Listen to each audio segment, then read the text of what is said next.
This conference will now be recorded. Good morning, everyone. And thank you all for coming to our retreat. Director Gray will be joining us later, so we're going to go ahead and get started. And this is a special board meeting, board retreat, West Basin, and we're here at the Estes Little Educational Center, and it is now 9:09. And I'll call this meeting to order. We have determined that we have a quorum for the purpose of getting started here. And to our secretary, do we have any public comments? No, we have no. We do not have any public comments, although Craig Kidwaller reached out to me last night. He said he'd join us. Okay. Any presentations?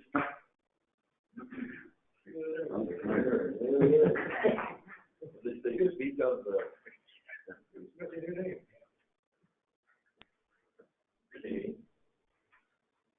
No presentation. No presentations. Okay, next is the action calendar. We do not have any action calendar precedents. Okay, now we have the information calendar, and I will, at this time, give control of this portion to our general manager. Thank you very much, President Williams, and good morning, members of the board. My apologies for those of you sitting behind me today, looking at my ball patch and back, but I'll try to minimize that. It's been over a year since we last got together, I think all of us as a group, sometime in mid-March, so it's good to see everybody all in the same place. In fact, the last time we had a retreat was March 29th of 2019, Fort Street Hotel. You remember back then, it's a long time since we had a retreat. I want to go over some housekeeping measures. Restrooms are through this door, and on the other side there's the women's and men's restrooms. We're recording this meeting today, so if you can, try to, you don't have to yell, but speak up, or it won't be picked up. I want to review the agenda in terms of the agenda was put together with input from the board members and was finalized with President Williams and myself to see if we could accommodate everything. Maybe not everything that was asked to be put on the agenda, but with the time constraints, which is 9 to 5, we'll try to fit as much of it in there as possible. And just to give you an idea of time, so these opening remarks, of course, will be done in 2 minutes here. On the board relations and protocols, that roughly, it's not a hard stop, but we have allotted about 60 minutes from 9:15 to 10:15 for that. And then we'll take a very quick break, come back, and then the water supply reliability and West Basin's role and what we're going to be doing looking forward. That's 10:30 to 12:30. Towards the end of that, we will have a small, short closed session to be brought forward into that right before lunch. 12:30, break for a lunch, sort of a working lunch. I'm not going to ruin the surprise. We have to have a little bit of fun with the lunch. So after lunch, at 1 o'clock, we're going to talk about diversity, equity, and inclusivity and where we're at on that initiative. It's very important to this district. And also just give a quick update on some of the pandemic and return to office developments. And Michelle, of course, will be handling that with me. And then in the afternoon, we're going to talk about, that would go from 1 to about 2 o'clock. And then from 2 to 4, we're looking at the financial and strategic planning. So that will be a tag team of myself and Margaret and EJ to handle that. But mostly, this is going to be about engagement with the board. We want to hear from board members. This is very low in presentations. It's going to be a dialogue, I hope, and open, candid discussion. I should have mentioned on one of the earlier items there, I can see water supply reliability, would have a brief intro for context from Barkev and myself with some input from EG or anybody who wants to contribute to get the conversation started. I'll be honest with you, we're at a kind of a crossroads here, I think, in this district, and we have some very daunting challenges ahead of us. There's a fantastic history of this building can attest to for this agency over the past 30 years, and we've achieved great things, and I think we're going to continue to do that. But we do have some challenges, but some great opportunities as well. But if we want to get there, we have to be a really strong team. That's the only way to do it. So I'm hoping this this retreat today helps us along that path. Any questions for me real quickly on the details of that? Okay. So at this point, I'd like to introduce Dr. Wayne McAfee, our facilitator for today. Wayne is a PhD in psychology and also has quite a background in HR matters. That's why I think he and Michelle are going to get along very well. So, Wayne, I'm going to hand it over to you here to make some introductory remarks. Welcome, Craig. Good morning. Mr. President, board members, great to meet you all, and I'm hopeful, and Esquire, and of course, staff members, and I think one of the reasons why, and thanks for having me back, this is my third opportunity with all of you, and I think one of the reasons why our company has grown from one office to 30 offices is because we understand cultures. Many of our employees have been staff members. I've been a director, I've been a department head, and I'm also on a board. I'm also a president of a board, not with the level of responsibility and commitment that all of you have, but nonetheless, the board dynamics, I understand them. Working with elected officials was so important for me because I've done it from board of supervisors to presidential commissions to local city councils to many water districts. Is our company over the last 3 years wanted to start to look at different assessments that is available now to board members that would actually quantify what are the big 6 critical factors for board members to consider. And it's based on a couple of years. It's based on over $1 million in research, highly validated study. A lot of scientific data went into this. So I want to share with you this morning what those big 6 are. And it's not like the other items aren't important, but when it comes to a board who has so many complications, you have so many issues, what we learned is this isn't about changing people's styles, but it's understanding styles better. It's about relationship building, how important that is for people. And so we're going to talk about those 6 and see how it feels and how you react to that. I haven't shared this with your human resources director. I haven't shared it with your general manager. But if any of you in the future are interested in taking the board member leadership assessment, you're more than welcome to do that. It's an amazing document that you get back, and I think it'll be very helpful. Secondarily, I wanted to thank you for the time, especially those who I just met for the first time. It was a pleasure. Thanks for taking the risk. Everything that you shared with me remained privileged and remained confidential. What's important, though, is the common themes that all of you brought together. And I must tell you that to a person, all of you had one commonality, that the board can do better at relationships. The board can do better at communication. The board needs to really look at all these challenges that are ahead of you.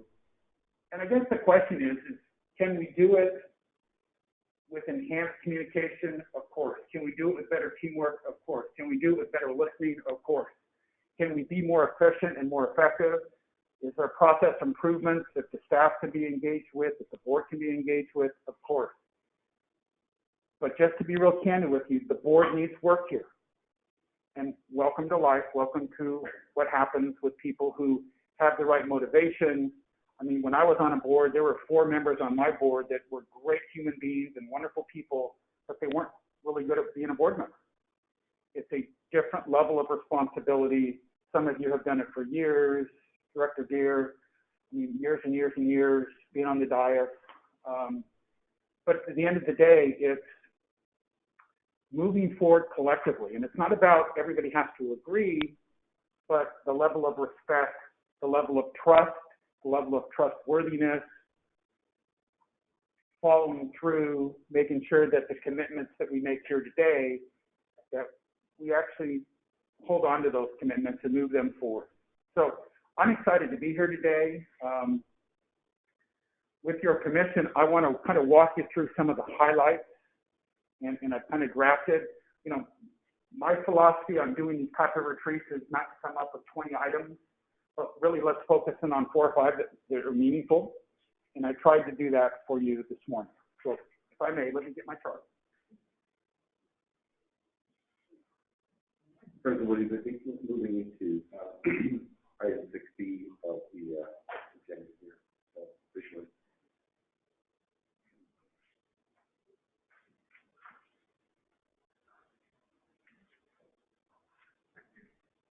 Dr. McAfee, are you still in intro, or are you on the second item now?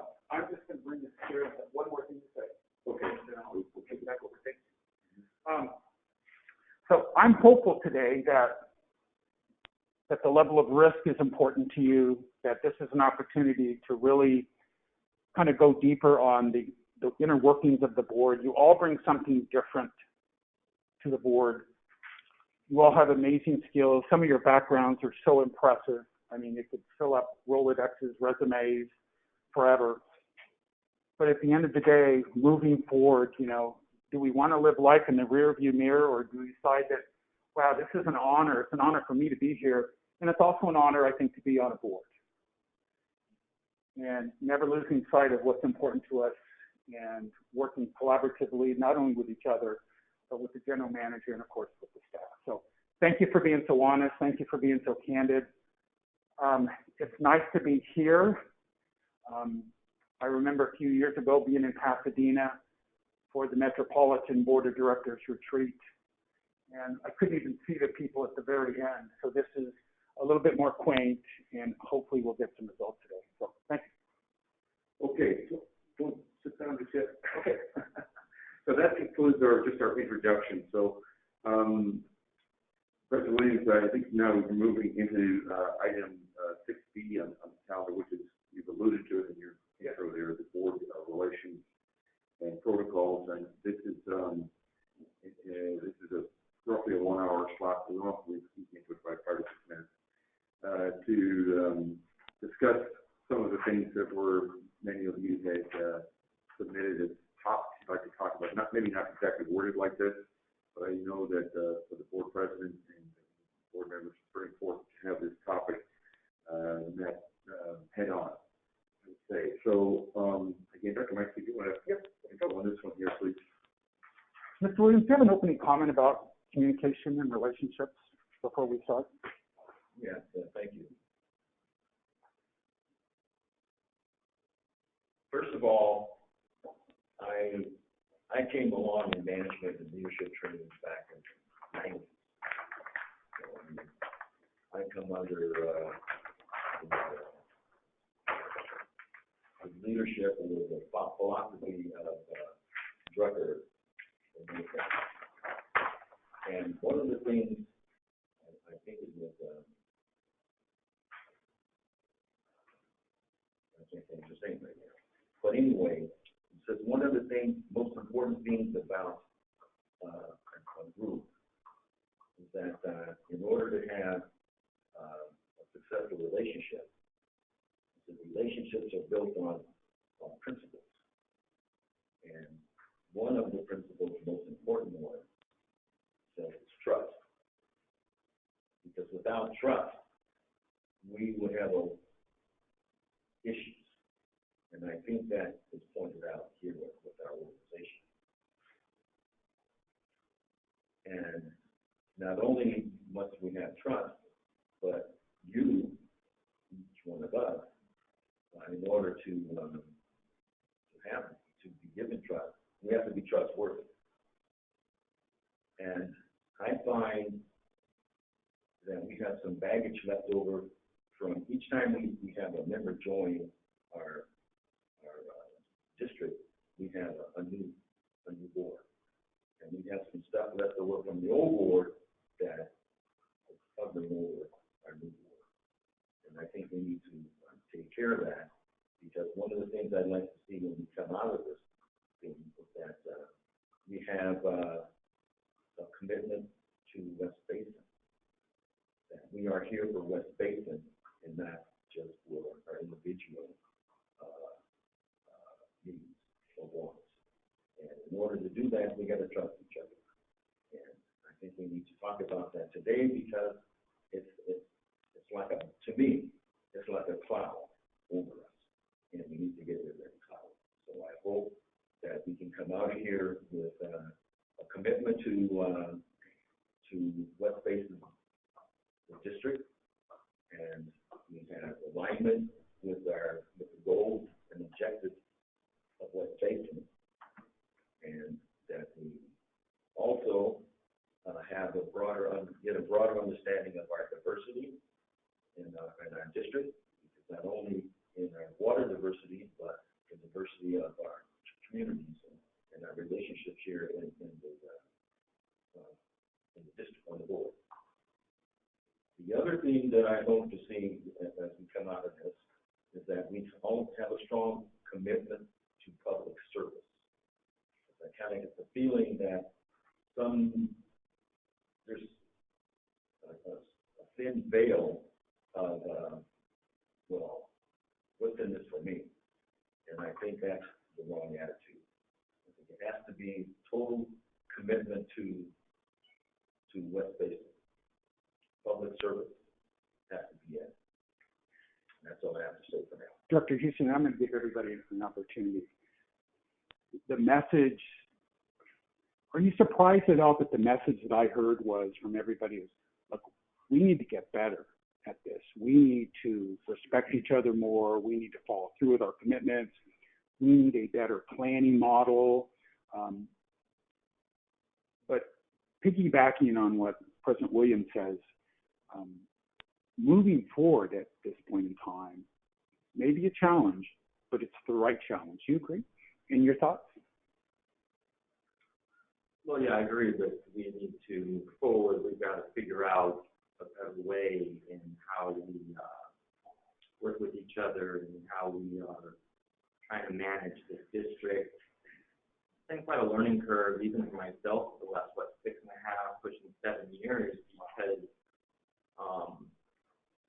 I understand, the board is a governing body, and yet at the same time, we have a big responsibility to ensure that the policies set forth by the board do get carried out. And even if, sometimes we don't all agree, and even votes are taken, so things are going to happen that I didn't support, or things are going to happen that one of my colleagues didn't support. At the end of the day, things have to get accomplished if it's been put in policy. So I do think, again, I still haven't had the chance to go to some of the workshops about what it means to be an effective board member. I actually wanted to, I think it was last year with the special districts, and then it got canceled. So I'm still trying and waiting and wanting to do that, and maybe I'll take you up on your offer to learn your thing, because I would like to be a better board member. I've always said this to my colleagues. But at the same time, I also know that each of us is elected in our own right to come to this as an equal and represent our constituents. So, for me, a big part of it is I'm glad we're together physically again. I think this has been a really tough year on many levels, but this, even with the board, both past and present, we don't get that chance to see each other, we don't get the chance to have this dialogue conversation. That's really a problem. I think there's been a lot of division in the board. I think there's been some division in staff. At the end of the day, I'm not very pleased with where some things are at. It's not been joyous. It's not been joyous sometimes for me as a board member. But I'll say this much: I'm I'm not sure what the baggage is from the past, so maybe that's something that we can talk about at some point. I think I have a full commitment to West Basin. I have a full commitment to public service. That's why I actually take my responsibility extremely seriously. I read my packets. I ask tough questions. I think outside the box. People have different opinion on that. I think everybody knows I tremendously value the diversity of our board, and I value the diversity of our community. I mean, look at, even my Division 4 is extremely diverse on all levels, politically and otherwise. And last but not least, I don't understand what some of the things were implying. I think personally they seem like probably pointed mostly at myself because, I don't think anyone's going to say that Director Gray doesn't have a commitment to public service or someone else or someone is in here for themselves. That would be the furthest from the truth. I don't think that, you're here for yourself or you're here for yourself or Debbie's suddenly here for himself. I don't think that's accurate at all. So and Director Kwan's not here anymore, so that's part of it, and it doesn't matter. But I just, I'm taken a little bit aback by that statement. However, that's why we have to have our opportunity to come back together. I will tell you one thing, I am relentlessly committed to the agency. My directors know, my staff know that even now, we're already trying to get back out there. I've got people already starting to invite me to come and talk things, even if it's on a Zoom meeting. I'm very anxious to be back in touch with my constituents. So that's where I'm at. Thank you. I love the honesty, love the candidness. At the end of the day, it's like private thoughts public. The best retreats, Director Houston, President Williams, Director Deere, Director Alvarez, the best retreats I see is when private thoughts become public. And this last year and a half has been such a struggle for so many boards, so many groups, that starting almost a restart button is kind of important. Getting better, learning organization, learning board, a lot of challenges. You've been on a lot of boards. You've been on a lot of councils. You've been in high-level leadership positions, as many of you have. Does it make sense that this board needs to come together? That it's not about the voting block, or it's about how we go about things. It's about relationships. It's about trust. And there's clearly a commitment here that we're doing it for the right reason. And when we work collaboratively, we save time, we're more efficient, we're more effective. The message to staff to carry out the vision. I mean, nothing's worse than when I was a director and I had bickering up at the dais and I'm not sure what the message was. And the 4-hour meeting would be done and I go, I'm not sure what I just saw. I mean, I bring you that perspective of how important for 50 people in your agency to know that their board is really working well together. Not perfect, but moving in that direction. Director Deere, your thoughts on what you just heard, and what's your thought on relationships and board relationships in specific? Well, I think as progress is being made, there certainly is an economy of terms of experience among the board. Some of us have been around since whatever, Yes. And others are pretty new at this. And well, obviously there's going to be differences in points of view just because of that fact. Things that questions that are asked or not asked by the quote old timers on the board because they've been around a long time, I mean, at least in part. And it doesn't seem. I just have to work on my tolerance of the newcomers, new guys, and listen to their questions because they're the ones that have a lot of good questions. But I got to remember that because we're working together as a group and we have different levels of background on us. Interesting you said that. It makes me think that your years of experience, that overdone strength can become a weakness. So if I'm too credentialed, if I'm too experienced, then I may not have the patience of the newer folks coming in asking different questions.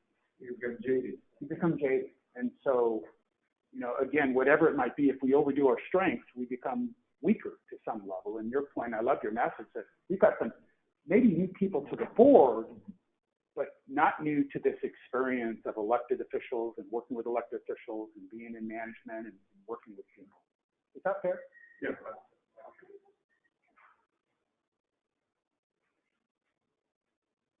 Director Alvarez, I didn't know if you're a baseball fan, but do you recognize the jacket he's wearing? Is that Oakland A's? Oakland Athletics? Are you an A's fan, sir? Or are you Years and years ago, like 37, okay. maybe 40, I was asked to coach a team that didn't have a coach, and they were the A's. And so I got the jacket when I was coaching this kid baseball team. And you still have Never was a fan of the A's, still am not. But yeah, like your jacket. Okay. Well, the reason, and the only reason I ask that is the jacket is up for auction later on as a fundraiser. So if any of you are interested in bidding on it. Yeah, my campaign gets up for that. Director Alvarez, I could talk to you for hours just about your past and your background, and thank you for making it just an hour or so for me. You've seen groups that have worked well together, and then you see some that haven't for all these many, many years. Am I right that this group needs work, that the relationship not only with each other, which I think is where you start, but then that reaching out to the staff needs to follow up? Well, as the newest member of the board, I think that everybody behooves from being very open and listen to everybody's perspective and understanding of where we're trying to understand where everybody's coming from. Yes? Could you speak a little louder for the recording? Oh, Thank you. okay. Thank you. I'll try to yell. Just a little louder. Anyways, I'm one that believes that you should be very open and just put things out there, and people should be very straightforward and honest. And I think at the end of the day, that will serve everybody best. To give everybody an understanding of where everybody's coming from. And there should be no really hidden agendas. Going to what President Williams said earlier, that we do need to be working as team members, so there shouldn't be somebody with their own personal agendas that they're trying to move forward. We're here to serve the public, and that public that knows very little about the district and about what we do. At the end of the day, it is very dependent on what this district does for a very important function, and that is for the water supply. And we represent close to 2 million people, and we have to keep in mind that that is who we serve, and that is our customer base, and we need to be very transparent in service to that end. So I do think that the board does need to work together, understand that there's a commonality, there are differences of opinion, and everybody has to be open-minded, and we all have to be very open to looking at where we're coming from, what our preconceived notions are, and be willing to ask questions about what we should be doing. So on that, I think that teamwork becomes the kind of definitive factor in trying to get everybody together moving forward. But we all have to be open. We all have to be understanding of each other. We all have to understand that we all have different backgrounds. It's been mentioned by several people, including yourself, multiple times, and that perspective should be looked at as a strength and not as a weakness. Did you hear what I heard when Director Houston, I think he alluded to,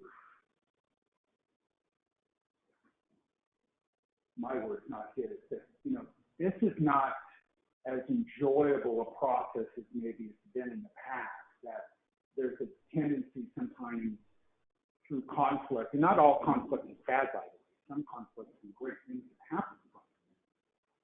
But when it's not healthy, that all of a sudden we start not enjoying. I think I heard it correctly, that sometimes this isn't as enjoyable as it maybe it should be based on how much time you put in here. To do this job well, this is a lot of work. And a lot of things to read and a lot of things to research. Did I hear him correctly, or did he say something slightly different? What I heard Director Houston say is that we do need to work together, and that there are some perceived notions, as he sees it, relationships between the board members that probably need to be overcome. Yeah. Thank you. Did he hear you correctly? Yeah. I heard that. Yeah. Thank you.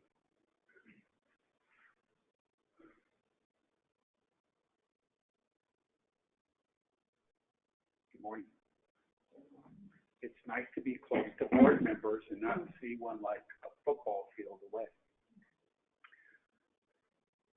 One of the things that I got to do, speaking of sports, was I got to work with a professional football team. And they brought me in because they felt like teamwork in sports have a lot to do with success.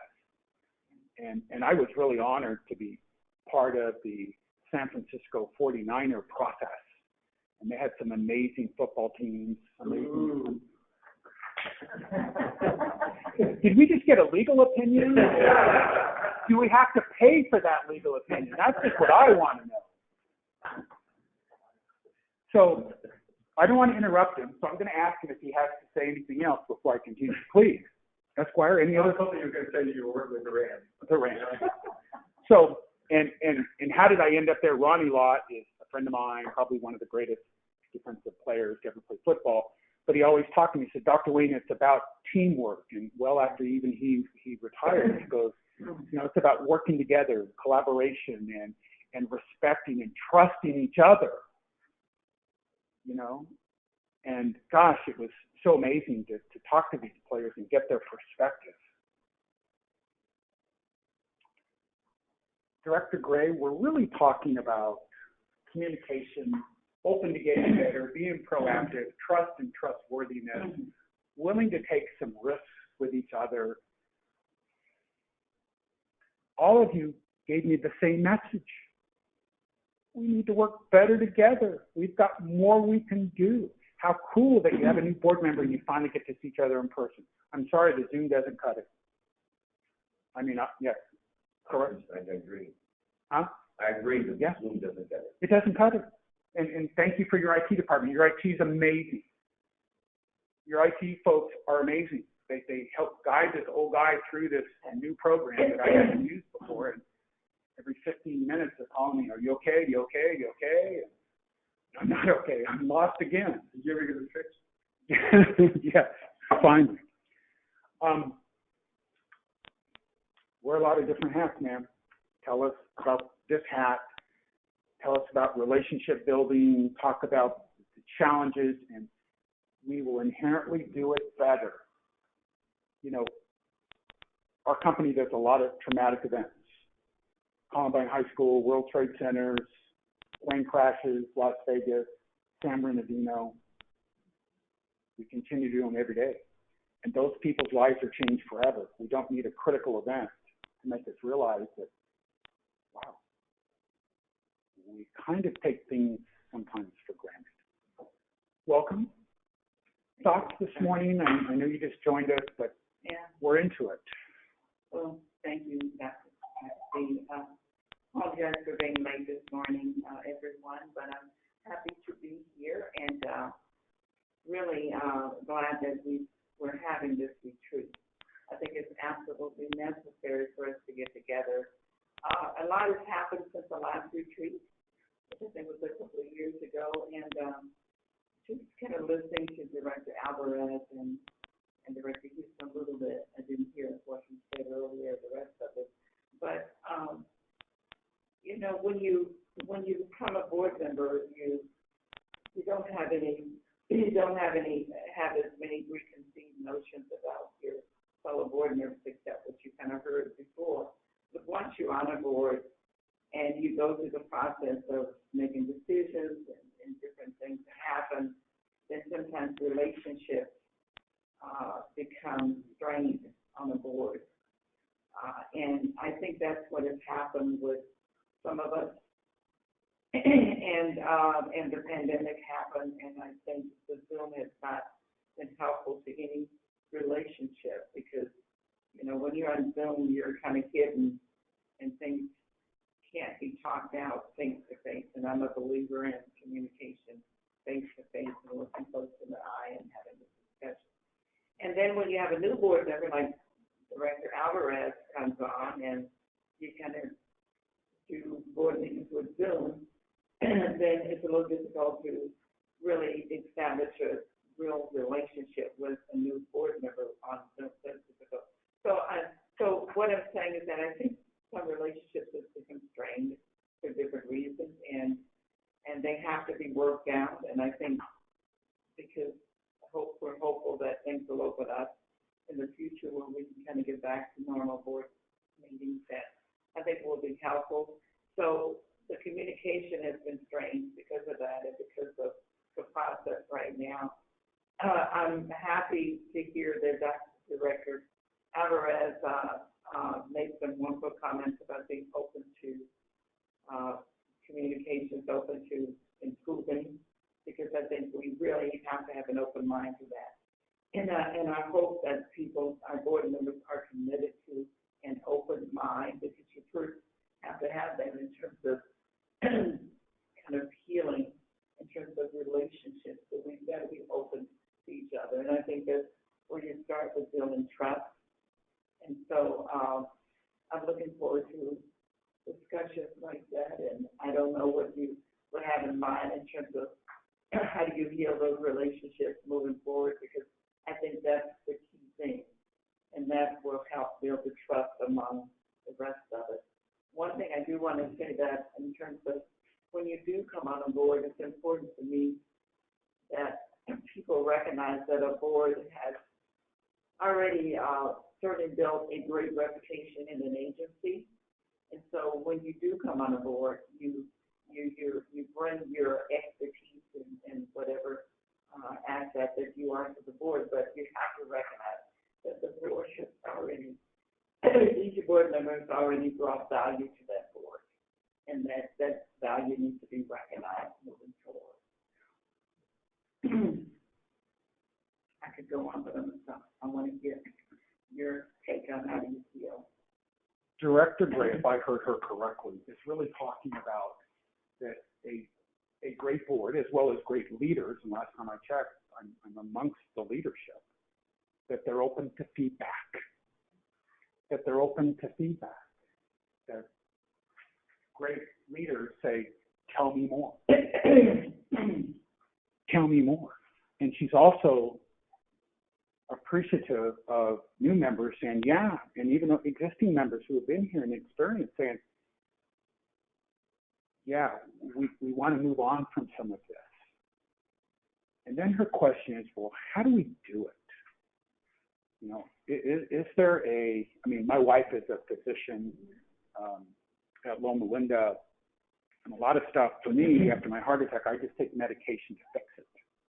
Now, I got to do some other things, and I think that's the key, that Director Gray is right. Being able to be here in person, President Williams being here in person, what a difference it's going to make. So this could be at least the start of that. Do I think, based on your direct honesty to me, that today fixes everything? No, absolutely not. But the challenge that you have before you is, what have we been in the past? You've had I've been at 2 of your other retreats. Oh my gosh, you'll leave inspired and you'll leave excited. And it's like, wow, we're moving in a direction, and having a strategic plan, and where are we going, and what are the obstacles, and what are the barriers, and how do we work together?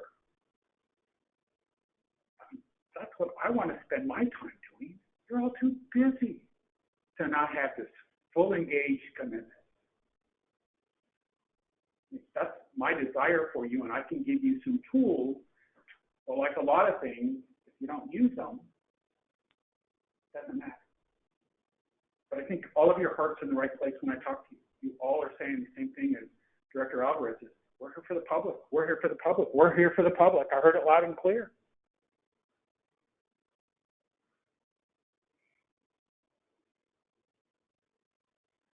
Director Deere, what did you just hear?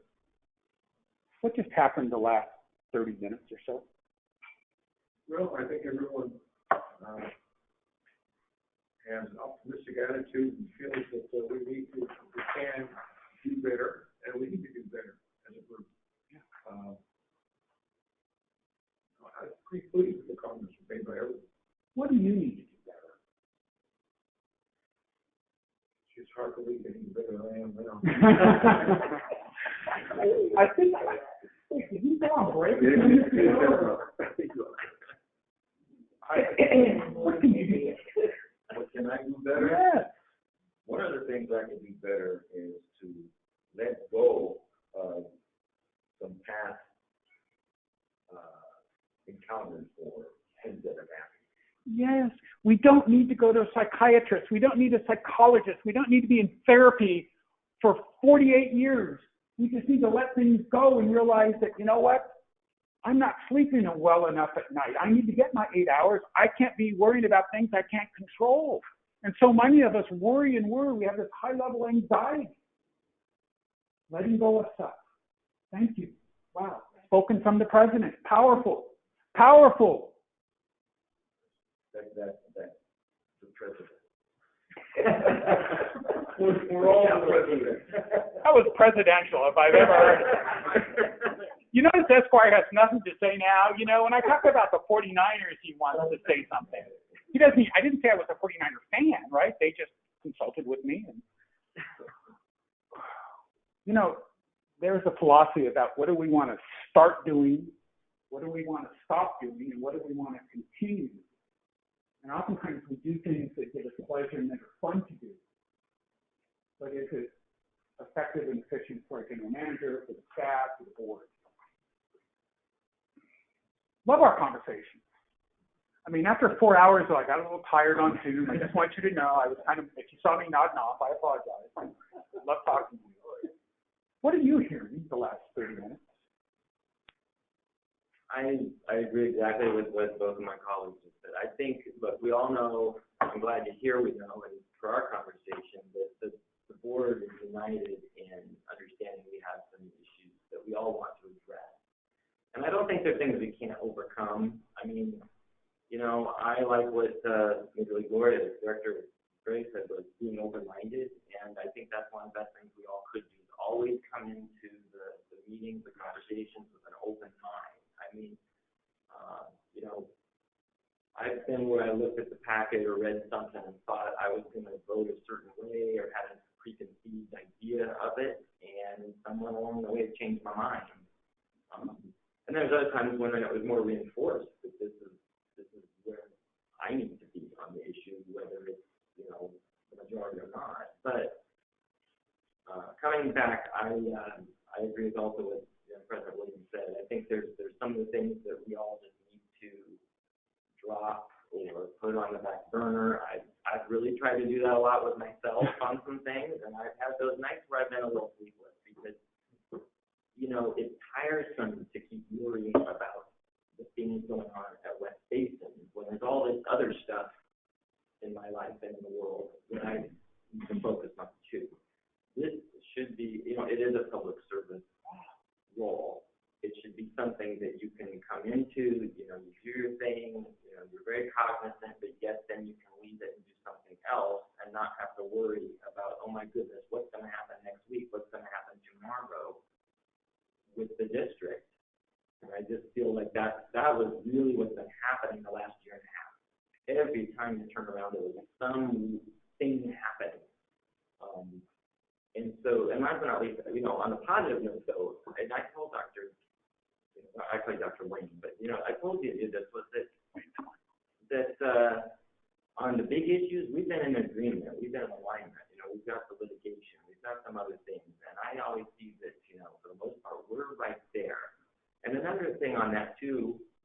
Brewer to Salters is when we really got to look at that and start to ask some tough questions. The board was aligned to say, okay, we do need to go a different direction. And so I know on the policy issues, we can get there and do that. And I want to get a little more out of the personalities, because at the end of the day, we're all going to come in with a different personality. We have a different style. We have a different way. And the way I represent myself and my division versus the way someone represents himself and their division, that's your business, But at the end of the day, we come down to the office collectively, we make big decisions for the residents, and then we go back out in the community. And that's what I think is the most fun and exciting part about this role is that, I always loved it when we used to do our reports, the AB 1, 2, 3, 4. I have to say, we used to at least say it and read it out or tell everybody what we did last month. And now it's all just in writing or whatever. And I think it's good when you're there at the meeting and at least people heard what you did that month. Even if you didn't do anything, I'm just saying, that I think was unfortunate because, when you go to watch a city council meeting sometimes and you see council members, big or small, it's cool to hear what people are doing in the community. That's what you're there for. And then there's some, and they never get a report. So it's like, wow. So, and those are every 2 weeks. Like, so you didn't do anything, you don't want to share anything with the community that you did. So I just think it's things like that. It's like, it's not to say, wow, I'm so busy. It's to say, look, that's the job of the public servant. And let the constituents know that you are working for them. Because when you go to Aqua, when you go to what have you, it's good for people to know rather than, there's just a report. And maybe if you decide to go on the website, you can find it or read it. So just examples. Some of you shared with me the importance of being ahead of the curve. Let's not just swallow it up. Let's not let West Basin lose its identity. And if you're working really well together, the likelihood of that happening is minuscule. But Director Houston said some things that are really important about, again, being open to feedback, coming in with an open mind to a session, to a meeting, being open to change, being flexible. But you also heard about this can be fun again. Board members, the stress level of board members, because here's what happens when board members come into our office for therapy, and we're busy with elected officials right now. We're very busy with elected officials. They rust out, they're burning out, or they make the job like they want it to be. None of the three are good. None of the three are good. Thank you. You heard her correctly.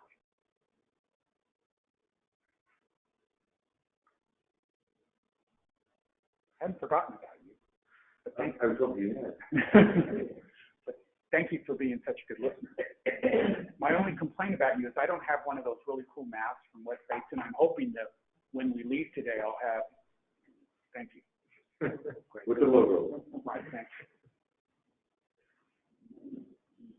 If I'm the general manager, I'm thinking, yes, at least I love that we're talking. We haven't necessarily got the right prescription yet. But if I'm the general manager, I'm thinking, oh yeah, bringing these great people together who have this great ideas and vision, and if we can start to wrap it all together.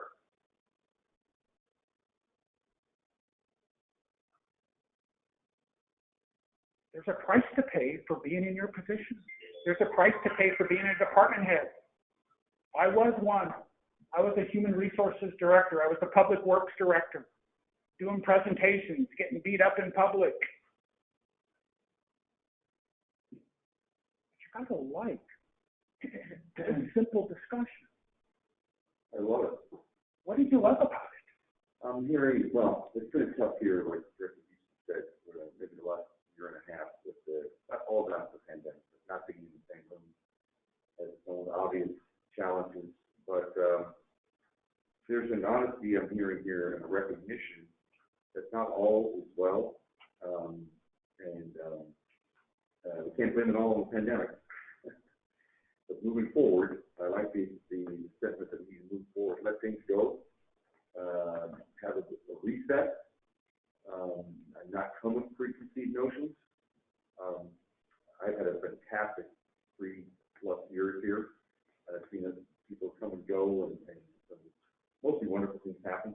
I don't dwell in lawsuits and all that kind of stuff. Yeah, but that's part of the deal. But what I'm hearing here is the foundation for change for this board. Because it needs to change, you know, and I need to change with them to say the word what's in front of us, which I see as a lot of actually opportunities to get a lot of things done. But we've come through this difficult period, but this kind of is the first time, like I said, in over 15 months, people sitting in the same room together. And I can see tension in different people, some more relaxed, but honestly, sharing your feelings about what your style is or what your concerns. I do hear the public service sentiment. That is number one. That's right at the top end. That's what we're here for. You certainly have my commitment to work with this board as we move back into an in-person environment on whatever it takes. I can't personally attest for them to drop old animus or things that happened in the past. I really don't care about that. Life's too short. You know, I had a very unusual medical experience myself about a year ago that where I ended up in an ICU for like 24 hours. And, you know, what you think? It wasn't fun. It was just 36 hours, $36,000. So you need health insurance. But, yeah, this agency is great. I was here when this agency, this building first came to existence back in the mid-90s, and it's gone from strength to strength. It's regarded very, very highly. But what's happening now going forward, what's in front of us, there's changing. I said at the beginning, we're at the crossroads. And if ever we need to come together as a board and listen to new ideas, understand and recognize and be proud of where we came from, and we can take it to the next level. So it's a different challenge.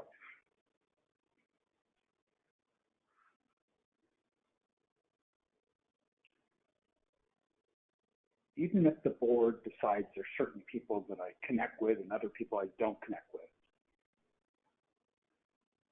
Thank you for allowing me to talk to some of these amazing executives. Is it fair to say that how you get along and how you work well together with all your diversities and your backgrounds and your education and experiences, that even if you did it, do it for them. Do it for the staff. Who, again, you know, people ask me all the time, God, you know, you're just a stranger. You know, are people honest with you? I can tell you, your staff was honest. Your staff was candid. They're here. I mean, I'm not going to ask them what they're thinking about this.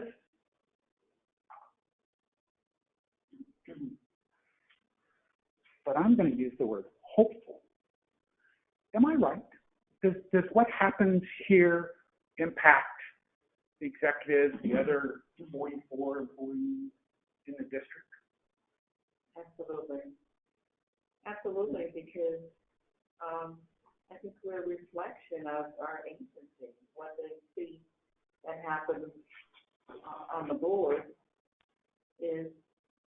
affects them, because one of the things, in fact, that was the point I wanted to bring up. I'm so glad that you did, because, you know, our behavior, and when I say behavior, is how we conduct our business.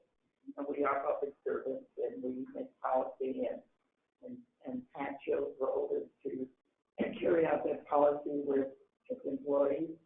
But how we do that has a direct impact on our staff. And when I see how we do that, whether it's, you know, obviously it's through dialogue, discussion, debate, decision-making process, and how we interact with each other. If we're, you know, we make decisions, but it could be in a way where we're condescending to each other. It could be a way that we're critical with each other. But at the bottom line, we make decisions, but the way we do it has a direct impact. And one of the things that I think is really important we need to think about is comments that we make about our staff. You know, the general manager reports to the board. If we have any criticism or concerns about staff, I think we should go to the general manager, not to make it in a public forum, because that person works for the general manager. So I think that should be communicated to the general manager offline, not, you can raise questions to staff, right? But criticism in a way that can be demeaning, I think should be done in a different format, in a different way. So I do want to put that on the table. I think we need to think about that. I think we all need to think about that. Because I do believe, and this is my personal opinion, that we have excellent staff. I think they do a great job. That's my own personal opinion. And I think the general manager does a good job managing the employees. So I do want to put that on the table because it's important. Because it can be demoralizing, especially during these times of pandemic when I think people are working differently, obviously, but they're still doing extraordinary work. That's my own personal opinion. But I think when you do that, it's not a good thing for staff to hear. So if I hear you correctly, it's very appropriate. I'm sorry. Finish. No, I think it's appropriate to ask questions, and I think it's appropriate if you have concern about staff to go directly to the general manager. That's the bottom line, what I'm saying. Absolutely. And I think we should all think about that. And in the forum, he needs to be available for that. Absolutely. And be responsive for it. And there's a theory in psychology that when there is a conflict, we need to move towards the cold pool of fear, not away from it. And so we build up and we build up, we build up. But if I have an issue with him, with the staff, I'm going to him. But I'm going to do it in private, and I think that's your message. But he better listen and be available and come up with and give me that follow through of 360 that you came to me with an issue. Right. I'm going to get back to you by, Monday at 12. So there's a follow-up because nothing's more important if I'm the general manager than meeting the needs of my board. Because if I do that, my constituents, my staff benefit from that. Right, because he's accountable to the board. So you're absolutely right. And he should make sure he follows up and he's available. But he's accountable to the board. Thank you. Can I just add one other thing I wanted to say? Absolutely. In terms of, we're talking about board relationships. And as we've all said, we're hopeful that things will get better. But I think that board members should not see themselves as competitors. We're a team. And I think that concept needs to be really thought about and believed in, that we are a team, that we're part of one agency, and when we come to decisions, the majority of decisions, we're a team. We're not competitors. We're not competing on the board. We're one body, right? So I think that's important. I wanted to bring that part out, that we are not competitors on the board. So I'm not losing if I'm on the end of a 3-2. I didn't lose, right? Right. Just other people have a different position, and like Director Houston said, I may have changed my position and I voted no on something. Doesn't make him wrong, but he stated why. Exactly. Yeah, and I'm happy to keep, that we're all open to, and Director Houston said during the debate, during the discussion, his perspective changed, so his position changed, and that's good. We should be open to that. But once the decision is made by the majority of the board, we are a team. And that's where President Williams said it so well. There is a city that's a large city of over 300,000 I work for, and I remember years ago I was debriefing the council after every meeting. It was so stressful for people. I mean, seriously, they were paying me to come to post-council sessions to debrief them because it was so stressful. President Williams said, I'm just going to let some things go. So if I'm at the end of a 3-2, it doesn't become a parking lot discussion. I'm going home and I'm going to be with my family and I'm going to enjoy the books on tape or the 8-track tapes, whatever. Remember 8-track tapes? I assume that's that. I know you don't remember 8-track tapes. We're the same age.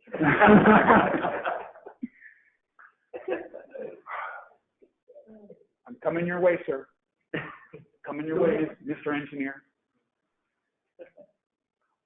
are you hearing any, again, no facts and evidence. We haven't accomplished anything until we get back to the ranch. You had mentioned about being open and honest and having some discussions and private thoughts public.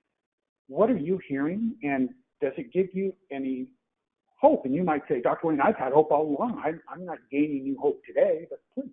That's true. Did I give you hope? Did I give you honest? I read it wrong. Please.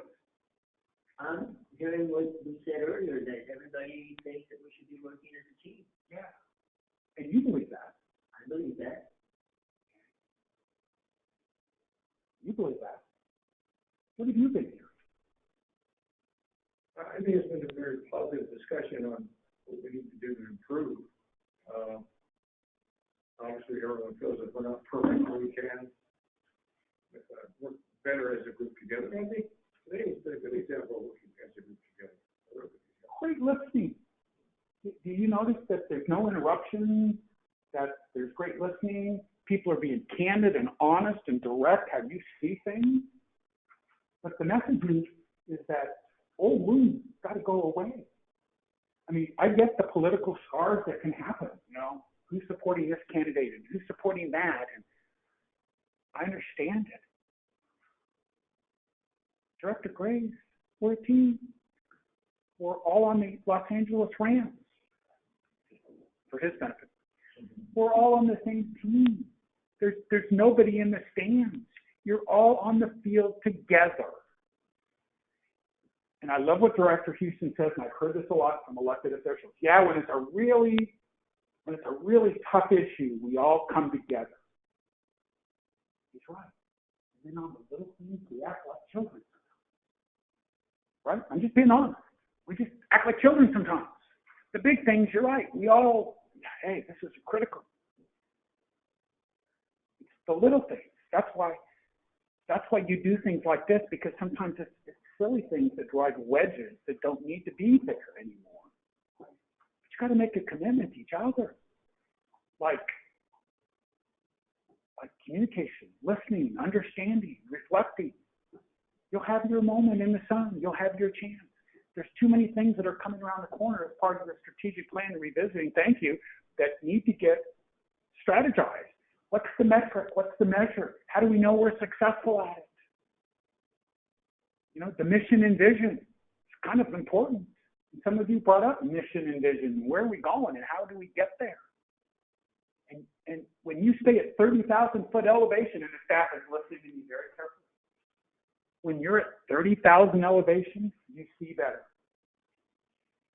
If you want to cruise down, put on your goggles, snorkel, and go below seawater, am I representing you well? Yeah, you better not say anything, just be quiet. But I know I'm right, because I've been there. I've been at that table back here. And what a blessing to be at this table.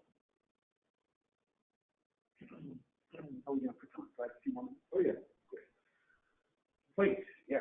I just want to say something because I think it is important for the staff at the senior level and all the way down to always understand. We are at that 30,000 feet level, for better or worse. That is what it is. And I thought about this just the other day, because what makes it really, really difficult, especially with water districts, because you do get people from different walks of life who are elected to the board. You know, a lot of us don't have that educated expertise, if you will. You know, I'm not an engineer per se, or what have you. So we're blessed, by the way, to have two engineers, of course, on the board. But at the same time, they're elected offices, so we all come from different walks of life, and that's just how it is. That's just how the setup is, which obviously too is value in that, because each person has a different perspective. So a couple things really quick. One is we rely heavily on the staff, whoever the staff is, to bring us the best information for us to make a decision. But at the end of the day, the board will make the decision, and the staff does have to carry it out, whether they agree with it or not, whether they like it or not. We're so at the behest of staff. And all the water And so it's really easy for, information to be presented. And I'm not saying this about us. I'm just saying this in general. Because you can see it happens at every water district or every utility that professional staff are going to bring you things and they're going to say, here's your menu of options. And, this is what we recommend. Okay. Ultimately, the people in these seats, or if you're appointed to a commission or a board, same at the state level, this may or may not be your expertise. You're going to listen to a lot of different perspectives, which that's our job. We got to hear what the residents are saying. We got to hear what the business people are saying. We got to hear what the unions are saying. We got to hear what everyone's kind of saying and dump it all on us to make the best decision for the agency, for the residents, for the ratepayers. Because ultimately, it's on our heads that we gave the go-ahead. So I think, again, we rely on the staff to bring us the best information. But you know what? If we don't agree or we change course, we all got to be okay with it and move along. It's like the Delta tunnels. 2 tunnels forever and a day. That was the biggest thing. And then Gavin Newsom got elected, and all of a sudden that went, away. And people can have all kinds of issues and opinions, and look at all the billions of dollars spent. Well, that's what it is. It is what it is. So I think if everyone would just always remember that, the board, we're going to rely on you. We've got to listen to you, and yet we really do also need every perspective, both from the staff side, and then remember, we've got to think about other things too. And as I said, one last thing, I don't come in with a preconceived notion. Even when I ran for office, I was always open-minded when I came. Let's suppose this is desalination, one of the most controversial issues ever. I maintained an open mind all the way through when I ran for the office the first time, all the way up until today. I've always maintained an open mind. Look at all your options, just as an example, because that's a tough issue. Lots of opinions out there. So, again, when you're in these positions, for better or worse, we don't always have the scientific maybe understanding or the, some of that, but on the other hand, we have other life experience we bring to the table or perspective. And I think that needs to be, of course, remembered. And then, let us help you and you help us make that good decision. Because guess what? By the way, in fact, one thing about myself anyway, when I'm for it, I am for it all the way. When we vote forward for a project, I'm like, let's get it going, let's move it. I'm so glad, this has been too long in the making. Or the same with Brewer to Salter. If we're going to go a different direction, I'm for it all the way. So anyway, I just want to say, please staff, it's never personal. I don't think we vote. It's, we've got to come to it from our own perspective based on the best information that we have and what we think is the right course of action for the district. And ultimately, if I'm on the losing end of the vote, then things move forward. That's fine. I will stay out of the weeds. I just move along, right? So anyway, staff has a huge responsibility to help us, but also to know that. President Williams, here's what I got out of that. I'm hearing that, look, not all of us are engineers. Not all of us understand this water business. It's very complicated. And then you add the businesses, the residents, other agencies, board members from other locations. It would be helpful if I'm a staff person to kind of come from that frame of reference, that there's a lot of pressures when you're making certain decisions, and that you rely on their expertise. But if you don't have all the knowledge, you may be asking a series of questions that may feel intrusive, like, wait a minute, I'm the expert. But I also heard that I'm not the expert on everything, and so I am going to ask certain questions, and that's my right to ask questions and probe, and because the board wants to be driving the policy. And the more educated they are about it, the more they drive the policy. But we want board members to learn how to be better board members, but there needs to be a training on, hey, how does staff work better with electeds? Especially the ones who are brilliant. Is that what you heard? Yes, but I got to tell you, to me, staff is the general manager. Okay. And that's the only person on staff that we should have in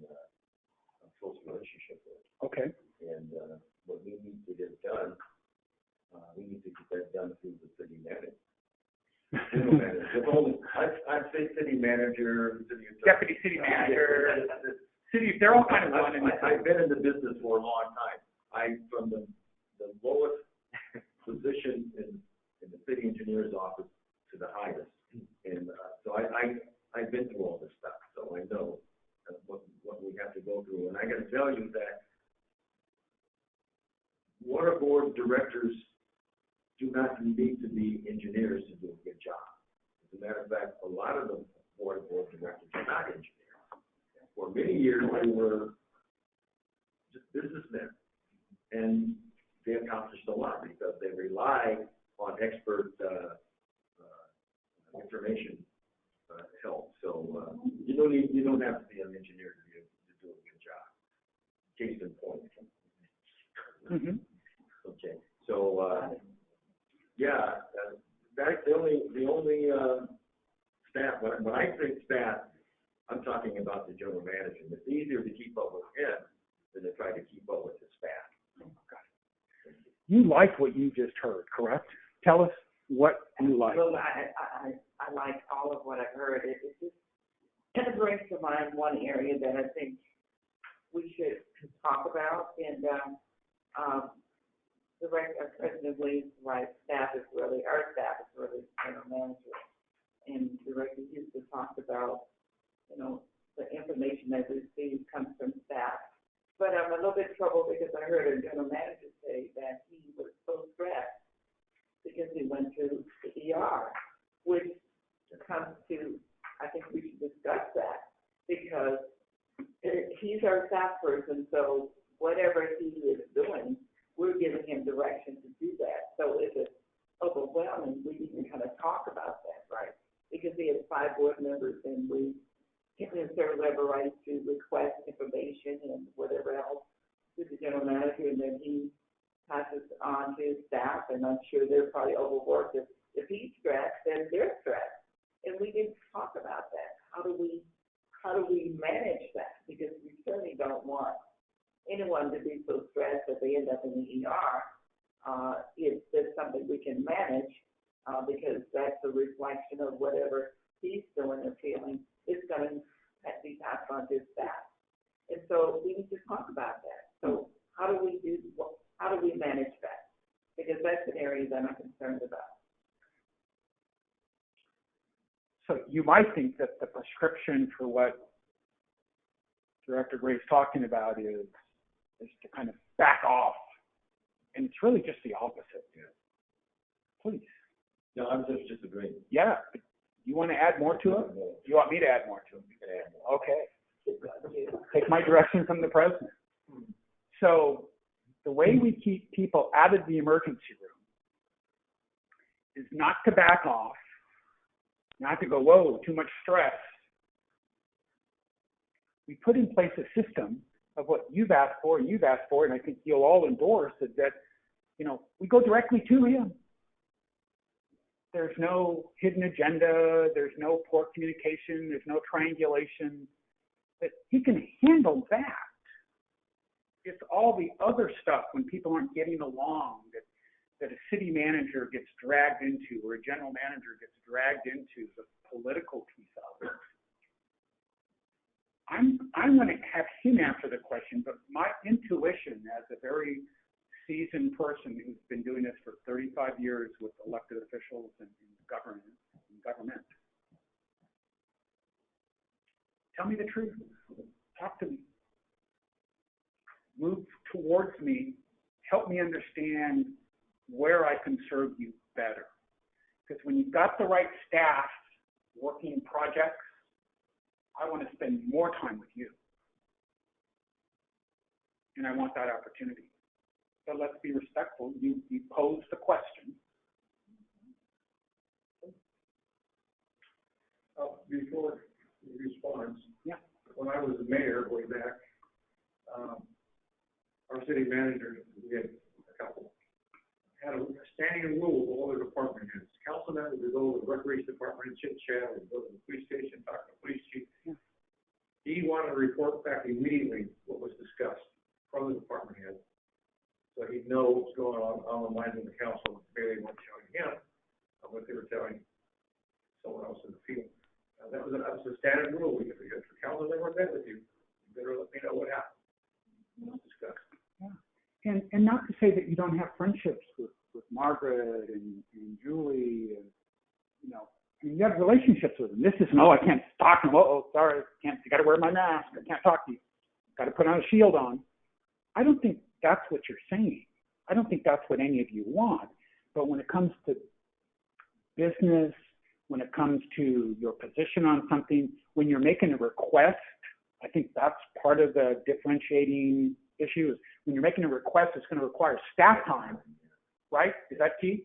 Mm-hmm. This is the man that I think will reduce his stress, you know, keep him out of the ER, keep him living.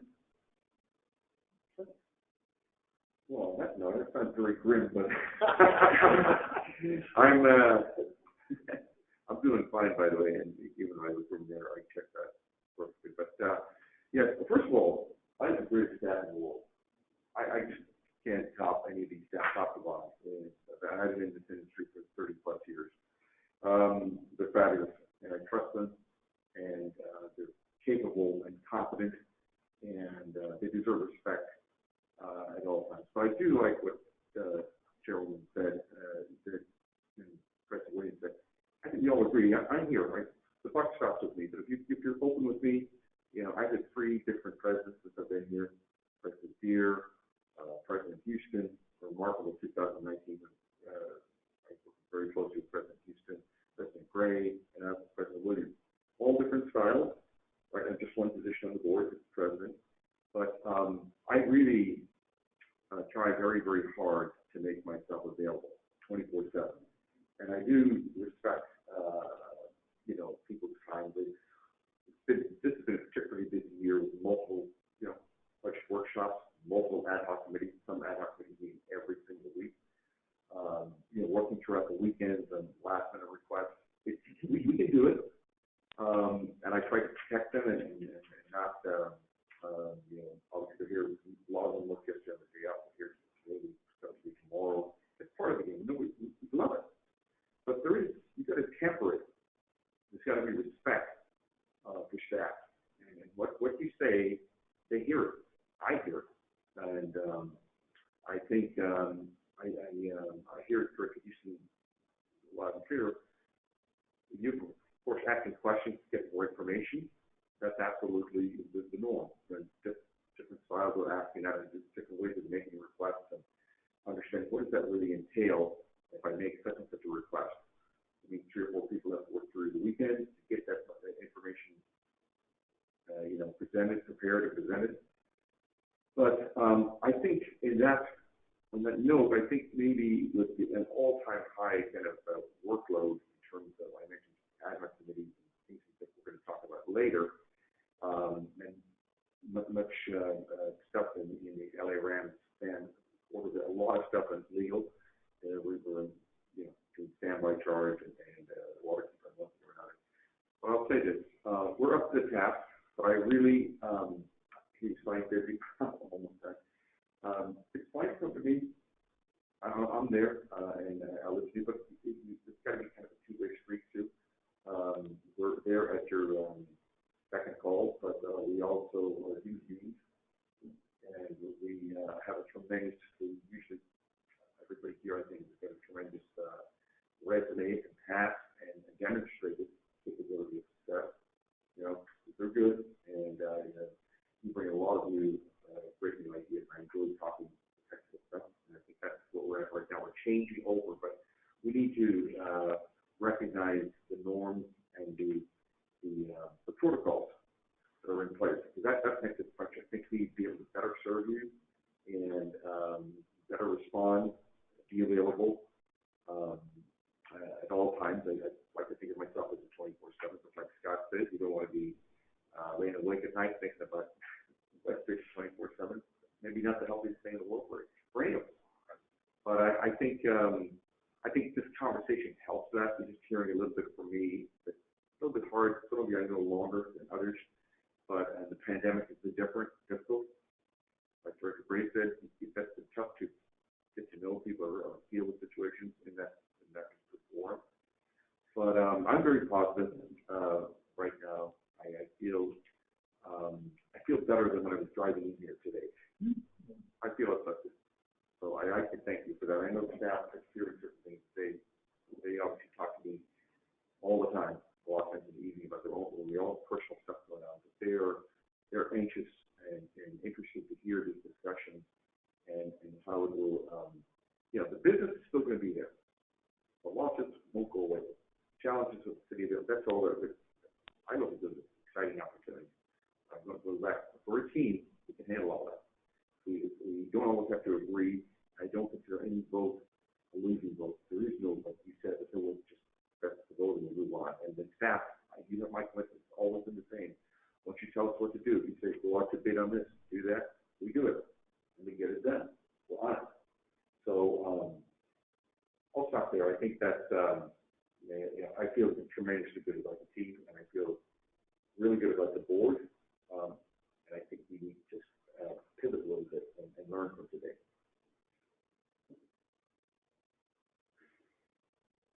That was your mind if you wanted to say something. Well, I knew my mom. She's very open. I've never been one to ask for words and read the rest. So go ahead. That's what you really feel, right? Well, we got him out of the ER. Sounds like he's doing better. When were you in New York? Last June. Oh, last year. Yeah. What was going on last year so bad? I know what it says, Mike, personal. Oh, that first I said, okay, yeah, but I mean, How about our fault? let's go back to reading David's mind. It's more fun. So I like the discussion too, but I've had really good discussions lots of times. And then I get a call on Monday. Yeah, that really worked. Guess what just happened?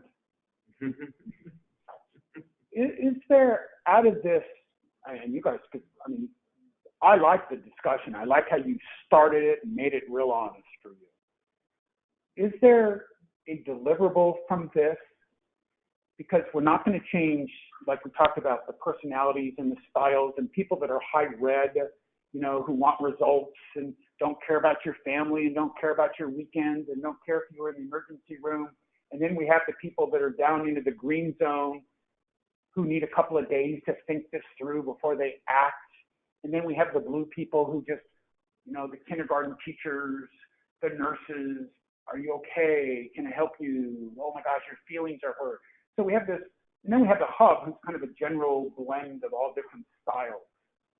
So we have to honor those differences, and we love those differences.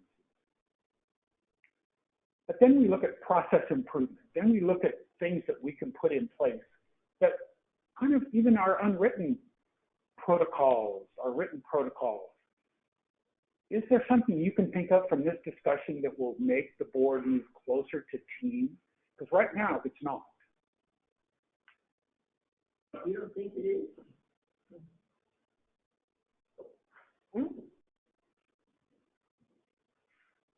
Let's find out. Are we a team yet? Not yet, but we're had a great discussion to move forward towards it, more of a team.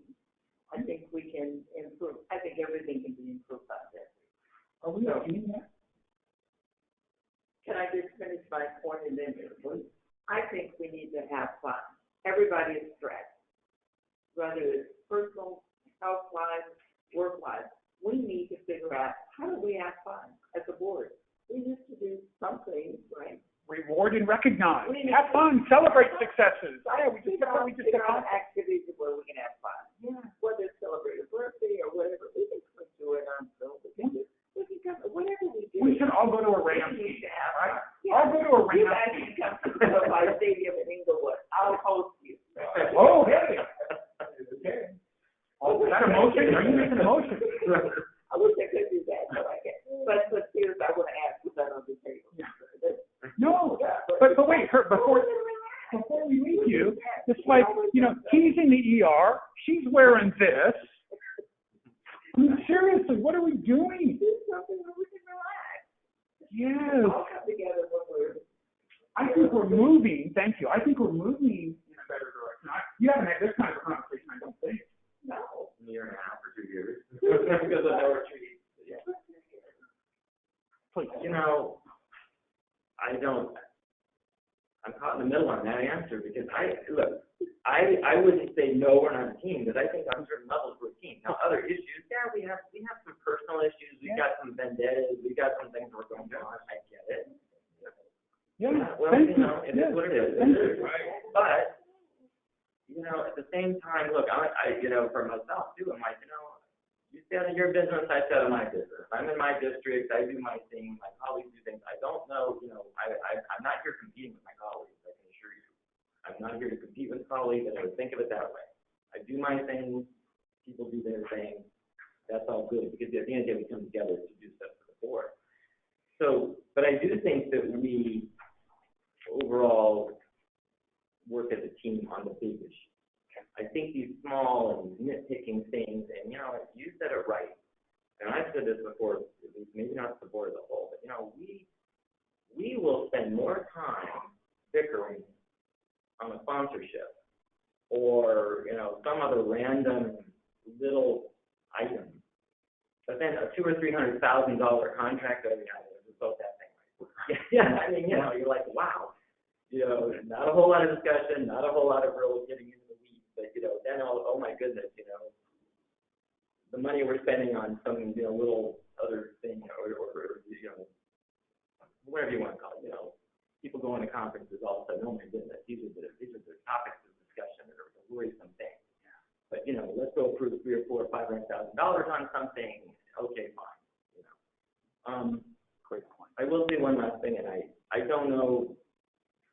The perception I hear is that board members are going to staff around the manager, which that's not the case for me. So I don't know where that's coming from. Now, if that was in the past, maybe that's the past from somebody. But, you know, I haven't seen us being specifically disrespectful to one staff person in particular.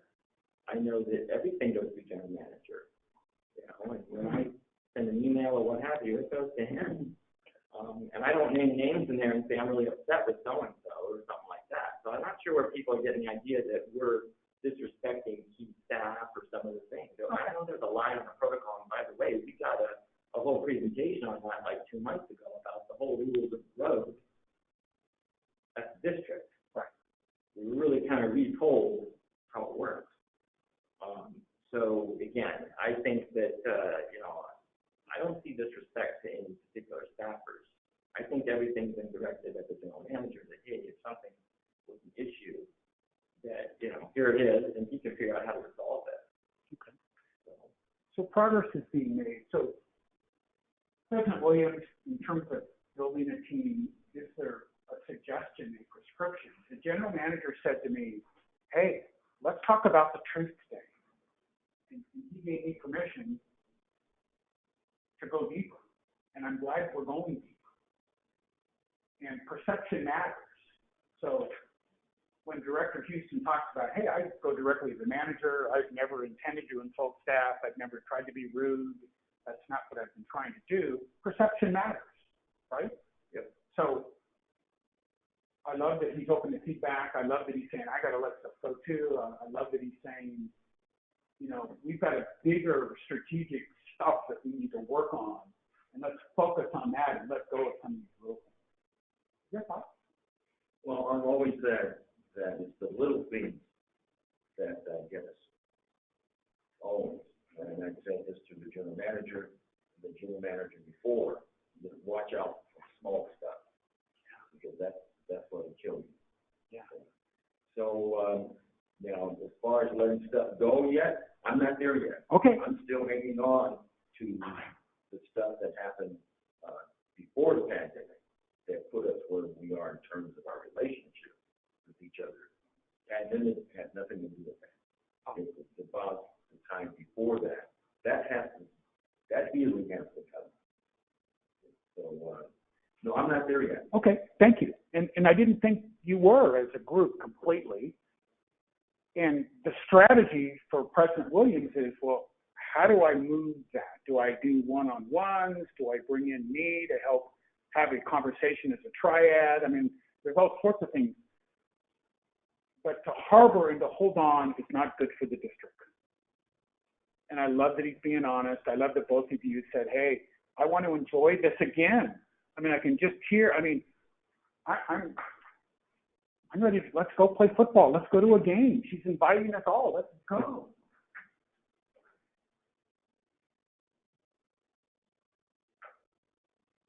Put a lot of this for many, many years. What's the one or two things, get us two, maybe even three, what great teams do to work well together? When you were firing on all cylinders, people respected each other because you're so talented. What a talented group. Look at the resources that all of you bring. Can you get us two or three things? That's a good point that you make about the talent of this group is definitely there. Part of it takes time to grow, to understand, and to trust. By the time I was done on the council, I was with the same group for 19 years almost. Wow. And we didn't have to discuss things very much because we knew how you felt. We felt it already.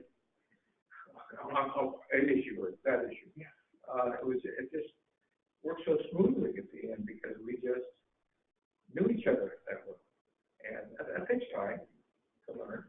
And we're making progress. I'm very impressed by today's comments on my colleagues, and I think we're making good progress in this area of trust and understanding and so on. I don't see a lot of problems. I don't, of course, as I said earlier today, I'm perfect, so there's no problem there.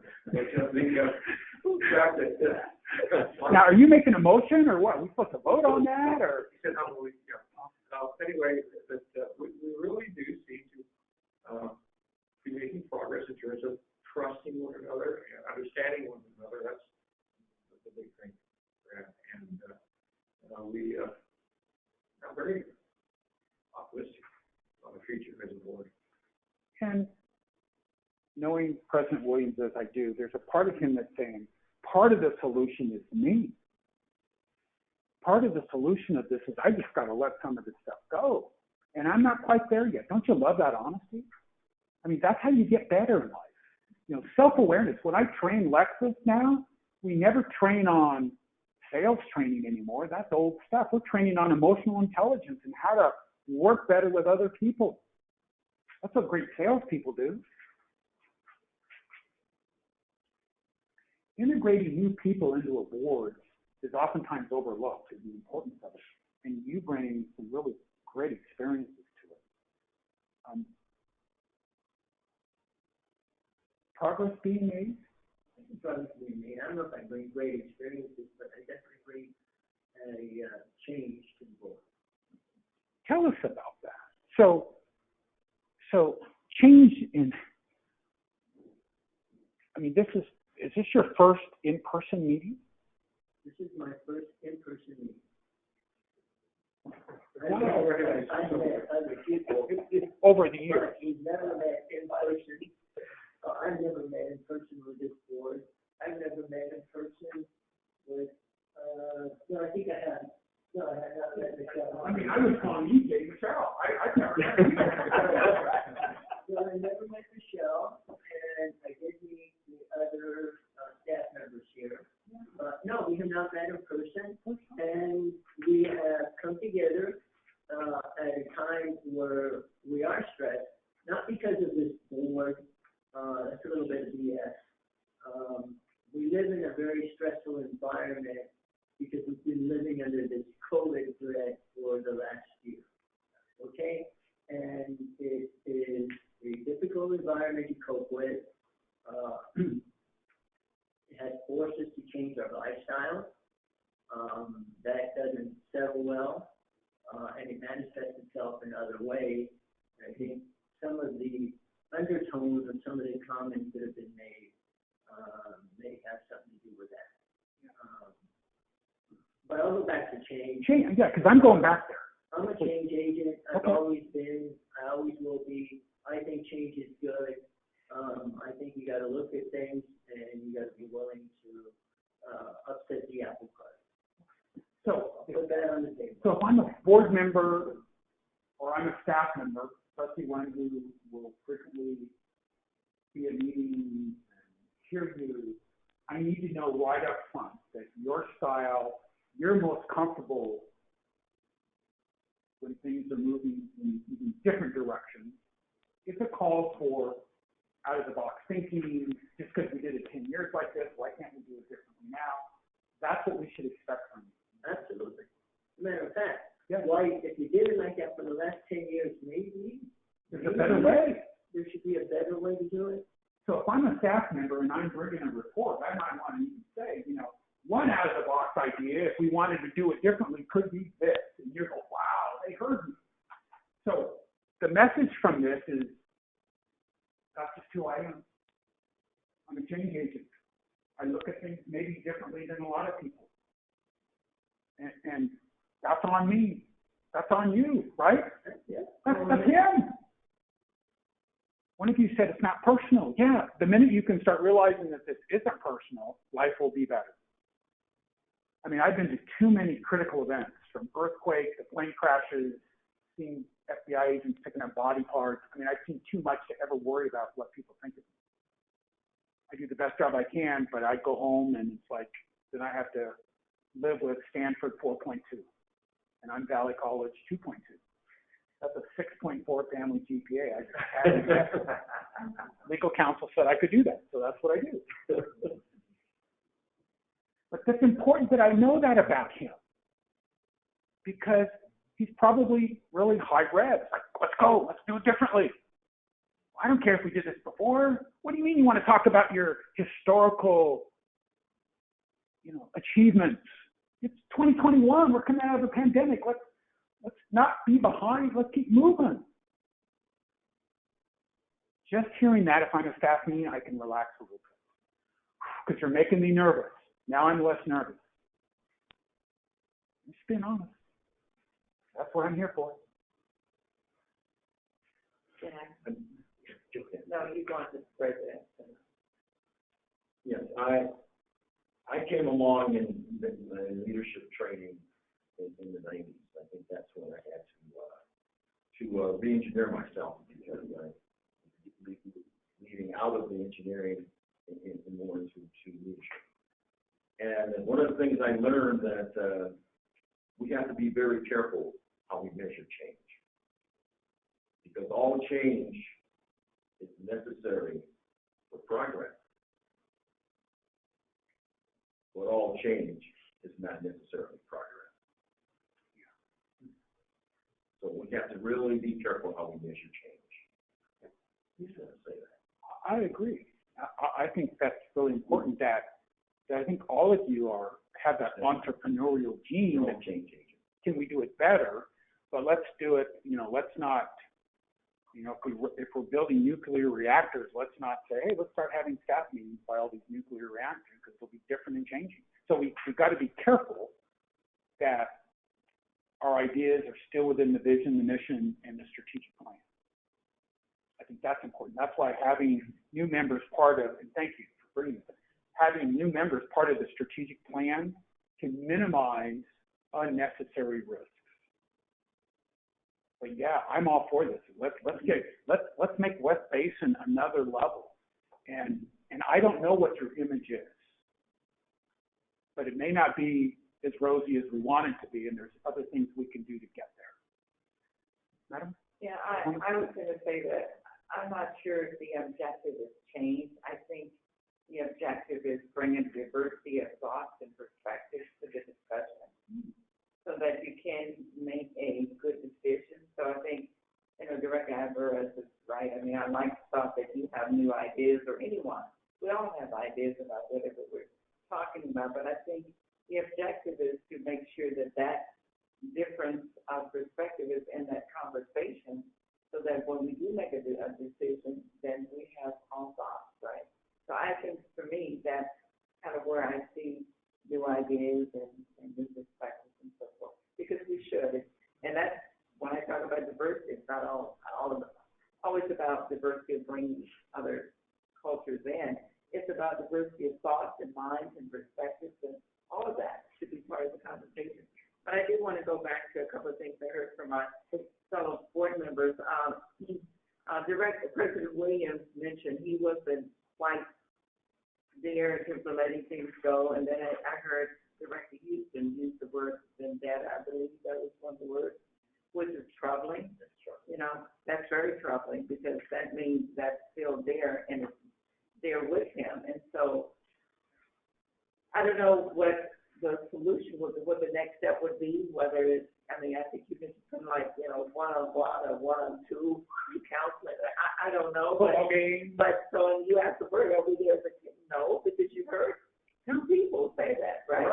And you heard what I said, right? So, you know, I think we need some more discussion about how do we really get to that team concept, because we're not, the discussion is hopeful today because we're open.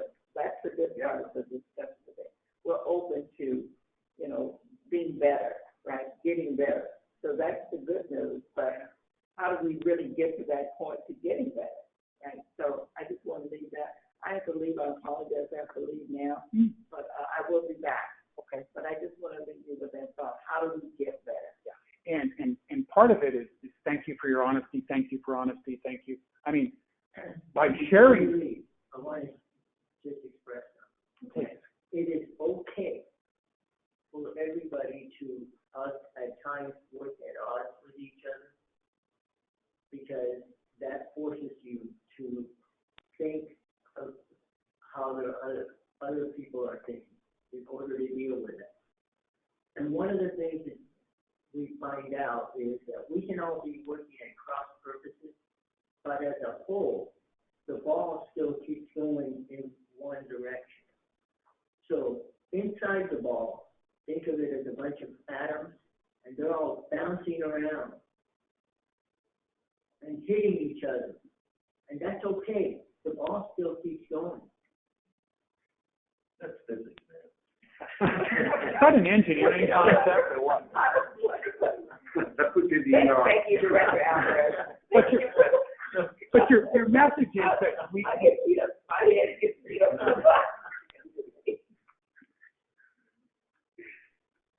I'm glad I'm not an engineer. Sorry about that. But I didn't know that was engineering. That was just basic science. yeah, well, whatever it is. So, but the point is that by raising the level of honesty, by understanding styles, respecting styles, you can be a better team, and I love the honesty. I want to be sensitive to time. I want to go into the 6 things that we have come up with over years of research with elected officials on what are the big 6 that make a difference for successful boards versus non-successful boards. And you can continue this discussion. Would you like to see that, or do you want to talk more? Because I think it fits into what Chairwoman Gray was talking about the solutions. What are some of these solutions? If you follow these big 6, I think it will start to give you solutions. I think your level of honesty, your commitment, you talking about, you know, bouncy balls going down. I mean, this is about teamwork and making sure the arrows are all going in the same direction. You know, what we have to be careful for is, I don't want you to be beaten up by those little, you know, ball bearings that are bouncing around. I love this. I mean, you're infamous now. You're going to hear this over and over again. It's called the bouncy ball. The bouncy ball. Remember some of the music on the TV used to have the ball? Yeah. All right, can't get that out of my head. Yeah. You remember? Sing along. Sing along. Yeah. Yeah. I knew. Okay. So let's talk about these.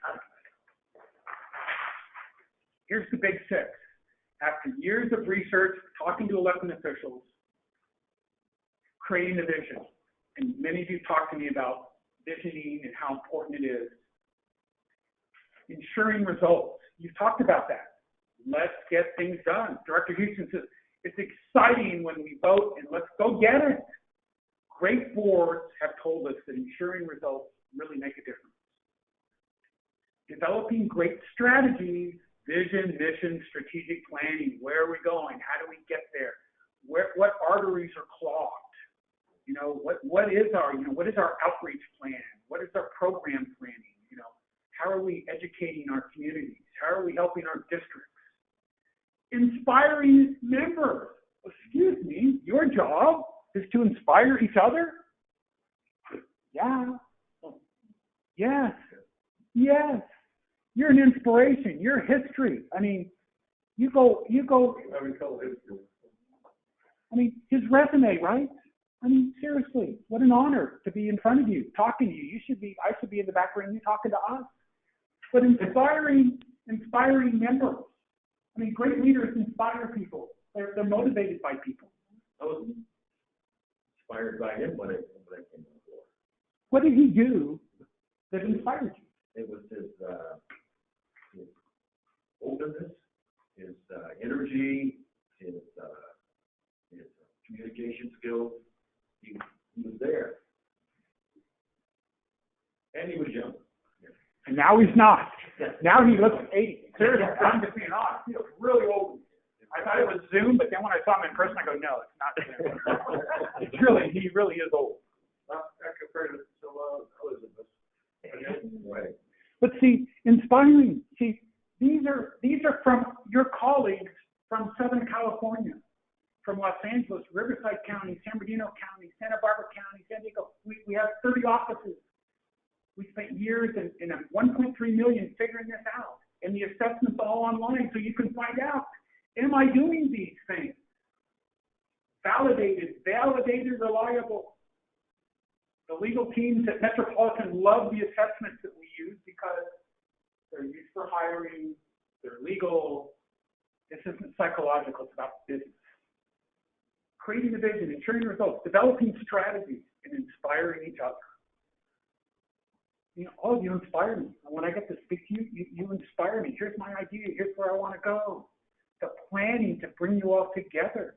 The amount of work that's been done by staff. This one in the back. This gentleman right here. I mean, I was bringing my pillow last night when they're still working. It's inspiring to watch them think about your needs. What does the board member need? Because we're not board members. I don't know what it's like to be an elected official. There's two more. Love it. This is validated stuff. This isn't just my list. Being approachable. When I go up to it, is it the 38th floor, your office? 15th floor? I don't know. I lost count. It feels that way. I lost count. When my wife and I are driving by your building, I go, yeah, it's way up there somewhere. And I have to go through 38 people just to get to her. But when I do, 38 board members. But when I do, wow, Dr. Wayne, come on in. Great to see you. You're elected officials. You represent so much to us. And having an elected official who's approachable, that's kind, that wants to talk, that wants to listen.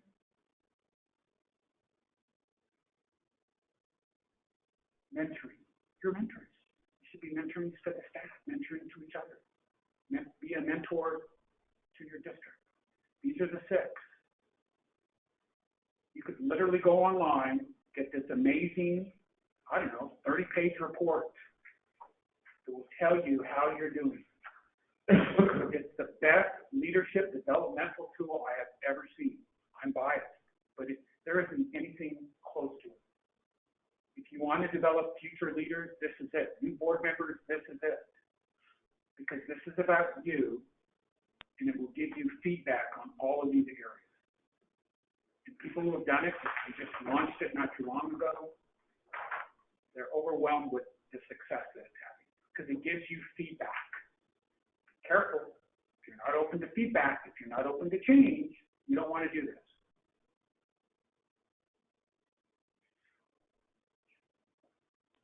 She's got to leave. Should we take a 5-minute break? Is that okay?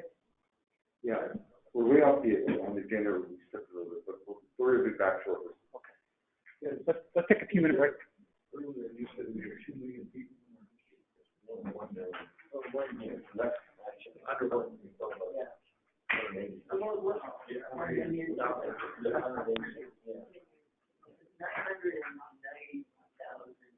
No, That's going off. That's not an office. Scott, when you get a chance, I should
Eric, the third one?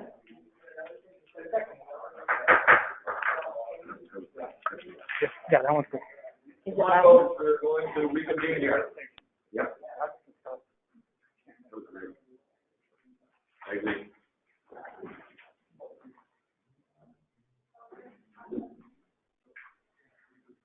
There it is right there. All right. Leave. Okay, team, let's go. Good form. We have, yeah.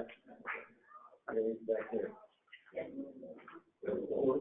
Yeah, we have a form right here. Should I continue the discussion or? Yeah. Okay. Let the record reflect, Hey, there you go, there he is. We're a team member. I'm part of the team, and I'm honored to be part of the team. So, But I can't understand. Me too. so, thank you for the discussion. This is just the start. So nobody expects everything is a bed of roses. But all of you said a little bit of engagement and discussion was necessary. And I think you've done that for well over an hour and a half. We're going to come back to this and talk about, I want you to be thinking about behaviorally specific strategies or processes that will help continue relationship building. Because it's not something we can ever take for granted. And most agencies, Does anybody have a black logo? Is it, The alarm is going off. oh, there it is. Call up the tow truck. so start thinking about, what are systems, what are processes, what happened this morning that we need to continue doing. So in the model of stop doing, start doing, and continue, I'm really excited to know what you want to start doing, either personally or intrapersonally, to keep this healthy dialogue going. And I realize that you have so much work to do. You have big picture things, but a strategic plan, I think, is one of your next steps that's coming up, and I think that will be really valuable to strategically plan. Yes, Mr. President? Yes, I'd like to say something here. It's very important that we operate as a team. And I just want you to know that I've known Desi for 20 plus years. As a matter of fact, he's the person who introduced me to the whole idea of being on the water board. I had no idea what this was. So we've been friends forever. So as we're going, but not on a board. We never served Together. We never worked for the same agency at the same time. Okay. But I did hire him and his partner to do some work for me in Linwood years ago. So one thing I want to say to Desi as he's coming on and building this team is that, and I told him this when he was running, that he has to be careful what he says about West Basin in public. And I told him I would not support him if he would badmouth West Basin in public.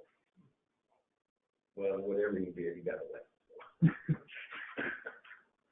But I just want to say to him that, again, it's very important that you watch what you say in public.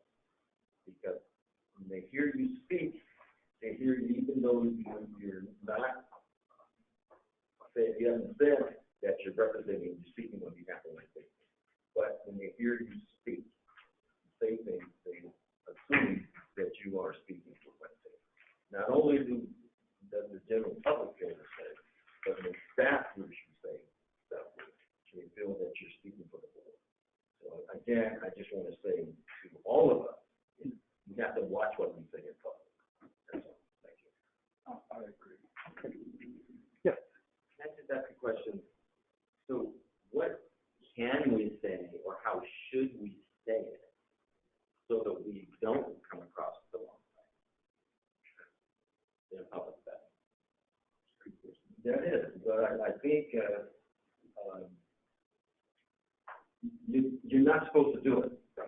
So what does that mean? I Well, don't understand.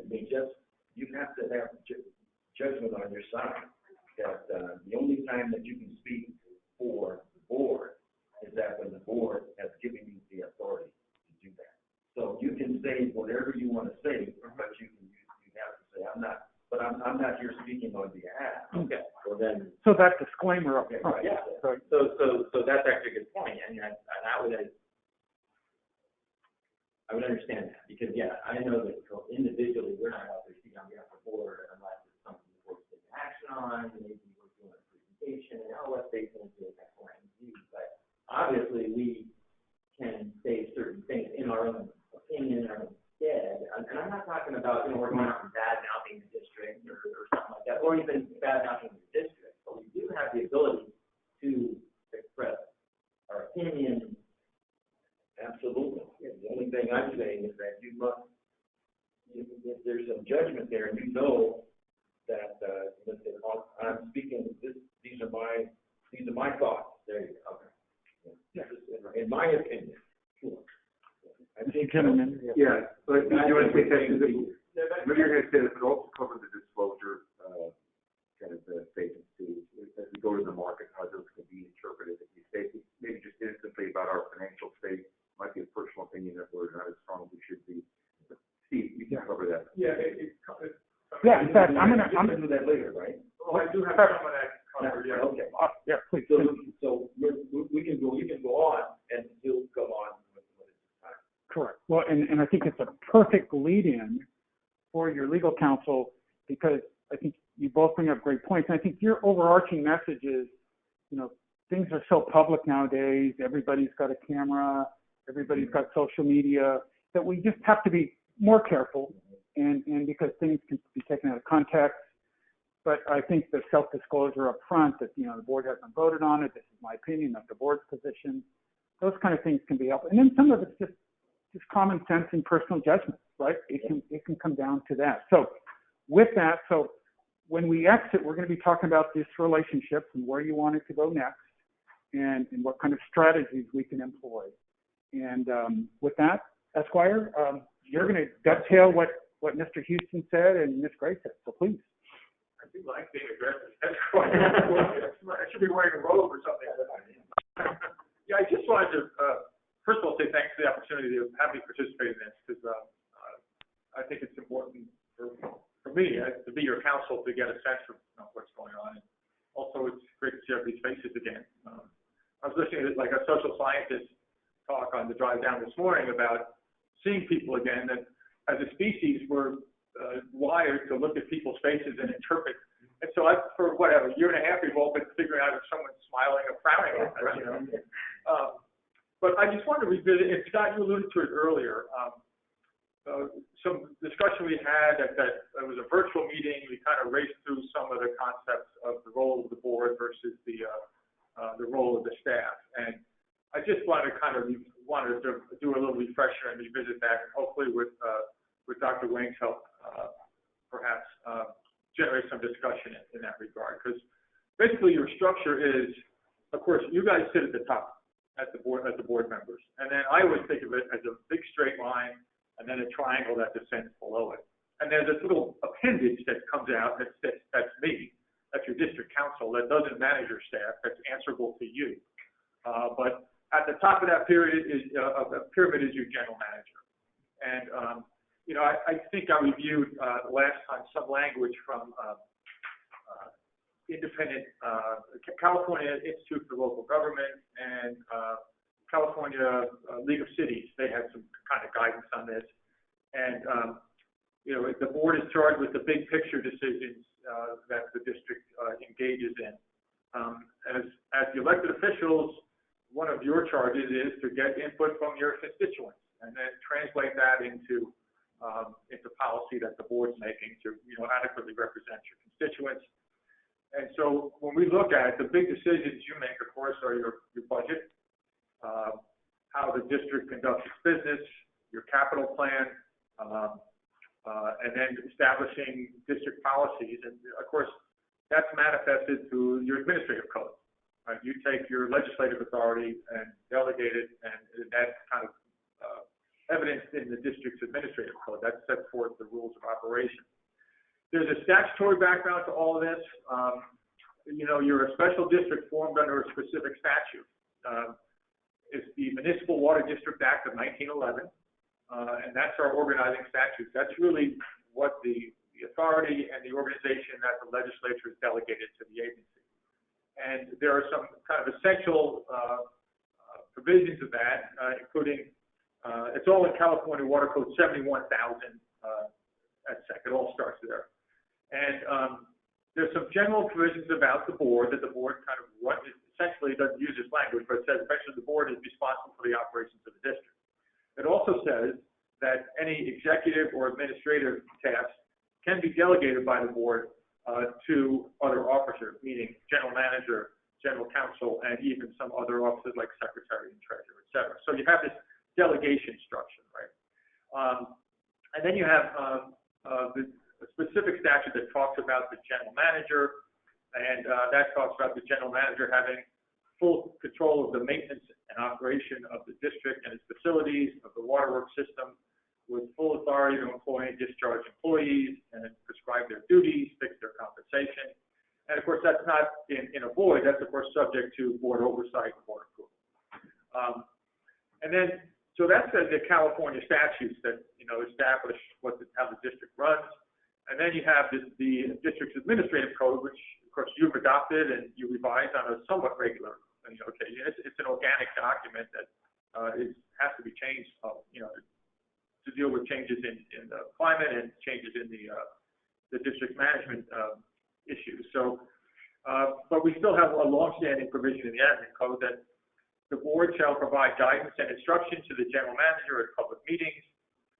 Individual directors shall not instruct the general manager in the execution of his powers and duties. Except for the purposes of inquiry, the board and individual directors shall interact with the district staff solely through the general manager and not give orders to any subordinate of the general manager. Of course, we all know that it's not exclusively Pat, it's really Pat's office. I mean, you have Julie, you have Hazel, you have other people, other executive staff liaisons that you interact with. But it's important, and it brings up the issue that you were raising, Scott, about how an individual director communicates, because the Brown Act also, of course, governs us, and that really clearly states that the board acts by a majority vote. So one member does not represent the will of the board. And I think we've had this. I think we had a discussion a couple of years ago on printed materials. That if we were going to have something, if you wanted to publish something, it was a blog, or if you guys were publishing on websites or something, but we want to make it clear that if you're talking about district business, that you state that this is my, you have some visa in there, that this is my personal opinion and it doesn't represent the position or the opinion of the West Basin Board.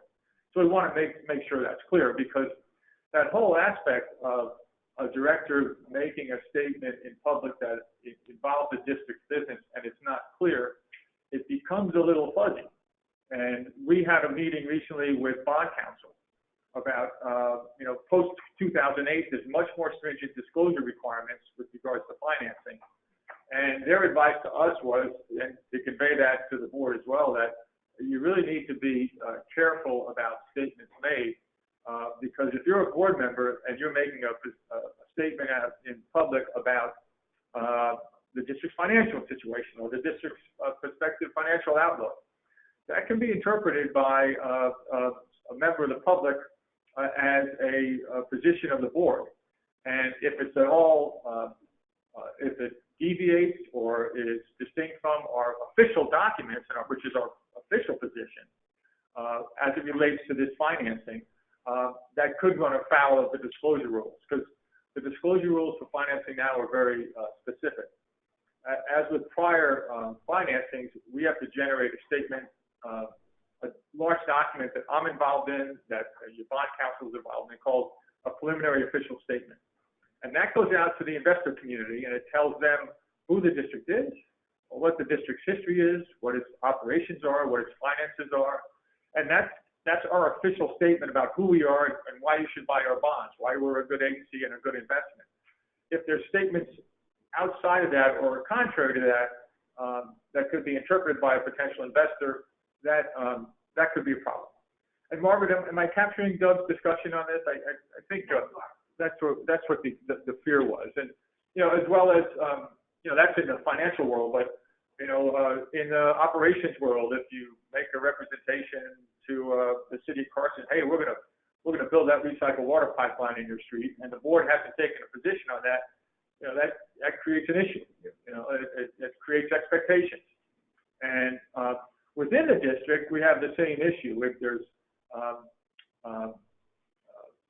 individual directors making representations about, either directly to staff outside of the general manager, or, that in some ways, I think it cuts two ways.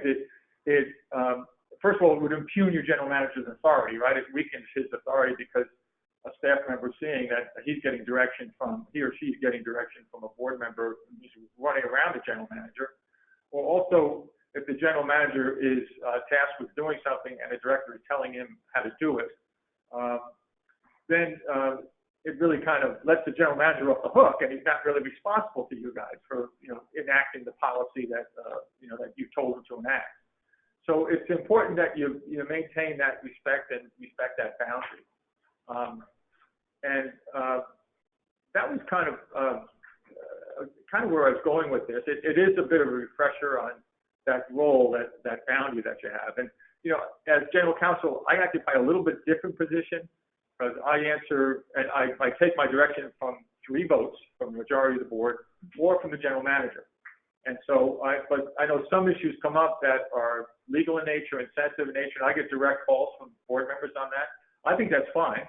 But just understand that anything that I'm asked about that's also available to the rest of the board if it comes up. I don't want to have to call all directors and tell them I just had a discussion with Director Gray on a Brown Act issue or something. But if you have legal issues, feel free to call me, and that's that is district business. But it's you not, because frankly I have the luxury of not having to take direction for you because it's a legal matter, and I think for every one of you I've told you things you don't want to hear because my opinion has differed from yours, and but that's my job, and that's why I think I've been able to succeed in representing numerous agencies, and I think that winds me up. But I just want to check one more note.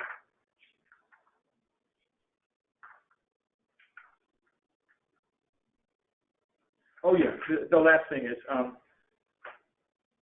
in terms of taking action outside of a meeting, haven't seen it much with West Basin, but just be conscious of that issue. If you have an issue, if you call 2 other directors to try and get a consensus, then we have a Brown Act problem, right? It's that serial meeting or the spoke in the wheel meeting where one director calls another director, how do you feel about this? Then that same director calls someone else. All of a sudden you have 3 directors talking about district business outside of a notice meeting. So that's really what I had to say on this. If you have any questions, of course, let's talk about it. And also want to say thanks for the opportunity to represent West Basin. I mean, you guys are a real feather in my cap professionally, and I really appreciate that. The work that you do is important stuff, and it's high profile, and I feel fortunate to do the work for you. So thanks for the opportunity. Any questions before you said any questions or thoughts? I was just going to say, but at no point do we give up our First Amendment rights. Absolutely. So we have the right to speak. We have the right to express our individual opinion, whether that individual opinion is critical of the district or not. Yeah, right. And I wish I remembered my stock line on this, Desi, is always that once you're an elected official, it doesn't mean you forfeit your First Amendment rights. You absolutely maintain those. You just need to walk that line carefully and make sure that your opinion is not representative of the entire agency. Right. I've always been a minority, so I'll just represent the minority. Any other questions? Hey, I'm just a member. Thanks, Steve. Representation procedure. President Williams, we're ready. That was a great session. That was item 6B on the agenda. Yeah. So that's wrapped it up. Ready for work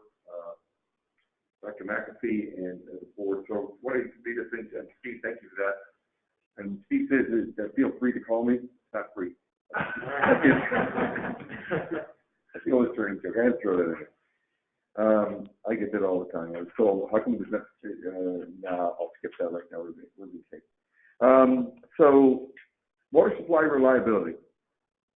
We have, this is really a major challenge and issue for this agency. When we talk about a crossroads, this is one of our big crossroads items. I'm going to have Barkev help me with this, but I want to lead this discussion off. The landscape in terms of water reliability and where West Basin plays in it, that role is changed dramatically from when I used to work here as a contractor for the agency 30 years ago, or however long ago it was, back in 1995, almost 30 years ago. But what's changed a lot over that period of time, but a lot has changed in the last few years, very rapidly changing in terms of new projects and new initiatives that are being considered, and things that are happening right around us. We're right there in the middle, and we have some really big projects being proposed that will, and that are evolving. It changed from when they were originally brought up just a couple of years ago. Namely, the Operation Next, which Barkev will give you the details in terms of cost, schedule, how much flow we're really talking about, and then we're going to get to the discussion, what does it mean for us, and what should we do about it. And of course, Operation Next, and where they want to bring this water up here or out here, 3 buckets, which now has changed a little bit as of the last iterations of that project. But the supply for our whole recycled water program, as you know, comes from Hyperion. And there's one takeaway from this presentation, or this not it's going to be a short presentation for this discussion. It's job number 1 for me and the staff, and I think the board, is to secure a long-term agreement for the supply of this water, the secondary effluent from Hyperion. I'm sorry, Craig, I have another one here. Where's the center easel? There we go. Craig, I'll give you your own phone board, because you're going to be very instrumental in the conversation going down the road. But this is really key to us. We have historically purchased secondary effluent from Hyperion, and it comes to this plant and goes out to a whole bunch of customers, hundreds of miles of this pipeline here, Purple Pipeline. And it's about 40 million gallons, or close to it a day. Hyperion is, for the mayor's directive, going to recycle all the available water. That was his message back in February 2019, at the Hyperion press conference, and we would continue on our merry way. They've had, and I'll get back to that in a minute. Also, Metropolitan has a project with the LA County Sanitation District, the Joint Pollution Control Plant over here in Carson, to essentially recycle all their water up to a standard for groundwater augmentation, or drinking water augmentation. That's another big project. Billions of dollars, rough timeline of 2035 to 2040. Barkev will elaborate a little bit more. We also have in here the regional brackish water reclamation project that WRD is considering, right in here in our, looks like they're going to put it over here in Torrance. Much smaller flow, but has major impact with us, on us, potentially. So what have we been doing up to this point with these guys? We have a $19 million MDR pilot program with Hyperion, LA Sanitation, LADWP. $19 million is the latest cap on that.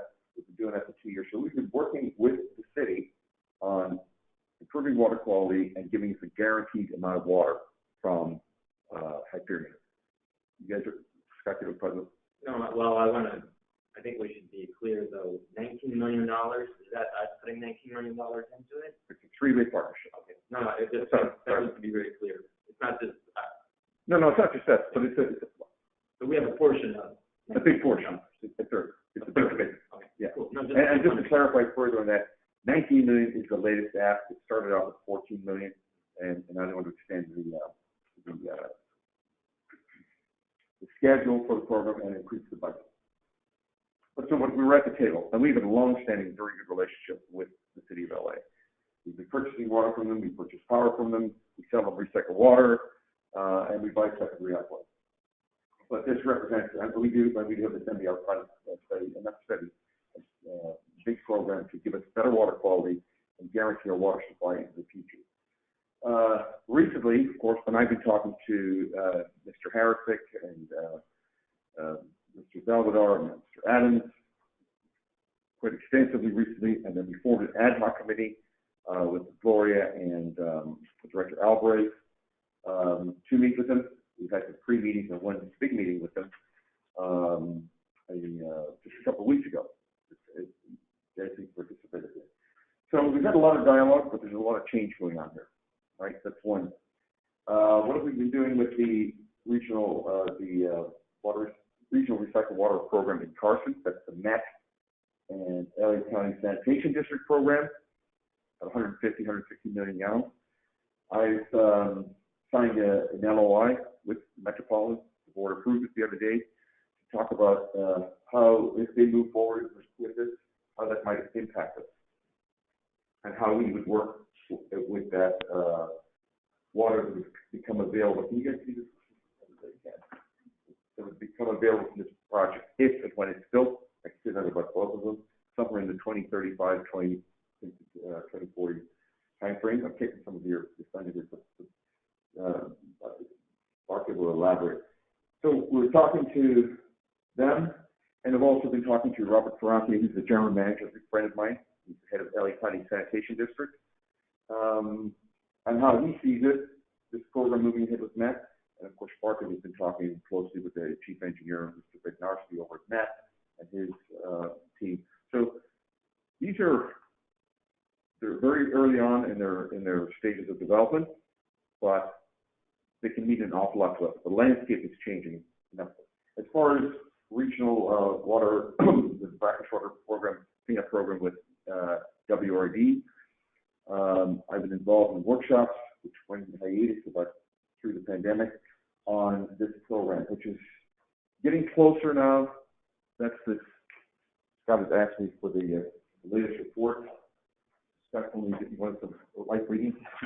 There's a big report that just came out, kind of outlines what they're planning, the size of the facility, but that is kind of very impactful for us. Let's make a clean up the brackish water in the plumes, and with that, we'll create more storage space or make more space that needs to be filled, and maybe we can be part of that solution of replenishing that gap. But also, the water produced there can go to our existing customers on the potable side, which would have an impact on our water sales. What's that? Okay. So that's just to tease it up. There's a lot going on. We've been very busy, very active. I like this phone board here because it kind of shows the basin, the big picture. There's also Measure W and other things that are not directly impactful, but we're sort of considering all of those and looking at those things. So what we're going to do with this discussion is just make sure the board is aware of everything. I think you are, but it's a very good topic for a retreat because, the city of LA has sort of signaled, I would say, Debbie, that maybe we're not in their future in terms of a water supply. That's a big issue. Sure, looks like. It's a very big issue. Yeah. Right now, we do not have a reliable water source at all. You have a water source that's going to end relatively quickly. You have an investment of $750 million that's been made over here over time. I don't know if I'm in the right ballpark, but I think I am. We're looking at a lot of, I think, potential, albeit not a great potential right now, but a potential of having this stranded asset. And that has repercussions in how we budget, how we finance. So, and those are discussions that are coming up later today. But I do think that we need to have a really august discussion about these issues. Talking about the regional brackish water reclamation program, you all need to be very cognizant of that. WRD will move forward with that And that, when they start extracting that water will be put into service. They will be giving it to the same customers we have now. Nothing wrong with that. That is probably a better use of the groundwater basin, but we need to be a part of that, a very active part of that, and we have an opportunity there because at some point they will need to replenish that water. Okay? And that replenishment, who's going to be the source of that replenishment water? That would be us. And is that going to be imported water or treated water? So Barkev, we're going to go through that. So that's good, really good information on that particular part. There's a lot of moving pieces at the bottom line. That underscores that. And also you say the supply of water for this plant right now comes from Hyperion, right? The contract for that has been renewed. The renewal hasn't even started. It starts in July, just to be clear. And it goes to 2026 with a glowing promise to give us an extended long-term contract when that was written just 18 months ago, way into the future. But even in the interim, a lot of things are changing, and staff is changing. As you know, sir, Enrique Salvador is gone, Herrick is retiring, and we're waiting back for a sort of a response to them. I won't say anything more about that because at the end of this section here, we'll bring forward the closed session to talk about aspects of that. With that, Barkev, would you please join us up here? This is our, well, you all know me. Let me introduce Barkev, our chief engineer. So I'll let you take it from here. Okay, I'm here for flashing up other people. You know, a robust discussion, General Board. I think it's still morning. Good morning, directors. So yeah, I'm just gonna piggyback on what Patrick said and give a little bit slightly more details on these projects that are very significant for us, for West Basin moving forward. So Operation Next, the Operation Next program and its sister program, Hyperion 2035, are combined to meet the city's Green New Deal objectives. What are those objectives? Some of it is conservation. See if we can conserve 25% more. See if we can get less imported water to the tune of 50% reduction by the time we're done. And then recycle 100% of the wastewater. And so those goals fall into the Operation Next program. And so what the City of LA has done is said, okay, so how do we get these objectives, and how do we get use Hyperion source water to serve a third of our demands? So they looked at Hyperion and looked at where are the demands. So Patrick mentioned originally there was this roughly 3 buckets. A bucket to put water in Central Basin, a bucket to take water up to the San Fernando Basin, and then a bucket to have some sort of an exchange with Metropolitan. So roughly speaking, it was around 50 million gallons per day each. A total of 150 for the 3. A total of 150. More recently, the city estimated what would Hyperion have around 2035, which is when that's the target date for the city. And I say that's the target date. That's the mayor's target date, and that's currently the program's target date, is to reach all of these objectives by 2035. So what are the flows at Hyperion 2035? Close to 260 MGD. If they were to treat all that to advanced water treatment, they're saying they could get probably around 217 million gallons per day. 217. What would they do with that water? First, those 3 general buckets are now about 9 sub-buckets. First, think they could, in relation to the WRD project, because WRD is going to pull water from the ground, they're saying, and LADWP would be a customers of that project, they're saying we got to replenish more in the West Coast Basin. So that's one bucket, is for them to get water, whether it's through the barrier or some other mechanism, the existing barrier that the county operates, or some other mechanism, to get water into the West Coast Basin. And then, you see, in addition to West Coast Basin, we need to take the water to Central Basin. That's where you see this pipeline going east. And they have a couple of buckets there. One is to the conveyance to get it here and to push the water inside the ground. And the second bucket is to pull the water back out of the ground and connect it to the distribution system in South Los Angeles. And the third bucket that is related to this Eastern pipeline is to take it further east and have an interconnection with the metropolitan system and have the ability to exchange the water. So that's going east.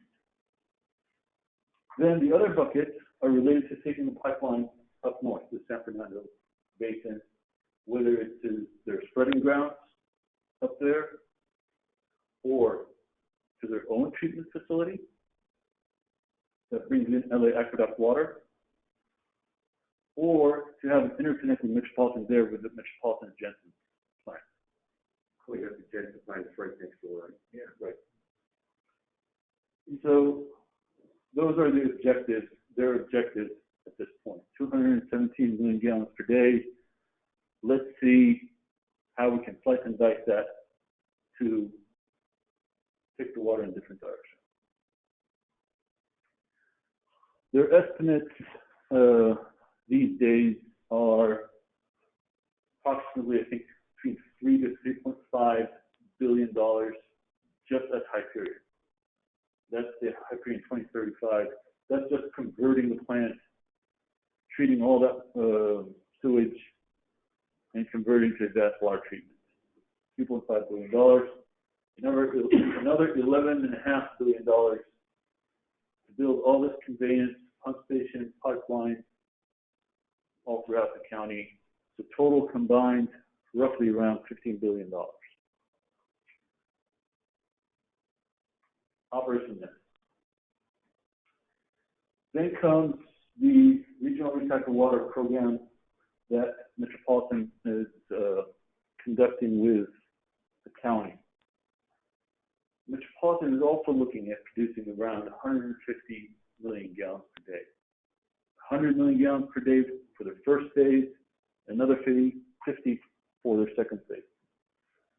The first phase would be to take advanced water treatment, send some to Long Beach, where Long Beach will have injection wells and put it into the ground in Central Basin.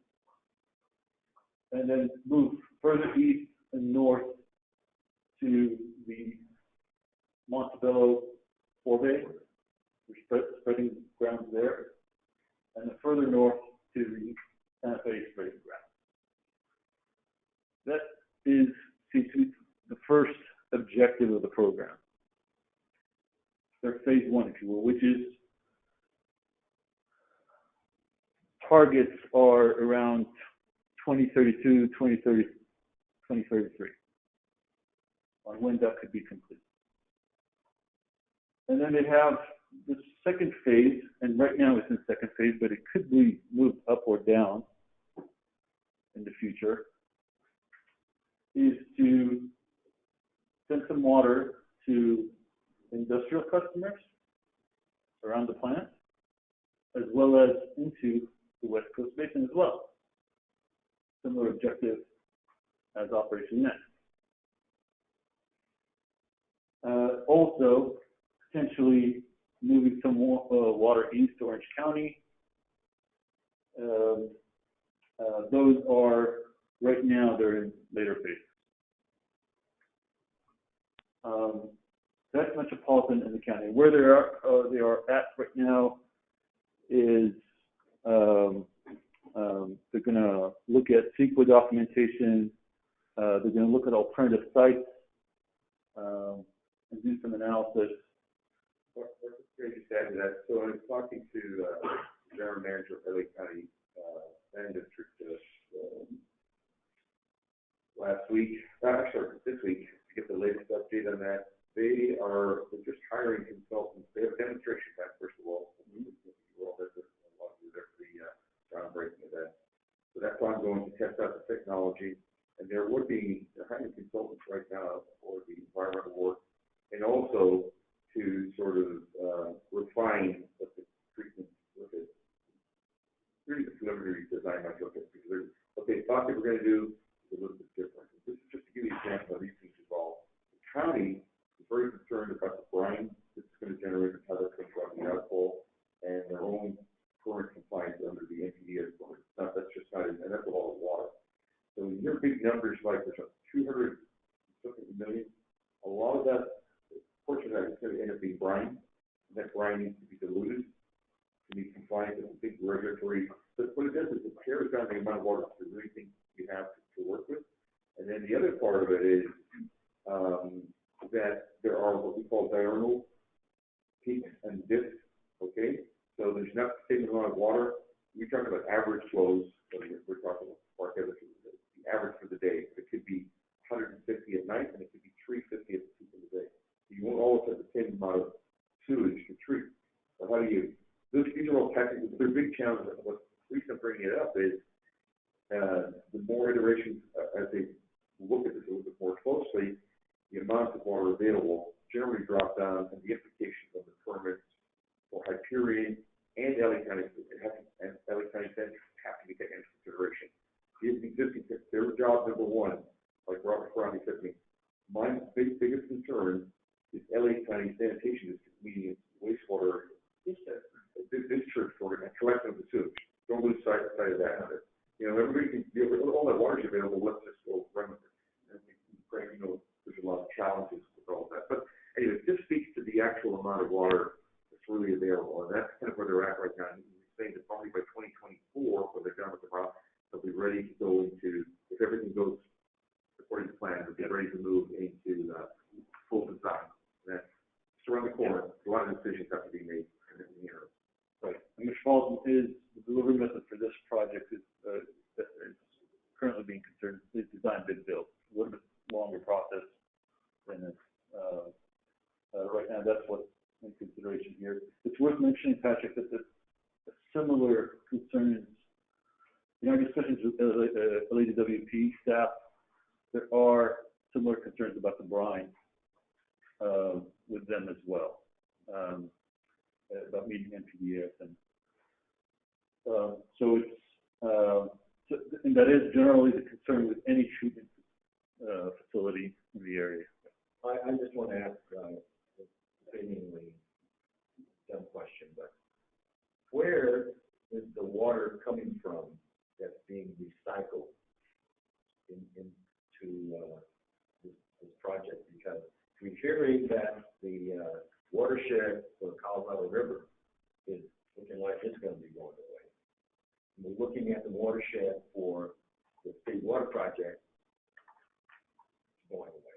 We know the watershed for Orange River, LA dried that up a long time ago. So where's this water going to come from to recycle? Right, and that's a great question, because the title of this item is water supply reliability. But also, right now, a lot of the water is being imported, and that's under a lot of duress. I think extreme duress. Director Albert says he's right. Well, I'm a bit of a freak on this one, because Professor Hall, I think Scott, you were there at the Central Basin the other day at that presentation that Director Hall was a climate scientist, preeminent climate scientist from UCLA. One big takeaway from his presentation was that when we look at where we get our water, import water, we really can set snowpacks in the Rockies or in the Sierras, right? And as that goes, so goes our water supply. Good snowpack generally means tons up. We get tons of water that year. Bad snowpack up. Well, now with climate change, there's new things that have entered into the equation. I don't want to belabor it, but it is kind of important. You brought that up, but the what's happening. Let's take the Colorado River Basin source of water. And unfortunately, EJ here, much better version of this than myself, if you have any questions. But basically, you used to have the snowpack. Right now, we're at 88% of average on the Colorado River. That's a pretty good number. But runoff is 28% projected, much lower. They used to be much lower, closer. In other words, the snowpack, that's like a big storage of material in the reservoir. And if it behaves properly, it'll melt and run to the streams and end up in Lake Powell and end up in Lake Mead. And everybody's happy and found the Colorado River out there. A lot of it's not, even if you have a good snowpack, it's not getting into the streams and into the big storage basins all the way still on the Colorado River out before it gets swept. Largely because the temperature is just up a couple of degrees. It's evaporating before it has a chance to really run off. When it does run off, it's being absorbed by very dry soil. And spring has shifted back about 3 to 4 weeks for plant uptake. Bottom line of all this, it's not getting into the system, right? So that's a double whammy. So it's not just that whether you have a good year or a bad year. Even if it's a good year, it doesn't necessarily mean they're going to capture it. Or if it does melt too quickly, it's too much and too quickly. So very complicated. All that's to say that our water supply from both those sources, State Water Project and Colorado River Basin, is we're used under great duress. But it really is. It doesn't look good. But keep that in mind, because that a lot of that the source water for these treatment plants too. Like kind of local water. And left up the LEL. Yeah, I'll conclude with the cost of this program. In 2018 dollars, I think the latest estimate from Metropolitan. Phase 1 at 100 MGD was around $2.6 billion. And then it would jump up to $3.4 billion with the full program, 115 million gallons per day. And third, the brackish water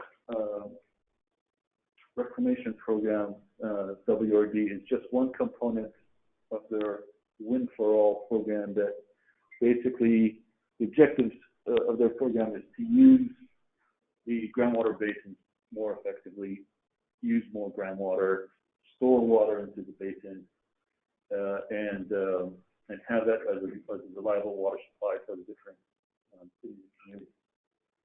And so what they have in the West Coast basin is the planned regional brackish desalters that has been in the work. You saw the feasibility study that they just concluded, and the feasibility study went into different alternatives. There are six potential retail customers for that program, 4 of which are West Basin customers: Lamitos, Manhattan Beach, Golden State, Cowwater. The other 2 are LEWP and Torrance. And so West Basin customers would originally, there's different scenarios and different estimates, but originally thought that West Basin customers would take about 2/3 of what the program could produce, roughly speaking. When this first started, this program, there was a maximum production level of about 40 million gallons per day. When you went through the feasibility study, that went down into lower levels. There were scenarios that looked at more like 20 MGD, 15 MGD, and something like 11 MGD. And it seems like from the latest workshops that they might be leaning more towards the 15 million gallons per day. Can you say that again? 15. 15, 1, 5. Yeah. And their program, 50 million gallons per day, their capital expenditure, they're estimating an annual expenditure just for the capital side of things. I think it was $7 to $8 million per year. 30 years, roughly about $2 billion. So their schedule, so feasibility study. Next up is to maybe start a pilot, and then that would feed information into design. Also, start some site selection process. They've identified a site that, working with the city of Torrance, that they think that this is going to be the site, the transit center in Torrance. But also look at other sites of where wells can be put in, because what the program is, they're going to need to extract the water, clean up the plume, and treat it. The brine would go to the county's treatment plant, and they would also have to design. So there's going to be a bunch of wells. There's going to be pipelines that take the water from the wells into the treatment facility. And then there's going to be a brine line from the treatment facility to the county, as well as potentially a couple of potable water distribution pipelines that would take it to LADWP's harbor area, and another pipeline that would take it to Manhattan Beach. So a second aspect of this project is, the project objective is we want to clean up the plume, and we want to be able to use the groundwater. But its sister project, if you will, is the replenishment.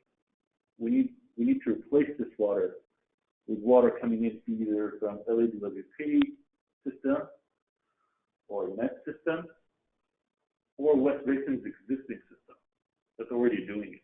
I like the third option. Yeah. So in our discussions with them, we've made it clear that, we've been doing this for a while. And not only that, but we have capacity to put more. We've talked about recently in board meetings about some of the restrictions that we have with that. Some external restrictions in putting more into the barrier system. But not only that, we have space in our plant to expand recycled water to the barrier. And we even went beyond that. We told them that we have satellite facilities that could be optimal about taking the Title 22, expand the satellite facility to inject water. So our case to them, to LADWP, Metropolitan, has always been in our discussions with them about we have infrastructure. Not only we've had infrastructure, we've been doing this already for a while. And let's use this infrastructure to to meet your objectives, but also to maybe reduce the cost of your program. If you're using existing infrastructure, it might just be more cost effective and time effective if you want to meet these goals. So in our discussions with the major parties, in our master planning effort, we made special consideration for these agencies in our discussions. Yeah, we talked to our customers, we talked to the cities, we looked at demands, we looked at billing records to see what are the demands in different areas. But we've had very focused discussions with each of these agencies to say that we, with Basin, can be ready to meet some of your objectives here. So similar to the WRD, LADWP, we have infrastructure that can help them meet their objectives. We have infrastructure. We have a 36-inch line in Inglewood that was supposed to go all the way. In our first master plan in 2000, we had a joint master plan with LADWP. That 36-inch line, big transmission main, was supposed to go through the Tom Park, down to Santa Monica, Beverly Hills, LADWP area to get recycled water there. And so there is opportunities. There is a recent analysis of our existing system showed available capacity, not only in our plant, but in our distribution system as well. And so that's, I think, a big part of, we'll open up for discussion, but that could be a big part of what they think can offer, what our strategy could be and in continuing our discussions with these stakeholders. Mark, that's a really excellent presentation here. I had two things to it too that, obviously, what it just said speaks for itself. A lot going on. We know that. I see an opportunity as well as challenge here. I think the board will see that too. So we have to be, these projects are just have to be conceptual. I think we have to take them like they will happen. It may not happen in terms of our West Basin the strategic planning until we know more. The Hyperion fish, the supply of water from Hyperion is one thing we're going to need head on. The other thing too is also looking for an alternate source of water that needs to be on the table, at least considered. I don't want to go into what that might be, but there are some options out there, but they're not. We'll want to run those to ground. And as far as the cost of the two projects, you may have noticed that Barclay have talked about the two big projects. The cost of the regional recycled water program between Metropolitan and LA County, the sanitation district, is around $3.5 million at a full. So that's considerably less than what you mentioned for the LADWP, the City of LA project. And the numbers I've got lots of different numbers. All it's supposed to be paid by LADWP, it's still paid by ratepayers, but the LA is under the LADWP umbrella. So the $3.5 billion was correct. That's to essentially rebuild Hyperion to make this water. But that's the same cost of the entire project for almost the same amount of water, similar amount of water over in LA County and Metropolitan. And then there's some very large number of $1 billion to build that pipeline and 10 pump stations along the way to lift it up there. Huge amount of cost. And then Santa Monica Mountain, 23 Santa Monica Mountain, but also go through some pretty high real estate.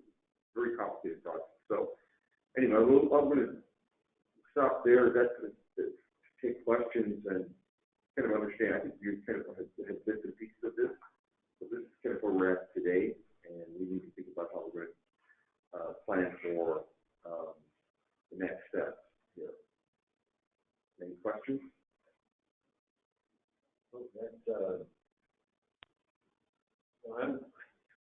I yield to my good friend Alvarez. So he is an expert here, and I think we need to rely on his expertise. Well, since he's on the board, we're going to have to pay him as a consultant. So we should get it. Actually, all the better than your consultant. Make more money. And they listen to you. No, I'm listening to you. So. But I want to preface it though with one thing. When I looked at all of this, in terms of the pipelines that was being shown by both NET and LADWP, and talking about the extended pipelines that they're showing in their system, very expensive to build pipelines. And that's really their Achilles heel. But I think that in the time frame that they're looking at, if we come back and look at these master plans as they evolve over the next 5 years, that those pipelines are going to start disappearing. And the reason I say that, and this is very important, it's very important for us, at least as the driver. If we're looking at treating that water as we are today, we're effectively creating potable water. The water we create today and the water they're going to be creating meets all the drinking water standards. So why build the pipelines if you can put that directly into the distribution? We can't quite do that today. Theoretically and technically we can, but for all practical purposes, that's not real. But as time moves on, in the next 5 to 10 years, and people start really looking at the cost of those pipelines versus the cost of saying, let's just treat the water and put it into direct potable reuse, that's going to be a way to go. Anyway, I just wanted to say that as a preface. I do think that we're going to see a lot of evolution by both Metropolitan and LADWP. I think you're right, because the purple pipe is turning out to be a dirty word. Yeah. There's no longer excitement when we talk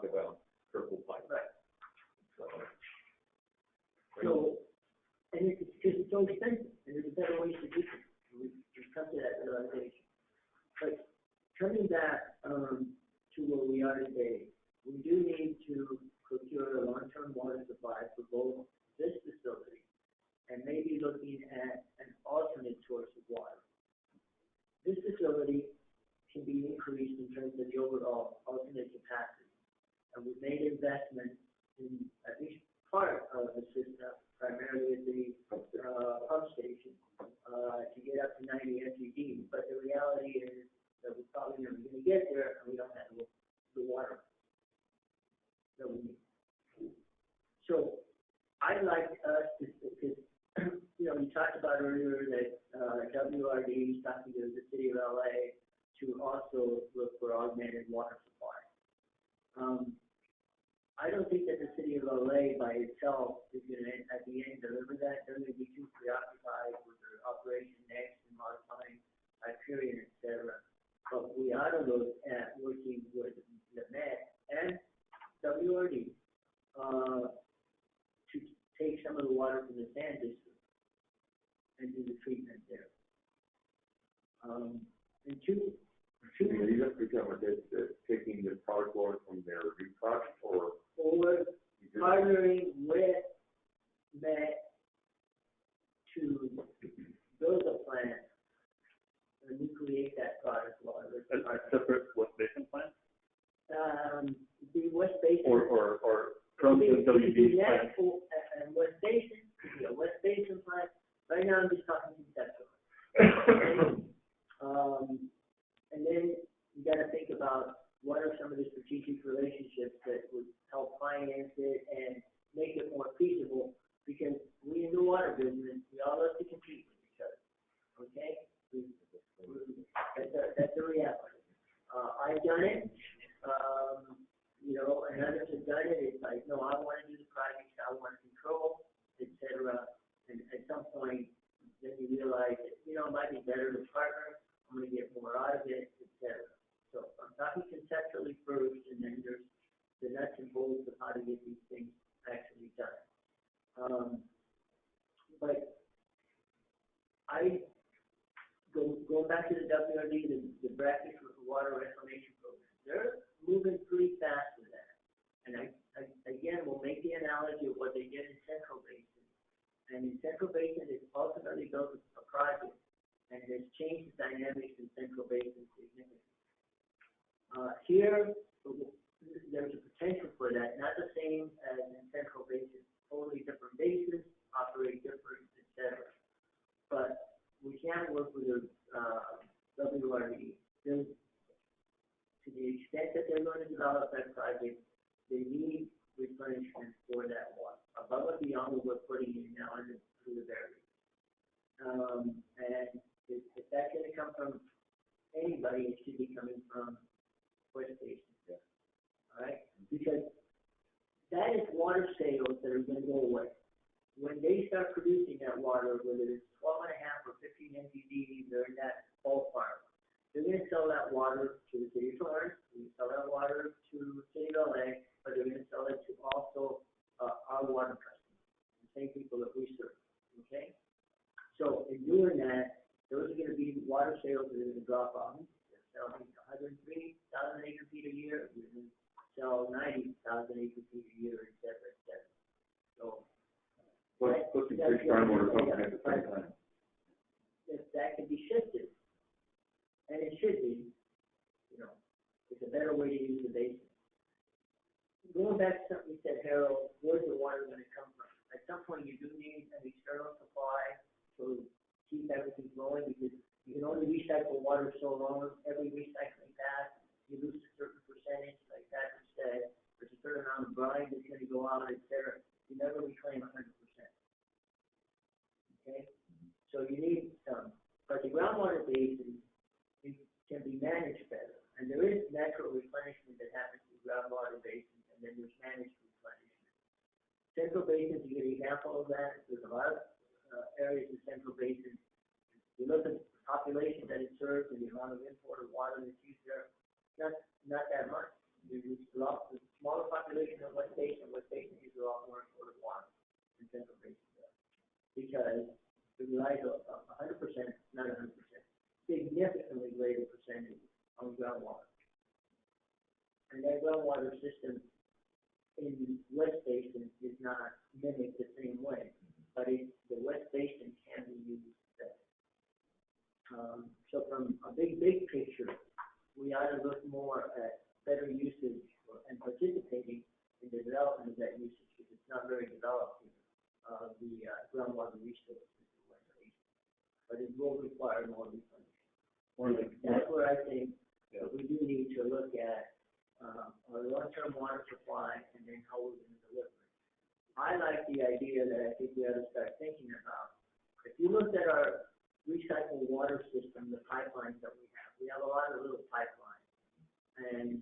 But there's a backbone, that 42-inch pipeline that goes from the Hyperion plant, or basically the T Little plant, all the way down to Carson, to the Linda McDonald plant.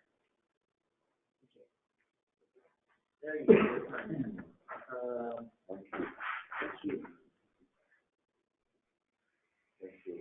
And when you look at that, at the Juanita McDonald plant, it is not too far away from the joint regional plant. And right now, the brine that we produce at the Juanita McDonald plant, we dispose of it. There's the other end regional plant.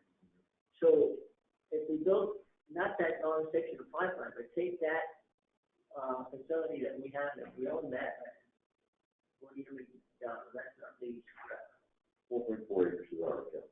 So we might have to buy some more land there.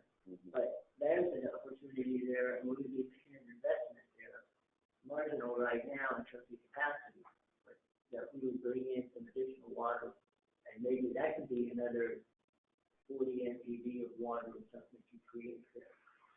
And the key in our discussions with WRD, one of the studies that they just kicked off is where are these injection wells going to be, right, to give them optimum. I'm just going to go to this one real quick here. So here's the county's plant, and our plant is right here. You need to give a small pointer. Sorry. Our plant is here, and then this is the county's plant. And in our discussions with WRD is, where are you going to put these wells? Because if it's going to be on the southern end, the southeastern end of Florence, it might be closer to the plant, to the county's plant. If it's a little bit to the north, it might be closer to ours. That could have an impact on the feasibility of who brings the water in. Our plant in Carson, we do have space. We have a little bit of space. I don't know about 40 MGD. One of the constraints might be the brine line that goes through the county. We have some capacity we could increase about 20% on that brine line, or else we could always expand the brine line, put a new line in. But there are those type of things that we would have to kind of sort out. But that's one study that we just started with. We're going to have our eyes on that and see how where those injection wells are and how close are they to our facilities. At that end, basically we're looking at the Dominguez well, the Dominguez barrier, just like the West Coast barrier. Both of those would be sources, but the other thing, there are some aquifer recharge wells in the city of Torrance. They're up near the transit facility and their public works yard in that area, and they have 3 recharge wells that they have built that are not being used. So I think that's part of it. The other part of it, just talking big picture in generality, I ought to think about in West Basin is the northeastern portion. City of Englewood, in that area up in there, that's actually not a bad water production zone. And City of Englewood does have a water treatment plant, it's for groundwater. Yeah. They don't really maximize that use. Maybe that's another party we start working more closely with. But we have to think about some actual recharge wells there. But again, the short term, I think in the long term, you're going to end up, because it's like, why put a straw in the ground here to put water here and 1,000 feet away? Right now,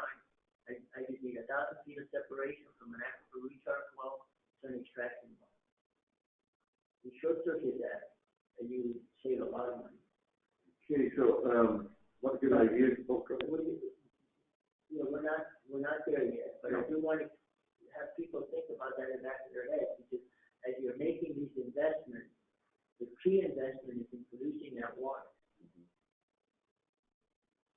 That's the real key investment, and there we do need to really focus our attention, and then, other water changes.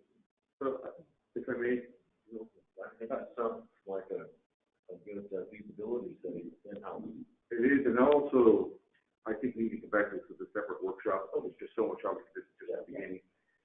There's a lot of good free consulting advice there. But Desi understands the basics here very well. And we're in this predicament, but a situation where there's a lot of moving pieces, obviously, and there's sort of near-term stuff, like right now, getting the secondary output supply locked in, as the more longer-term things, if and when these projects will know exactly how they're going to play out in a few years.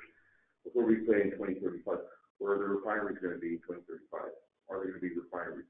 Or it's the whole landscape, especially near-term and long-term things. But what this is screaming out for here, though, even though you mentioned the word, the historically, the water business, especially in California, is a very competitive business. To be cutthroat, especially in Southern California, because of the nature of the reliance of imported water and water coming as a competition for water, whether it's ag, urban, the big picture. But it's screaming out for all these cliches, regional collaboration. There's a lot of players here, and we just got to be working with. And we are, like I told you, we've got a lot of things going on. They're taking twists and turns as we speak, and we need to have a very it's not part of the next session. The strategic plan just feeds into it exactly which way we're going to go with that. But I think the point of all of this is there's no easy, clear answer except to be aware of what's happening. In terms of the competition, you're right, we're somewhere between $750 to $1 billion invested in this recycled water program. It's a good investment. The biggest customer is right out there on the barrier. But we have to be kind of nimble here. I would say quite pivot, but we got to defend our own investment, and then we got to be thinking about all of these things, all of these points about EPR. I'm not there yet, but it'll come at some point. But because how soon, I don't know. But there's a lot of, and the basin management, right? There's an awful lot of storage capability, possibilities in the basins. There's a lot of cleanup to be done. Clean them up, open up the storage, and fill it with drinking water, whether it's natural or management. Less natural replenishment, I think, going forward. But good discussion. I do want to, I don't know where we're going next really quick, but I wanted to ask a couple quick questions. They were a little bit technicalities. Who were the customers from, the West Basin customers you mentioned that would buy WRG water from one contract? City of Lomita, City of Manhattan Beach, Golden State Water, and Cal Water. And Cal Water, and then DWP. And These are good. So that, okay. When you say Golden State and Cal Water, so that obviously is Cal Water's, Beach Cities, Cal Verde's area, right? And then you go Golden State's more Hawthorne, Condale. Yeah, okay. What is Hyperion, what's the volume they're running through the plant today, again, approximately? They're about the 250 range, I think. Yeah. In 260. They're down to about 225. Yeah. Their peaks, right? They're a little bit lower than that right now. I would say it's more in the 230 range. And dropping as per that graph, if you like, Scott. Yes. So they're running 225 or 230 million gallons. Yeah, peaks are high, over 300, and the lows are higher. Because what you did mention was estimated 2035 would be 260 million gallons a day, potentially. Yeah. And what's the county sanitation running every day right now? Sanitation is running about 250, or maybe 240, 250. It parallels very closely the two plants. Very They're similar. about the same. Yeah, they're very close. Okay. 261, yes, yeah, that's right. Okay, cool. Well, just kind of wanted to know what do they do now, what do they anticipate doing in the, 10 plus years out? Obviously, there's going to be more population growth, but then there's also even more conservation, so there's these numbers really interesting. And then, of course, Los Angeles' goal is to, treat all the water at Hyperion, basically, in an ideal world. But sanitation, county san is the metropolitan project, right? So it's 150 million gallons a day. Yeah, that would be the ultimate product of what they, all the brine, all the other, you gotta consider that would be, So there's still gonna be a chunk of water coming out of the Carson plant that just gets treated and discharged to the ocean. Cool. Well, let me see if I understand it correctly, Scott. So, in talking to Robert Brown, that was the first question. I said, how much you along the lines of the water expert, how much, what's your arrangement with Metropolitan? Right. How much is really available? If they're landing on, they're gonna produce 150, that's as much as they can get out there. Is that everything? Because you're at 260. Said, yeah. I said, well, what's 100? That's a lot. It's out there. There's brine flows and other, what he said to me, the LA County Sand District, commitment to sewage treatment, the permits, and also dealing with stormwater flows and the other issues. But that's the number that he put on. The rest, it's not all going to be brine. Brine is going to be about, on that plant, would be about 20% of that. It's going to be brine easily. So, to answer your question, you need to keep some for dilution for the effluent. So it's not all up for grabs. It's not just your brine. Right. Okay, but LA County Sanitation partner really doing all this is Metropolitan. Correct. Not like in Hyperion, they're doing all themselves. Correct. And they're going to put LA County Sand District. It's our land. It's our, we got to meet these permits. Yeah. And here's what you got. Okay. Very good. Okay. Yeah, I find it, and I want to read the source that we gave to you, but it's interesting. WRD's already got potential customers lined up within our own jurisdiction to take water, as they probably should look at that.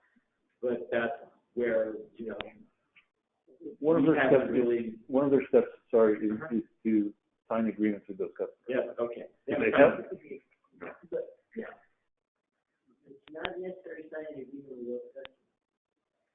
There's two things that we need to think about. If they're going to come in and serve in our area, if you're not a water district, Steve, you can apply for this if you want. And I made it Steve.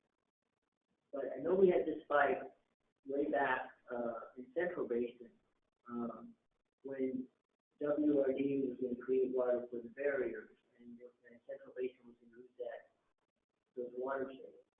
And they ended up reaching an agreement with WRD paid Central Basin a certain amount of money. At the end of the day, it wasn't a good deal for Central Basin.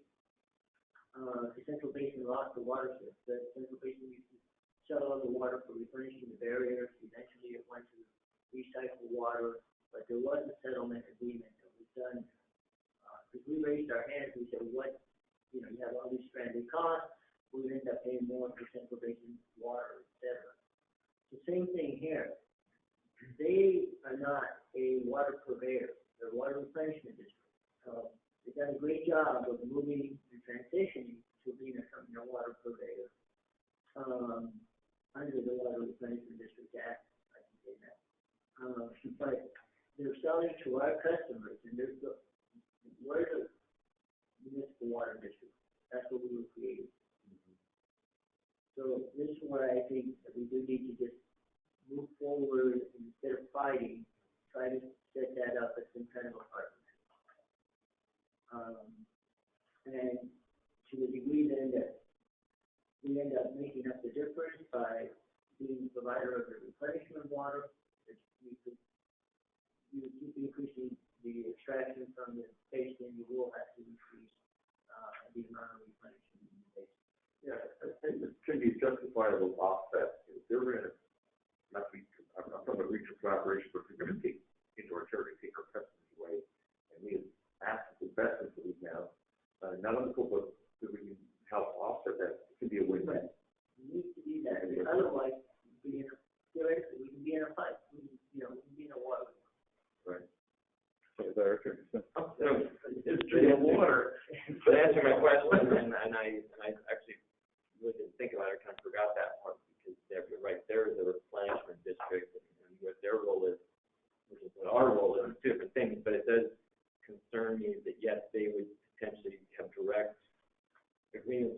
customers, you know, there's gotta be a different way that we would look at that. Now, I'm not saying, I mean, I was writing this down even before you guys got to the, in part, but I think the future is gonna be partnerships and agreements. The things that are signed and in writing and cooperative with the different agencies, because it shouldn't be a turf battle. It really should be how can we work together ultimately, because otherwise there's gonna be too much water in some ways potentially, or too many players, Too many players. to do things. Not too much water. Maybe not enough water, okay? The water pot, yes, the more the players. But Scott's exactly on the point here. You could end up in a bunch of pitching matches going on, and a lot of wasted taxpayers' money. That's money right. Because you, Yeah. and it wouldn't be good for us. But we're in a strong position, and don't be excited, but if you go back to what was happening last year with, I can't remember, what was the bill, with the receivership, was that great? Before, you know the one I'm talking about, right? So, yeah, but that bill, we're 65, just recall. So where they were going with that, of course, WRD, we're just going to receive these guys, we're going to really get into the game of being a wholesaler of water, and that was a game changer. But anyway, that's politics. I think what you lose is the concept of service duplication. That if one agency is providing a service, for another agency to come into that same area and duplicate that service, and in this case, perhaps stranding a valuable public asset, it's just bad policy. So that's the kind of the official legal principle that's in place. We have to push on that because that's the safest. Yeah, when you were moved on, the discussion was, as Desi identified that, and then the discussion was about cooperation and partnership instead of fighting. Craig was giving a big thumbs up there. We did have one schedule for 12:30. I don't want to end this discussion right now, but because we have more to talk about here on this item before we go to the next. Is it the preference of the board and everybody to grab their lunch now, or wait? Grab a lunch and Keep talking. Working lunch. Yeah, right. And then just take a quick break to get the food. you guys don't have lunch. You know what happened? Yeah, if you order your lunch. Back there.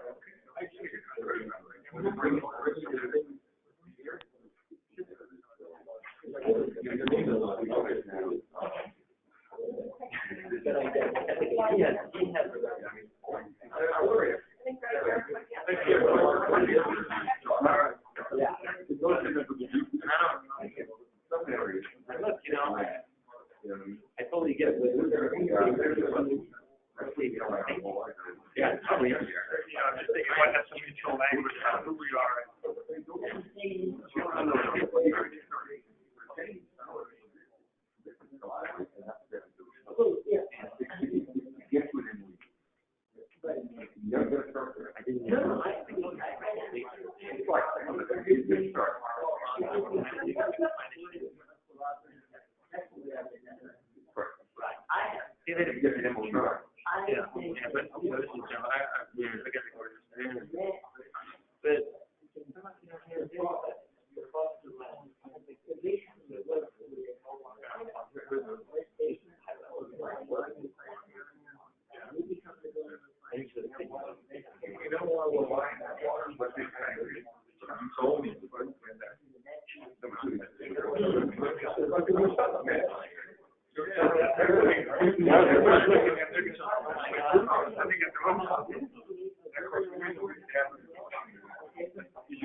Get it out.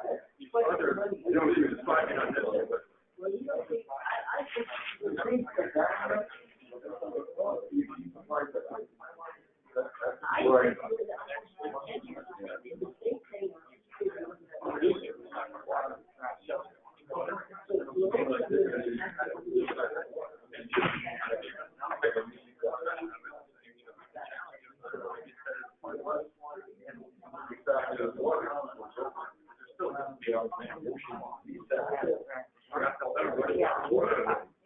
I think it's worth it.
I know what that is.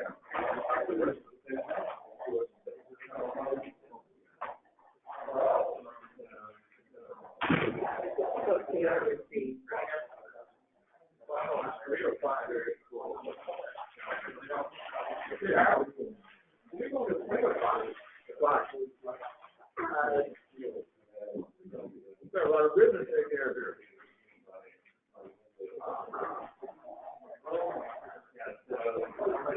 But the line doing for the board.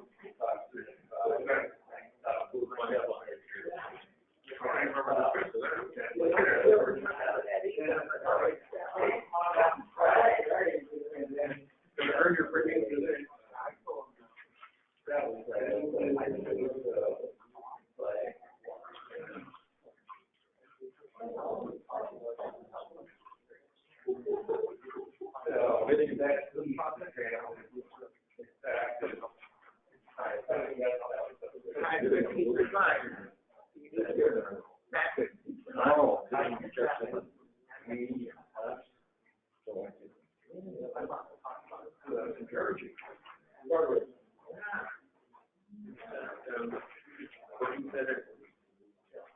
EMS, we still have a different thing.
I'm the one saying, let's see,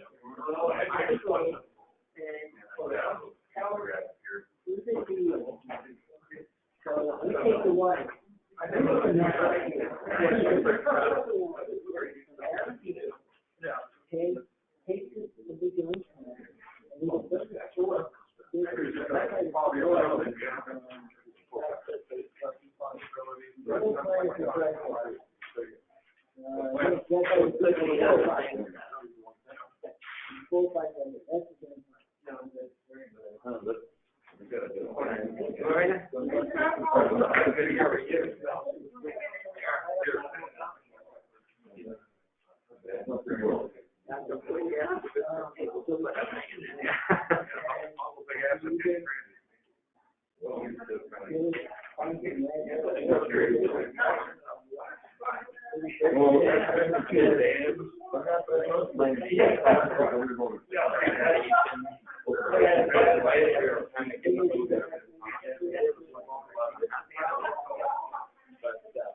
Well, the one thing I want to figure out is that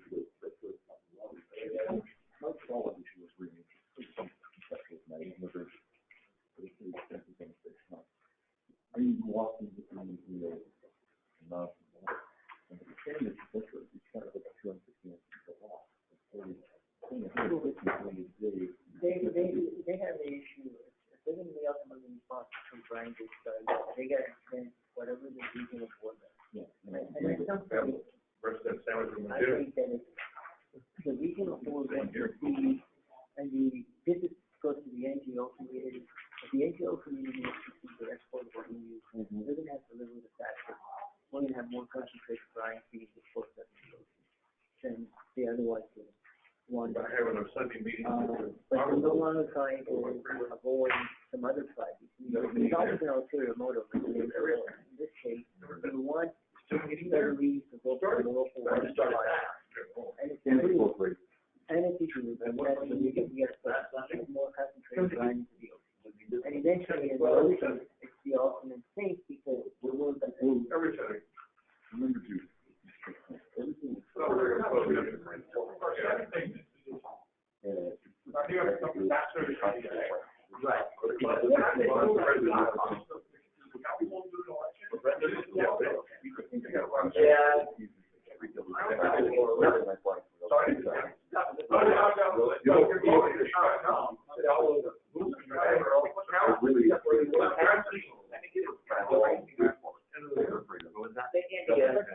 Eventually, that maybe. Yeah, I had a chat, not about that, but we found it together, but he kind of laughed about it and didn't make any kind of comment about it, but I heard. Okay, we're ready to get started. But I'm just saying that's. Okay. All right. Well, that's too late. Only wasted this time, so.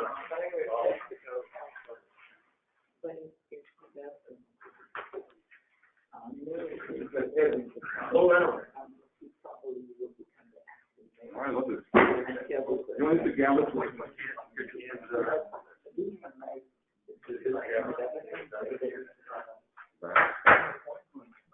Okay, Dean, this is supposed to be a eating lunch, a working lunch.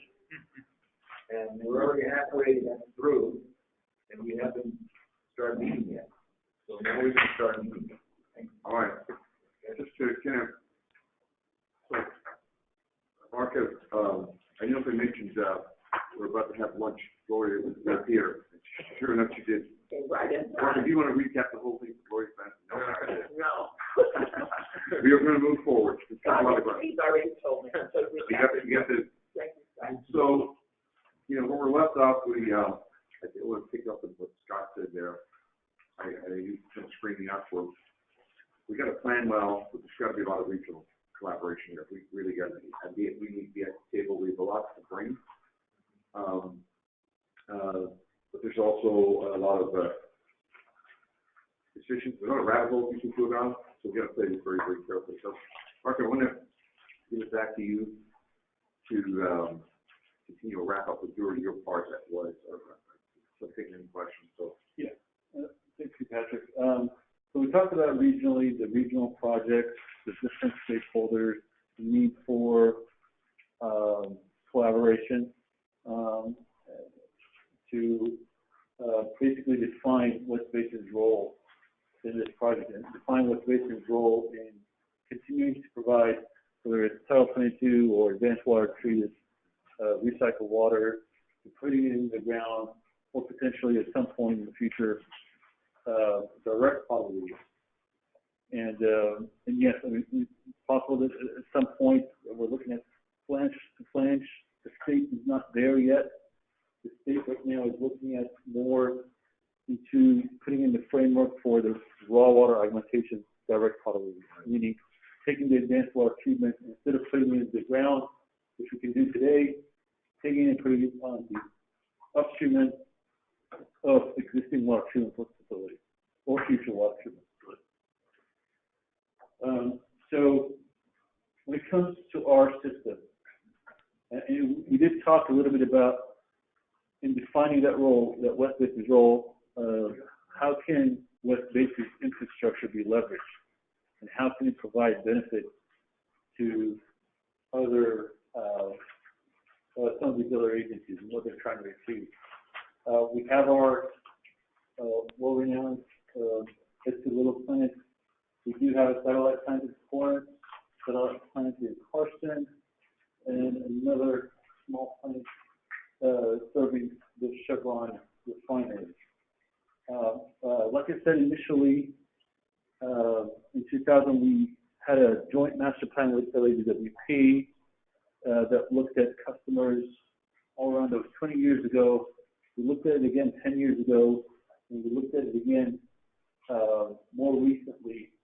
And our recent effort looked at not just Title 22 irrigation type customers, but it looked at what other cooling towers are out there. If we had more nitrified water that's a little bit more suitable for cooling towers, where are those areas? And how much are they? Is it a significant amount? Is it a small amount? So we looked at all the different demands, but we also looked at what can our pipelines provide. I mentioned earlier, we have this 36-inch leg up in Inglewood that has a lot of capacity. This originally, like I said, was supposed to go all the way to Santa Monica and Beverly Hills at some point 20 years ago. That was the original plan. So that 36-inch comes down to the 42-inch. These are big, big pipes that we have in the ground. We also have a 42-inch, and towards the tail end here, a 36-inch big transmission main that takes our recycled water to Carson. So there is potential, if we have demands around this area, we can use our infrastructure to serve those demands. We also have a 30-inch leg and a 24-inch. Still a very good sized transmission main. We're not using it as much as we could. This 24-inch down here in Corinth was originally part of the Torrance feasibility study that we did. We identified a lot of customers in that area out of our service area, but we didn't necessarily follow through in partnership with Torrance. That didn't expand. We didn't expand on that yet, but there's 24-inch line there. Originally, if you look at the documents from 20 years ago, that line was to go further south, closer to Lomita, and then up the hill into the peninsula.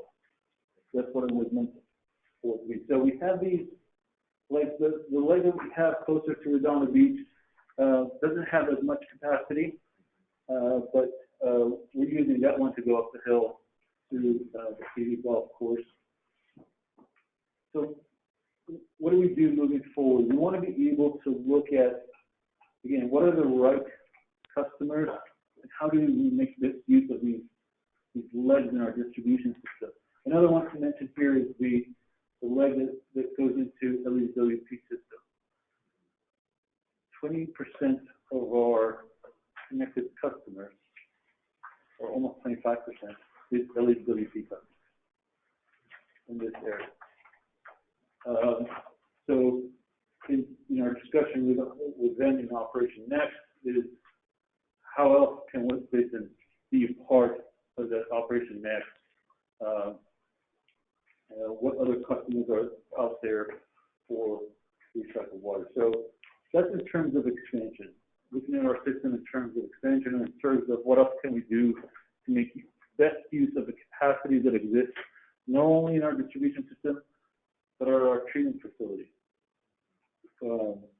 We have 40 MGD capacity for Title 22, and about 17, more sustainable, about 15, 16 on our barrier system. So we're not exactly using all of it. And so that's in terms of expansion, finding more customers, connecting them, and seeing how we can develop partnerships. If we are to build a pipeline, it really needs to be funded well. You really can't do it alone, and get the proper funding for those types of expansions.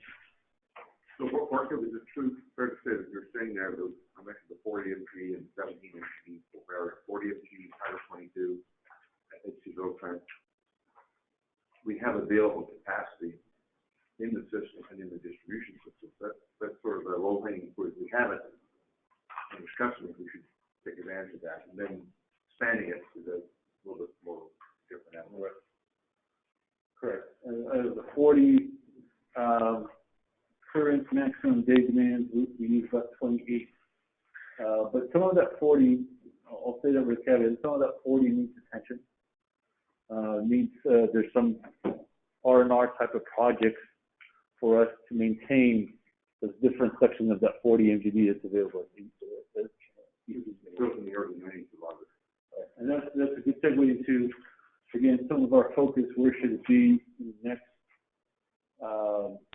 just from the operation of our system, what we're looking at staff-wise is what we would come to the board and recommend is to maintain a lot of the systems that we have right now. Those R&R type of projects, some of the things that were built 20, 25 years ago. Yes, again, we have to secure the water. So with what we have, with the facilities that we have, we want to be able to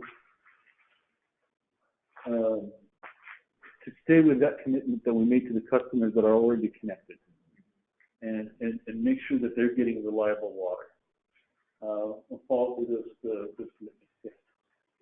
Going back to this plant, the little plant, it's 40 MGD capacity, but of that, how much is actually advanced treated water, and how much is not? 40 is not advanced. 40 is just Title 22 that goes out to irrigation customers and the satellite plant, which is the satellite plant, nitrified and RO. That's 40. Separate from that 40, 17.5 instantaneous, more like 15 to 16 unsustainable is the barrier.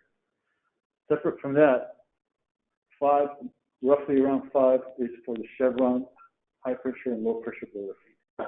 So you get 5, 17.5, and 40, all in Edwards to little. So, Wait a minute, you mean that, excuse me, the 17 and the 5 are part of the 40? No, separate. Separate, so there's actually, So close to 60 MGD at Edwards to little. I think it's good enough. so it's important for everybody to know that.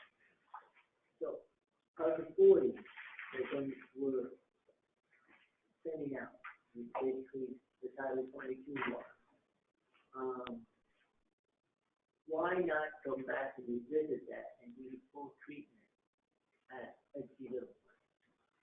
Full treatment, you mean to advanced water treatment? Advanced water treatment, so that instead of having basically about 20 MGD, you add Chevron and variable water.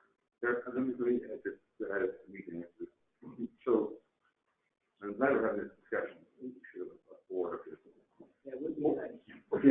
40 MGD of Type 22, that's the capacity. So, guess what the water goes, right? That's at Edwards, right? 20 somewhere here. Okay, right here. So, because that's those big pumps. Remember, our engineer the other day, Joel Blair, was talking about the DFDs, the big pump station. We could be passionate to get 40 MGD, and then we got to get where's the 40 MGD going? A small amount of it is going to Type 22 systems. The majority of it is feeding the 3 satellite plants. Okay, you already remember that. One of them, well, people pointed there, the 3 satellite plants. What they do is they're not doing like more close to your garden, but they're taking Type 22 water, right, and trading it for RO or power for the refinery. That's what those 3 satellite plants for: Torrance, Chevron, and Marathon. Thank you. So it's a little bit confusing because you get capacity going through here. That's not all going to irrigation. It's actually a big chunk that's going to feed those 3 satellite plants. The other thing that you got to remember, one of the satellite plants is down at Scotts area, which on off the boulevard, the Chevron nitrification plant. So it's the tertiary water here that's feeding the nitrification plant. But the boiler feed for Chevron is made here and up across the record. The reason for that is when the plant was put online in 1995, the refinery said at the very last minute, they said, we got to get the ammonia out of the water, take these satellite plants to nitrify the water, which is a one process, you don't want ammonia, you gotta get it out. Thanks. That's like that. It's very confusing, you know. But years later, they had confidence using the water in the cooling towers, because we might trust you now with the boiler feed. That's quite close to drinking water, right? Or just still water. Could be one pass or double pass. And because Chevron is right next door, obviously that's built here. For Torrance, you're not going to build it here and pump it all the way, but you're going to add it on to the satellite tank, which is already there for the nitric water, and you build in an RO component for boiler feed. Exactly the same with Marathon. And like I say, it's for the fish, but it's a very unusual system that came together over development, over iteration. So which way is the water going? Flows out 40 mg, all Title 22. Title 22 is 3 satellite plants, 14 miles away, and the 17 that's right here, right around the corner, dedicated to the barrier. That's another step from the void. And then the Chevron, not nitrified, because that's just a satellite plant, the Chevron boiler feed is here, that's 5.5. Right. So that's the setup there. Okay. And I think the question is, why not have a centralized, altogether advanced water treatment at ECL for everything? So, meaning if you were to do that, you would basically send advanced water treated to the golf course, to the park, to the median, which is pretty expensive water for those type of customers. Yeah, you could do that, but that's basically a lot of the customers. Even the cooling towers would need it. You already have the nitrified, but I think what basically we can go with that is you have those satellite plants and repurposing them at some point, I think, except for us if we don't want that land. Depending where the refineries go, could be an option. Yeah, it actually, because there's multiple things to look at. We have a very expensive system to maintain. Our recycled water system does not pay for itself. Doesn't even come close to it. Okay? If we're honest about it. So it's being subsidized. Can it be done more efficiently? Because right now, you got this facility here, and then you're pumping water, and you got the terminal facility. So I'm not asking that, this is going to happen overnight. I'm asking that we start looking and asking these questions. Because if we're going to be making significant investments, and we are, spending a lot of money, how are we going to spend that money looking at the future? Because the future means the refineries may be using less water, there will be more demand for direct portable reuse at some point, and that's within that 20 to 25 year time frame. Right. And we haven't, at least if you guys have done it, I've never seen that one. I've never seen the evaluation of saying, let's look at how efficient these terminal plants really are. Because I understand why they were built, kind of the belt and whistle approach to things. That's how everything was done here. And it was all started from scratch, and it was like, we had a need this need, meet that need, meet that need. But at some point, it's like, let's think about I have a perspective, with both of them. You're right, it did come along with it. Those satellite plants were built and paid for by the refineries. And they're paying, is that correct, CFO? So just remember that. That's the 4 anchor customers here. There's the, I'm on my case, I gotta be one. WRD, remember, WRD, the biggest customer, right? I won't get into how to create that contract. And then, we have Chevron, our biggest industrial customer, second biggest customer, and we have Marathon, our third, and then Torrance, our fourth. The plants were built back and paid for by the refineries. The nitrification plant, the RO plant, the boiler feed plant. So it's not like that's wasted and whatever. That's basically that. Correct? But what I think you're saying, we need to start thinking, like some here, we need to start thinking about maybe life beyond the refineries. They've invested in them. It's actually now, but they have to be maintained.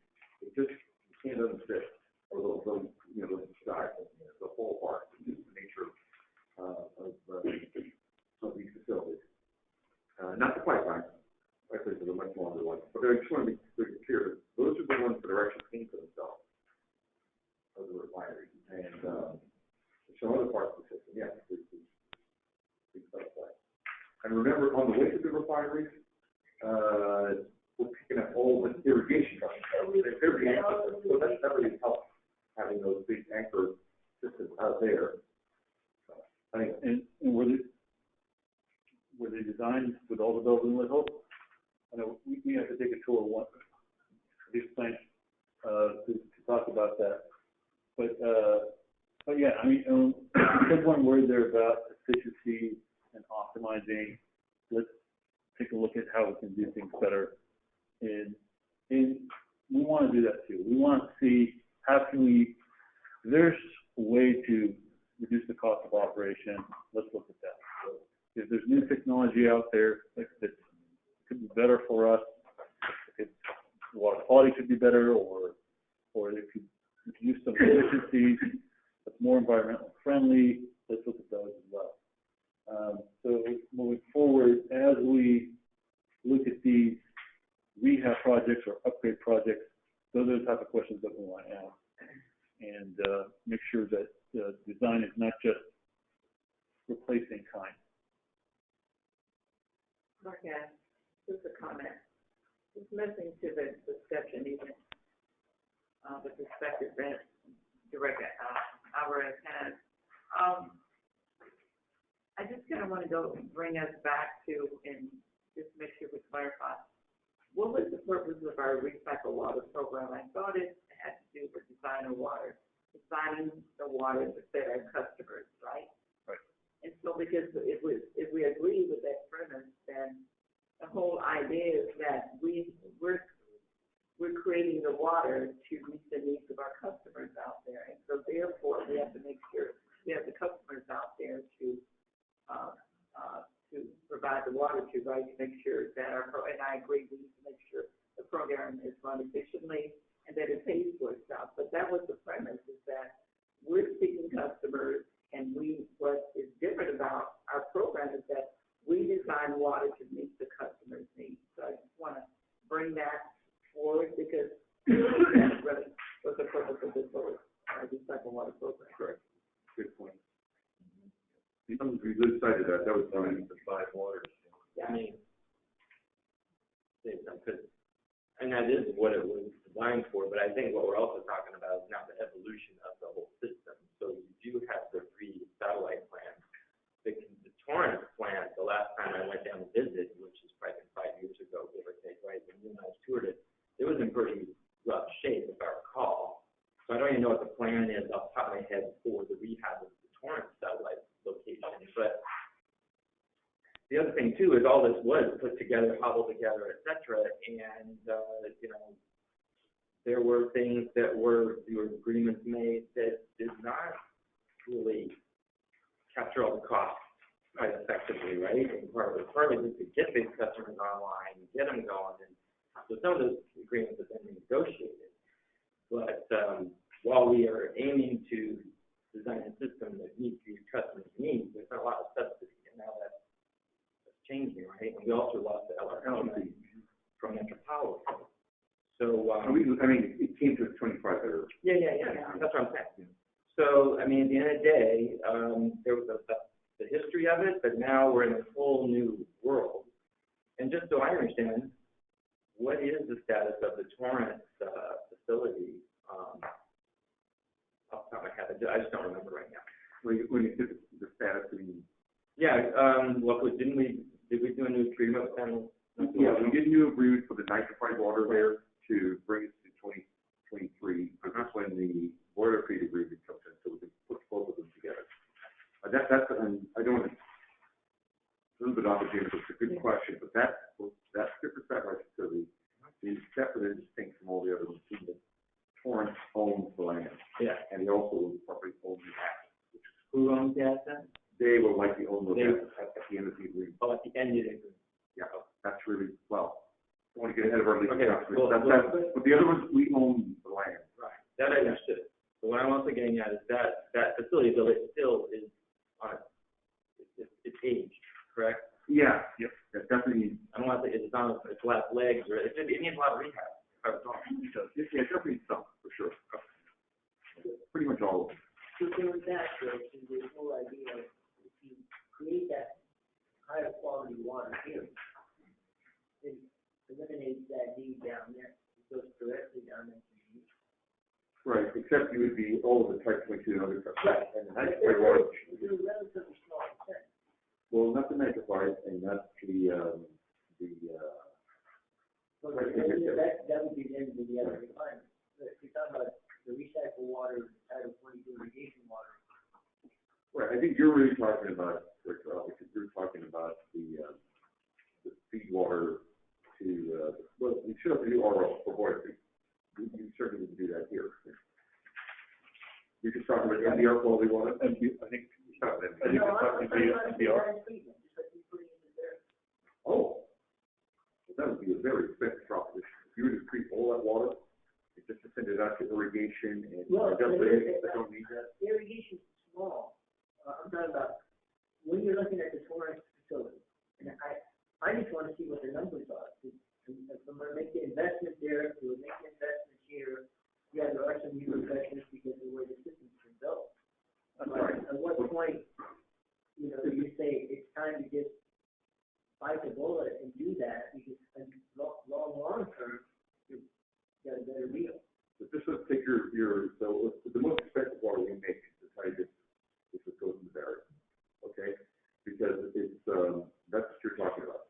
So coming from Hyperion, MBR, RO, ALP, that is really expensive water. When it goes out into the system, you would be sending that to Type 22 customers. You'd be sending that to the nitrified water customers, which they don't need drinking water. They just need recycled water without the ammonia. That's 15 million gallons a day. That's not insignificant. It's a big chunk of water. And then the other water, it was ALP, it probably gets to the low pressure water, right? That's the smaller one. So it's not, just want to make sure to be clear, because if you make this plant totally like a barrier plant, it's kind of saying, you would still be serving a lot of water, expensive water, to people who don't necessarily need that high level of water. That's correct. And they may not want to pay for that. They don't want to pay for it. No, they certainly wouldn't. I want to hear, I can't hear. So I'm looking beyond that, so at some point, back to this direct portable read. Okay. Well, that's some point. That's the conversation we're gonna have to have later, because we need to get there. But it's my understanding, listening to Metropolitan and Sand District, that ultimately that is the plan. There would only be one water going out into the district, and it would be so inexpensive compared to all the other waters, and we'll be back to the old days when drinking water was used for everything, right? Right. So it'd be like before the 90s, right? Just remember that all the boiler feed water, even drinking water, has to go through RO. Right, but they did it themselves, right? They all did it on the site. That's right. So they would be going back to that, I guess. I don't know. We would be doing that or something. But the plan is to get off purple pipe. Well, on the flip side of that, I used to work at the Irvine Ranch Water District, and all the water that comes into the plant is purple pipe. No advance, every single drop recycled, purple pipe. And it helps, it cuts down a lot of water, a lot of potable water needs. So that's kind of like the flip side of the equation. I know there's this excitement to get into advanced water treatment and run around, and maybe regionally it makes sense. But with the system that's already in place and investments made into purple pipe all these years, where you don't need the advanced water treatment. And then if you are thinking about one day flange to flange DPR, then maybe at that point that kind of makes sense. But at this point, with an investment that you have to Title 22 already into the ground, connections already made, that's maybe Just a minute. I don't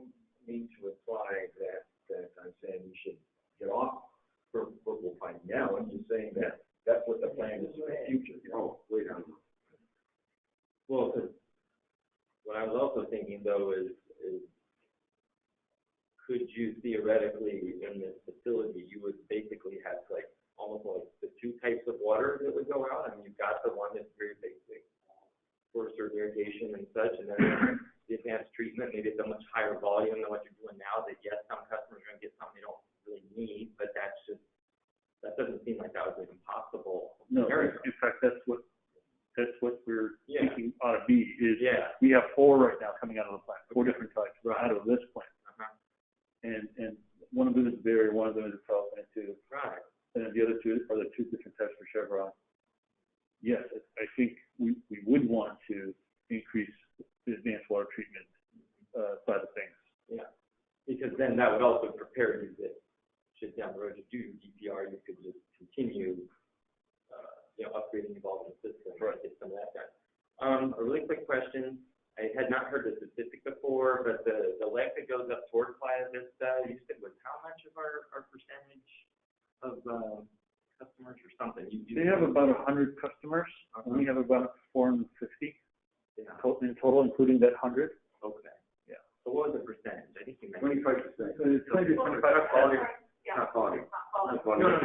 No. Not volume, Oh, count. just count of meters. Okay, so it's 25% count. Do you know what the percentage of volume is? Yeah, it's 1,000 acre feet out of 35%, out of 35,000 acre feet. So small. Oh, okay, cool. I just It's wanted a separate, to be clear. Yeah. And is that leg being utilized as much as it was built for or not? It has not been used, no. The answer is no. This is a big transmission main, 24-inch and 16-inch. LADWP has different uses planned here. One of them was to serve the airport with advanced water treatment for cooling.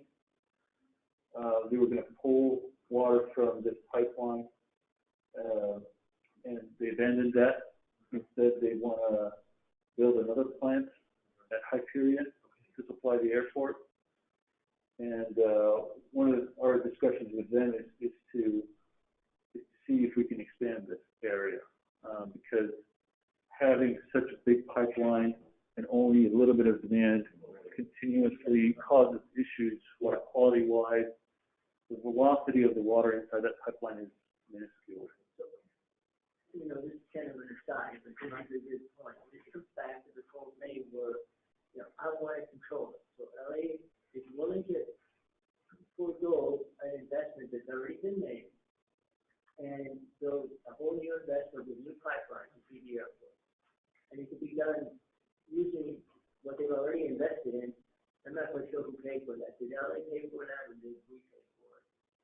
I think there was some sort of a partnership in building the. Yeah, they had a 25-year annual campaign because they're getting a final one. They paid for it. Okay, so they've invested in that pipeline, and they're gonna let that pipeline go to waste just because they want to control the water at the source. That's what it comes down to. I mean, It comes at a cost to us. To others, yeah. Let me ask one other technical question too on the airport. So right now, is there recycled water going to the airport from Hyperion? Not yet. No. They're right now they're in the design phase of that small little 1.5 MGD plant that they're going to put on the side of Hyperion to kind of get the water. Because everybody asks me that all the time. Don't you guys supply the water? Who supplies the water? The LAX. And I really don't even know the answer. but you could, you're around. Right, exactly. Let's suppose it. Yeah, that's your question. That was the idea. That was the idea. Back when I was here in, whatever, 1995, we were talking about meetings in this room where it used to be like about water going to the airport to walk to DWP. It just never happened. It's not unusual for DWP not to follow through at least like a water park, but it didn't happen. Yeah. It's a shame though. Okay, That concludes our. yeah, I think, I just will check it back to the president of the board, if any other questions on this one. We're going to move it behind schedule, because this is where we were going to have, a very quick closed session. We're gonna move to the room? No, yeah, right there. Come on, folks, we'll move on, and we're going to close these doors. Tori, can you grab that? Who's in charge of the doors? No, I know the guy told those doors. Yes. You are? I know. Gloria did you a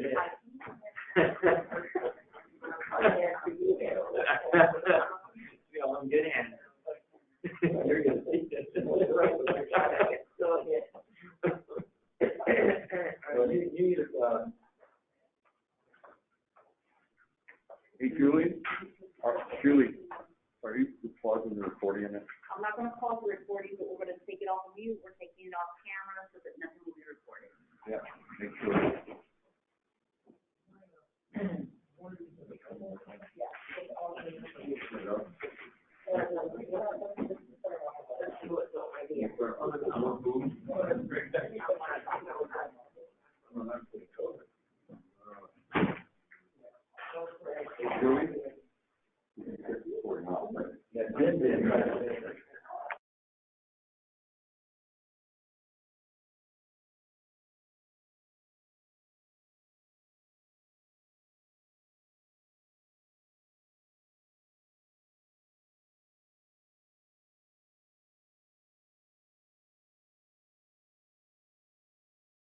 This conference will now be recorded.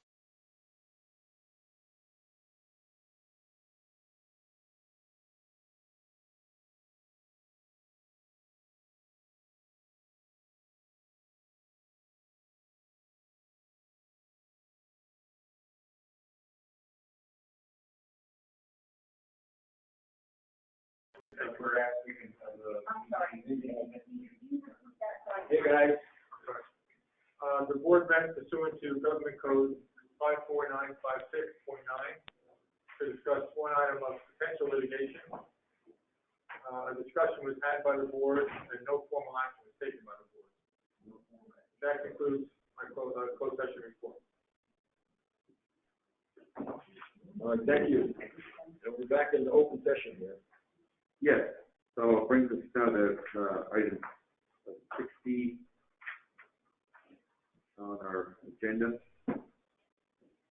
which includes Michelle.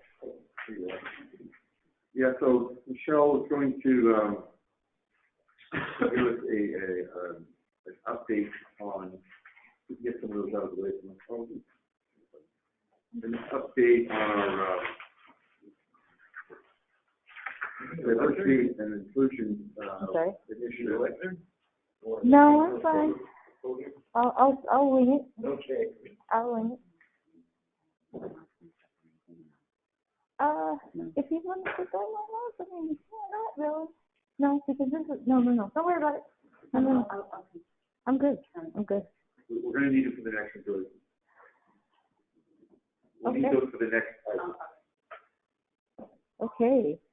Good afternoon, everyone. I am going to try and keep this succinct because I know you've all been here for a while, and so I am, as Patrick mentioned, I will be speaking specifically to the district's diversity, equity, and inclusion efforts, and also a brief update on the, I guess, COVID return to office plan or consideration. So essentially, first and foremost, with regard to diversity, equity, and inclusion, the last year has been extremely challenging for all of us, and particularly as folks in the HR field, because, I mean, we have had to navigate through things that we've never, ever had to navigate through before.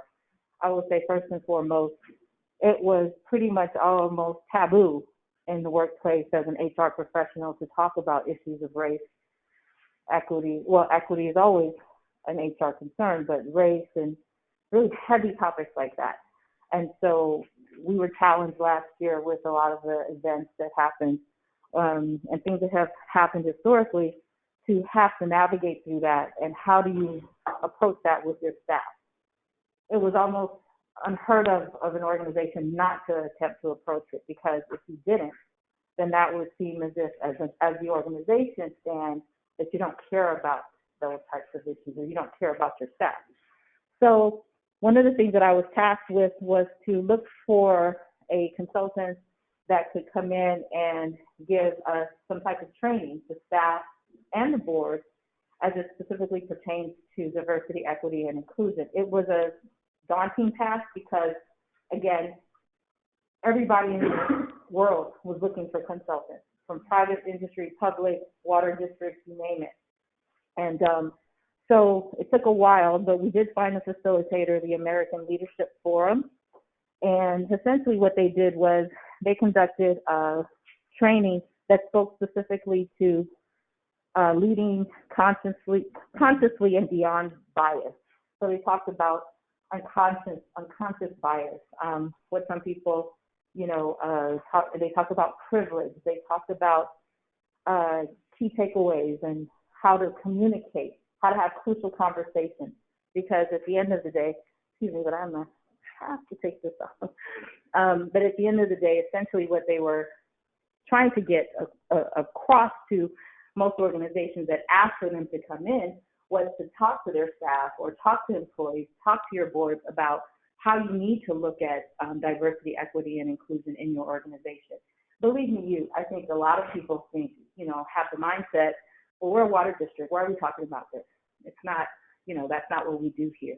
It is inherently what we do here because you hire people to do the work of your organization, to meet the mission of your organization.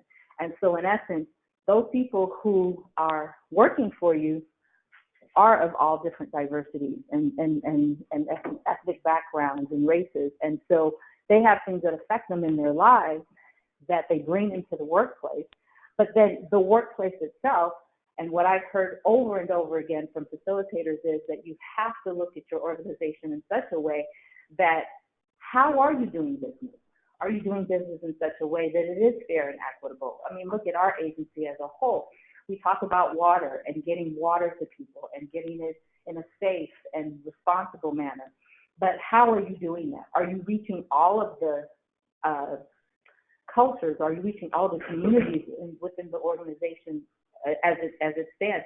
For example, with our outreach programs, rain barrel programs, are the residents of one community getting those opportunities just as much as other residents of other communities? And so that's why it is inherently critical that we talk about this issue. So the American Leadership Forum, who we contracted with to conduct training, they conducted 3 sessions for staff in November of last year, 2 sessions in November, and then 1 in December. And then they, as a reminder, also conducted training for the board in January of this year. And so essentially, I think you all may have, as part of your package, or you will receive as part of your package, we debriefed with ALF. ALF is the short for American Leadership Forum. And essentially, they gave us key takeaways, things that you should look at within your organization. Because one of the things that I had spoke with Patrick about, and he also had, a concern about, and all consultants across the board stated, this can't be a one and done training. You can't do this type of training and say, okay, we satisfied that quota, let's move on to the next thing. This is something that you're going to inherently have to look at year after year after year. And one of the ways in which we're looking at doing that here at West Basin is developing a diversity, equity, and inclusion team, so a DEI team. And at this point in time, with, I think, all of the activity that the district has had so far, since the last training with the board, ALF has debriefed with us, and so we still have to continue some of that debrief with our executive management team. But at the end of the day, it's part of my job and part of my goal to help develop that team. So in essence, what we're hoping and looking to do, or will be doing actually, we're going to have one of our first official meetings sometime this month or early next month, where we have a representative from each department within the organization to sit together as a team to talk about ways in which we can look at, maybe even look at the district's mission in terms of its strategic business plan and its strategic efforts. How can we incorporate language? How can we incorporate mindsets and initiatives that will help address diversity, equity, and inclusion? Because I think what a lot of people don't recognize and they don't do is look at how do our policies affect inherently the communities that we serve, the real communities that we serve, because the communities that your board members represent are vast. I mean, from every ethnic group and background that you can think of. And so how are our business practices affecting those individuals? And so we're developing that team. We're going to meet hopefully at least once a month initially to talk about, and one of the first things we're going to be doing, I think, is taking a look at debriefing on some of these key takeaways from the training that we had. And then we also did a survey, a diversity, equity, and inclusion survey at some point with staff. And so we're going to look at that, break that down, and see how we can address those issues or concerns that people may have. I will tell you from being an HR professional, developing such a team, first and foremost, it needs to be a safe space, because a lot of people don't want to talk about this. It's an issue that we as HR professionals have been told over and over again. That's not a conversation that you typically have. And so because it is a lot more open now, because it is a necessary conversation, it needs to be a safe space for everyone to be able to come into that setting and have that type of conversation. Next, it has to be, properly moderated due to the sensitivity of the discussions that you're going to have. I mean, I will share briefly something, and in this training that we did with ALF, and I don't know how it went to the board, but as the training went on and on, we had 3 sessions. As it got later on in the sessions, people were a lot more open to speak about their personal experiences, and that's how you get there a lot of times, is having those crucial conversations and those personal discussions. And one of the things that I had shared with the group, just briefly, was that, I went to a great school, great college, drive a great car, have a great husband, live in a great neighborhood. But at the end of the day, when I walk out the door, sometimes things affect me differently than maybe most. And so I gave an example of one day I had to take my 11-year-old at the time to school. This was about 3 years ago. And we were going, I was rushing, I was driving a little fast, and I got stopped by a police officer. And I immediately, and this disturbed me, I turned around to my 11-year-old and said, don't move your hands, don't do anything, stay still, don't move. I felt awkward having that conversation with an 11-year-old because I didn't want him to be seen as a threat to the officer that was pulling me over. That was my personal experience, and I shared that with staff. A lot of people were thankful for me sharing that, but these are the types of discussions that will happen in this DEI team. And in terms of how people look at each other, how they look at, well, you were promoted, but I wasn't, these are issues that are sensitive. And so whoever moderates it, whether it's me or someone else, it's going to be it's going to be a task, it's going to be challenging, but it's one that I know I look forward to because I think these are healthy, necessary discussions that are going to be had. And then lastly, in fact, one of EJ's team members, Jennifer, she brought to our attention, HR's attention, an organization called GARE. It's the Government Alliance on Race and Equity, and basically they're a national network of government agencies working to achieve racial equity and advancement. And so we look forward to being a part of GAR. You actually have to fill out an application to be a part of the group, and the application is pretty hefty. And so it's not a very simple task like you join just as one organization. You actually have to be a part of a jurisdiction.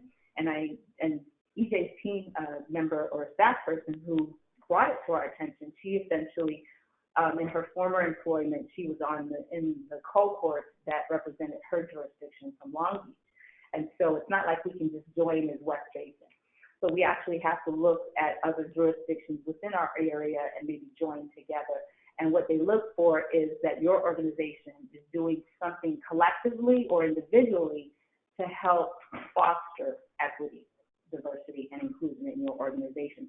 And so I need the team to build upon that. And in fact, one of the things that the team is going to be doing is helping to develop that application, because you actually have to put together a 500-word, I believe, essay of sorts as to what your organization can bring to this issue. And so so just wanted to update you all on those are some of the efforts that we're working on right now in terms of that. Yes, Director Davis. Question, it appears that it's twofold then in terms of this DEI. One, our score as an organization, and secondly, how our community is overserved. Correct. And that's a much bigger issue and much tougher one, I think. But they seem to be two separate things to discuss. Although when you get stopped, keep your hands on the wheel. They tell the people on which might fall. Oh, believe me, I've definitely done that. Yeah, and you're absolutely right. It is twofold because you're not only looking at it in terms of individually or collectively as an agency. How are we, diversifying amongst our staff? How are we diversifying amongst our management team? How are we diversifying in terms of, promotions and things of that nature? Then there's the aspect of how are we reaching in a fair and equitable manner the communities that we serve to meet the mission that we say we're going to meet. That's critical. That's crucial because if we're not doing the same outreach in, Carson that we're doing in Rancho TV, that's a disservice to the communities that we serve. And so these are the types of things that I think the group can help look at, and that's the purpose of having individuals from each department, because each department brings a different tone, a different, they inherently know what they do and what they need to do in order to meet the district's mission.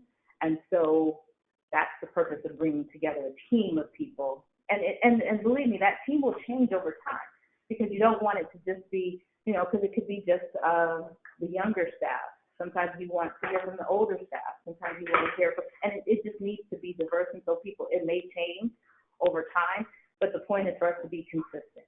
That's the key. For us to continue having meetings, not say we're going to meet this week and then, we can't meet, to be consistent with it. And I hope to bring to the table that consistency. Yeah. First of all, I want to applaud the group for having that discussion because it's very much needed as part of the inclusion, diversity, and equity issues. But just a couple of questions or comments. What is the overall goal? And the reason why I ask that because, meeting and learning about different cultures is very important because that does help change folks' behavior and how they think about different people. But what is the overall goal in terms of what you hope to accomplish? And how does that information from that particular group or groups fed into the GM? Because that to me, that speaks of what your overall goal is. It to increase, whatever your goal is, increase the diversity among staff because you're doing a lot of interaction in-house.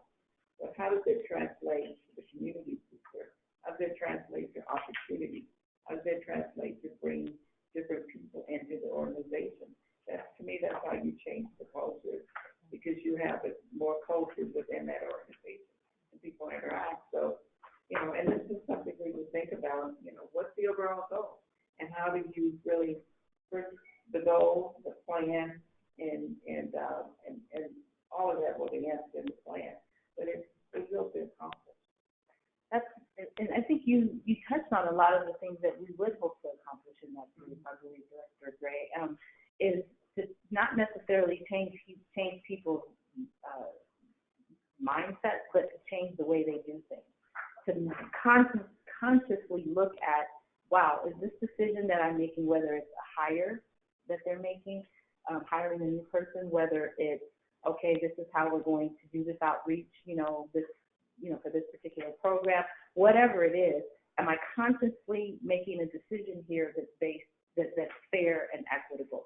So it's to change behavior because systemic racism is, I think, a word that you've all heard over and over and over again, but what does it really mean? And in essence, that's where organizations have to ask themselves that question. How are we doing business? It's for the team to look at our programs, or it's for the team to look at, well, how is HR, how are you diversified when you go out there and do a recruitment to fill that engineer position or, that public information specialist position? It's for the team to look at that and come up with a plan or ideas if we're doing things inappropriately. If we're doing things inappropriately, then a plan to say, this is how we can maybe address it. And of course, that's going to be filtered to the general manager and then to the board, because that's critical, because it could inherently change the way we do business in some ways. It could change some of our conservation programs for all we know. We don't know. So that's left to be seen, but the goal and the mission is for us to number one, sit down and have the conversation, because no one was having the conversation. Let's be honest. No one was having the conversation because it just wasn't, you don't do that in the workplace. Now we're having the conversation. So now that we're having the conversation, how are we going to go about this as a team, a group effort to help foster change if we're doing things inappropriately or could be doing things better? Michelle, if the goal is to address systemic racism, and one of it is just have the discussion within the organization, that's great. But also, I think part of addressing that issue is having opportunities from the outside in to come into your organization. Opportunities, right? Or if it's like you mentioned, some of the programs we have to make sure they're equitable in terms of communities that may not, know about it or whatever. And I think you guys do it. I'm certainly not saying you guys don't do the outreach and all that stuff, but to look at that and say, gee, we have a good program because we have 20% going, into those communities that may not have access to before 2 years ago. So I think it's kind of a review of what you guys are doing and have been doing. It's like, we're doing it right. We're making sure that our product or our programs are equitable out there in the West Basin area, right? And you're talking about it inside in terms of inclusion and equity and all that. And then we're making sure that when we have opportunities, job opportunities, we're doing the outreach correctly. We're going to those places. I think we had a discussion the other day about some program, and I said, are you going to El Camino College or Southwest, and some of those places that we didn't go do it in the past, or when we have our students shadow day or whatever, are we going to places we don't normally go to? Those are the kinds of things that I think is great, because you guys have done it, is doing it, and maybe you do it more, but it's a good review of the organization, right? So just want to kind of offer those comments. Most definitely. I think over the past couple of years, for example, HR has done a lot more. We're doing mock interviews with, I went to USC, my alumni, but I went to USC the other day, and we did some mock interviews there. We did a mock interview for Chapman. We've done job fairs at El Camino College, and so we're reaching out a lot more, and organizations are coming to us too for that opportunity to go into places that we haven't been able to go into before. So that's an excellent point, and that's something that we, will continue to do. At least, while HR department is too. So we do our best. I mean, it's far-reaching because it's a lot we got on our plate, but we do our best to continue that outreach. And so those are definitely things that we're going to continue to look at. Thank you. Any other questions about this topic? Okay. So, I did want to say, when you mentioned some of the things that we are doing right, annually the HR department presents information or data to the board on workforce diversity, a workforce diversity report. Keep in mind that there is an EEO-1 report, Equal Employment Opportunity Commission Board. There's a report, EEO-1 report, that most agencies are required to complete and turn into the EEOC annually. We're not required to do that. You're only required to do it if you're an agency of 100 or more employees. However, we do still keep that data, should in case at some point we are required to report this type of information. And so we do annually report this. And in terms of numbers, and again, it has to be beyond numbers, because you could have, a good diverse, organization, but are people within that organization getting opportunities fairly and across the board? But we do have very good numbers in terms of, in comparison to the county in particular, And I think the last report that I presented to the board was in January of this year. And in terms of female to male ratio, we actually have more female employees than we do male employees. And so our numbers in comparison to the LA County numbers are pretty much on point or higher than, or exceed LA County numbers. So. And you're talking about, I think our engineers, you quite a few women involved. Mm-hmm. When I was a freshman engineering student at USC and back in '57, the class had well over 100 students, of which 3 were women. Wow. And so that occupation's come a long way since then. Wow. Exactly. We have a lot of women managers, engineer managers as well. So that is exciting. Yes. I do have a question I thought of before we go to the next topic. One is you mentioned that DEI and this particular issue typically, and I've heard this before a lot in the past, not present, but is that, well, you guys are a water district. Why does it matter to you? Why would you care? Why would you, even in your public agency, why do you worry about that?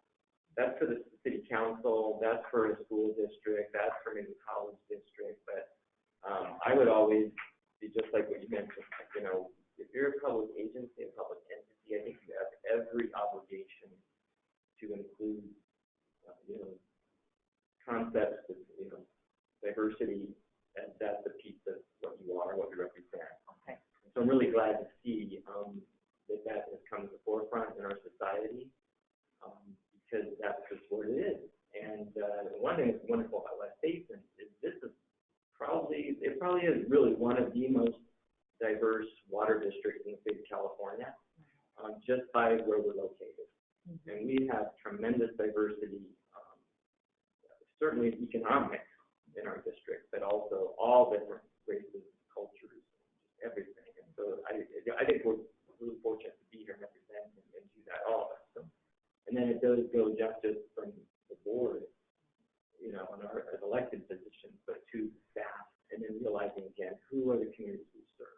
So I'm really glad though that you mentioned that, because unfortunately I've heard that in the past, not from people here, but from community to a degree. Oh, the water district, why do they care? You guys just supply water, you're utility, and I think that's really unfortunate people use a broad stroke brush like that, because we're also members of the community, employees, we're serving, etc.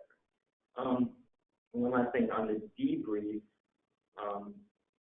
is there, once that's kind of done, is there a report or a memo or something that you would provide the board just to give us an idea of how it went, or what our employees are thinking and experiencing? I have no idea, but even if it's just a high level, hey, here's, because I think that'd be good for us just to know, because again, we're at the 30,000 foot level. We have no idea what's always going on within the organization. When I went through the DEI workshop, if you will, I thought it was great. And so I hope our employees did as well. But also, I'd love just to hear how with the debrief feedback we got, big picture from HR. And I'll defer to Patrick on how we might. Yeah, absolutely. You have the debrief report right from Al. You should hand that out probably. The takeaways, whatever that was. But yeah, we can follow up on that if you want to make that a formal presentation to the board. Because I heard you see you have no idea what's happening with staff. I'm not sure what that means, but yeah, we'd absolutely bring that to probably finance and admin committee. We've talked about that. Better done probably post-pandemic, but good question. Okay, definitely follow up on that. Thank you. And I agree completely, Director Houston, that the communities we serve, that is critical. How we present ourselves. I happen to have a number of family members and friends that live in the city of Carson, and so people pay attention to where organizations stand on certain things. And I get excited when I hear some family and friends saying, "Oh, I got my rain barrel," and I didn't tell them anything about the rain barrel, but then, "Oh, I got my rain barrel." I'm like, "Oh, cool," So they definitely do pay attention. It's working, exactly. It's working, and then I educate them on why they shouldn't leave their water on, while they're brushing their teeth and all of that stuff. So it's pretty fun. Michelle, I don't know if it's I don't, what feedback was on the consultant, Dr. Snowden, and his group that he used for the diversity training. Do you guys think he did a good job? The staff were we thought they were incredible.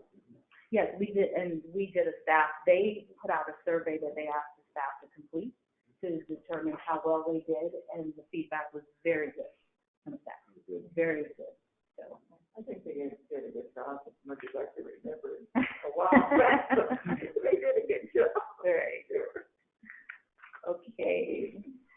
So moving on just quickly to the update on return to office considerations. So just to give a few updates, the governor's, from the state of California perspective, essentially, as you all know, the Pfizer COVID-19 vaccine is authorized now for use in children ages 12 and older.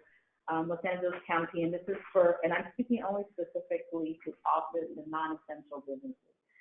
They're now in the yellow tier, which is minimal risk, where most indoor businesses and business operations are open with modifications.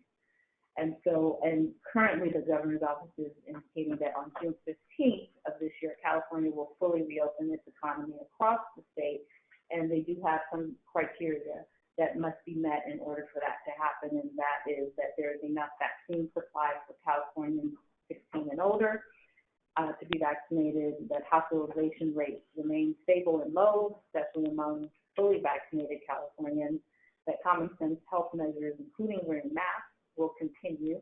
And I know there's a lot of conflicting information here from the CDC, and that's what makes this topic so interesting. And then that testing and vaccination requirements will remain for some businesses and industries. So that's from the governor's perspective. Now, LA County, as you know, the public health department, they have protocols that are, of course, in line with the governor's message, but also takes into consideration LA County's numbers, records, and things of that nature. So I shared with you all at, I think it was the April Finance Administration Committee, an update as far as where the county was in terms of their information regarding reopening office settings. And that was as of April 6th, I believe. So the information that I'm reading from right now was updated as of May the 6th. So this is the most updated information. So they did make a few changes based on the last protocol that were given. And now the update is that it was updated to enable occupancy up to 75% maximum occupancy based on applicable building or fire codes. First it was 50% initially. They updated it to 75%. They also updated cleaning requirements to align with updated CDC cleaning guidance. Office workplaces that permit only fully vaccinated persons to be on site in the office may seat employees closer than 6 feet apart. But again, as it's stated here, they are referring to offices that maybe have mandated vaccines and said that everyone must be vaccinated. Protocols were also updated to state that office-based businesses that have confirmed and documented that all on-site employees, contractors, and persons regularly present at the office. So they're not just looking at employees, they're saying contractors, people who normally visit the office, are fully vaccinated, do not have to adhere to the physical distancing requirements between employees and staff. However, that physical distancing requirements must be in effect for any staff that interact with visitors to the office, such as delivery personnel, vendors, or customers.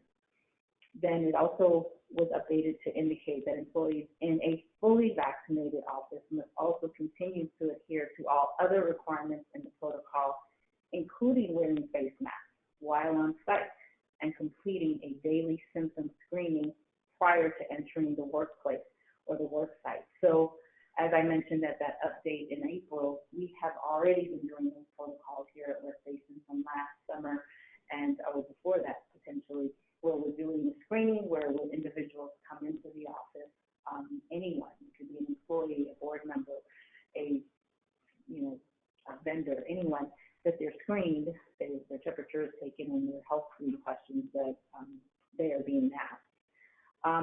And then the protocols that were updated as of May 6th actually does state that in-person meetings are still strongly discouraged in favor of virtual meetings, but that if in-person meetings are held indoors in an office-based setting, the meeting should be limited to 50% of the meeting room occupancy or 50 people maximum, whichever is fewer, and that all attendees must wear face masks for the duration of the meeting unless all meeting attendees are fully vaccinated.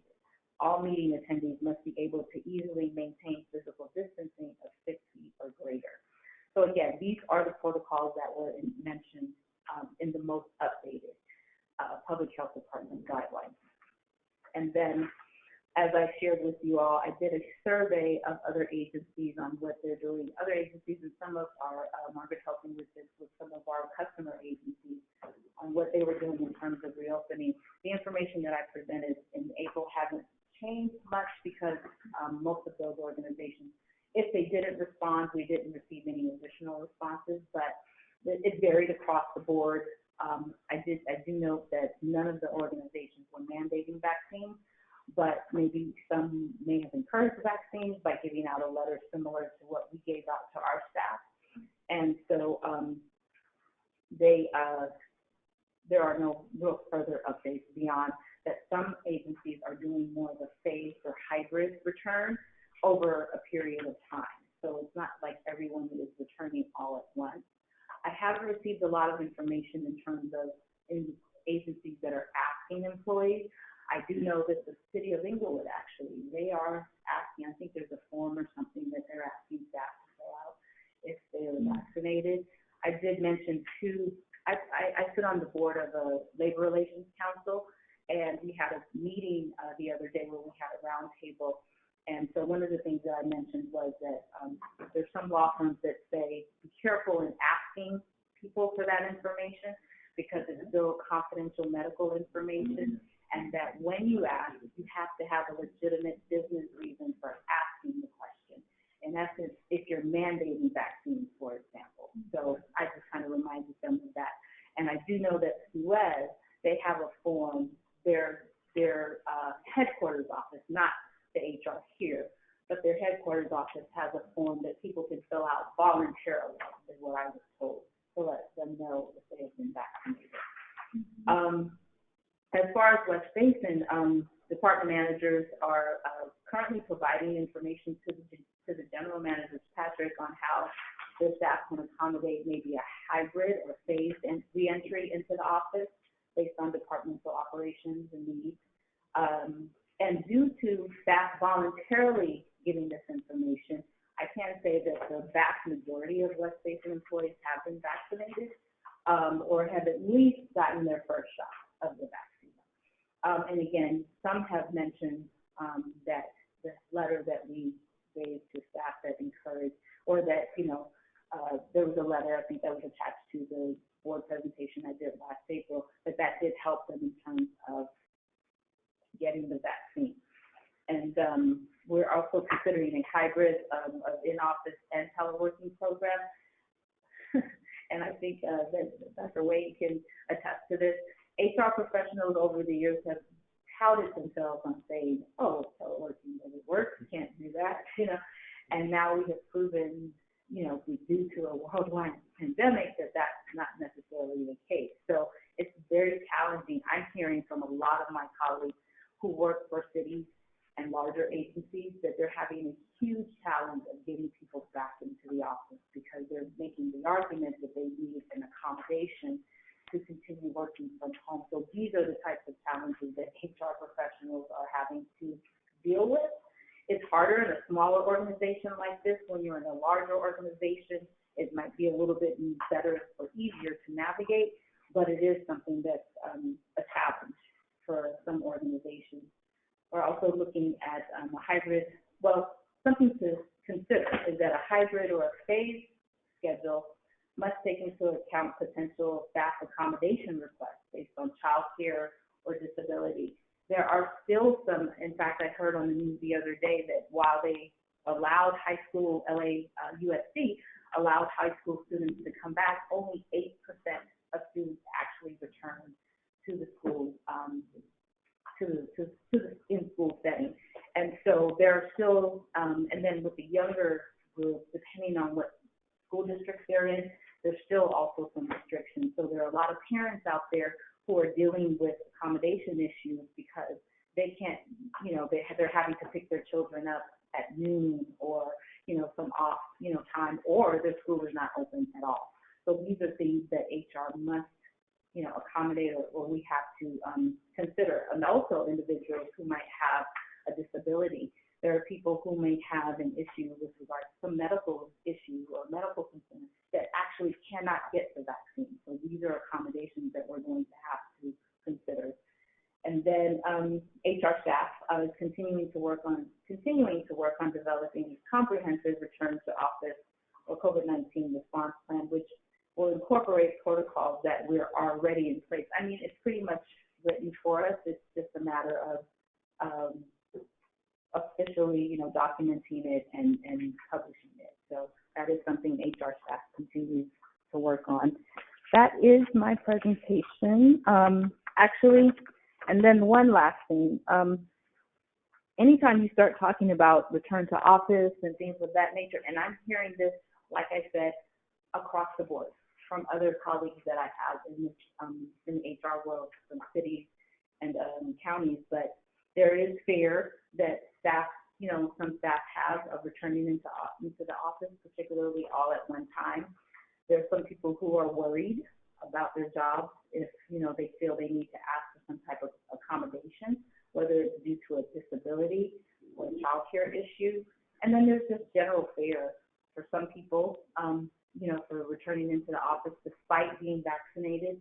There's still people who have fears of variants or, other issues. And so, and I spoke on this when I attended the Beach City's Health Department webinar, and they had a professional that spoke on mental health issues.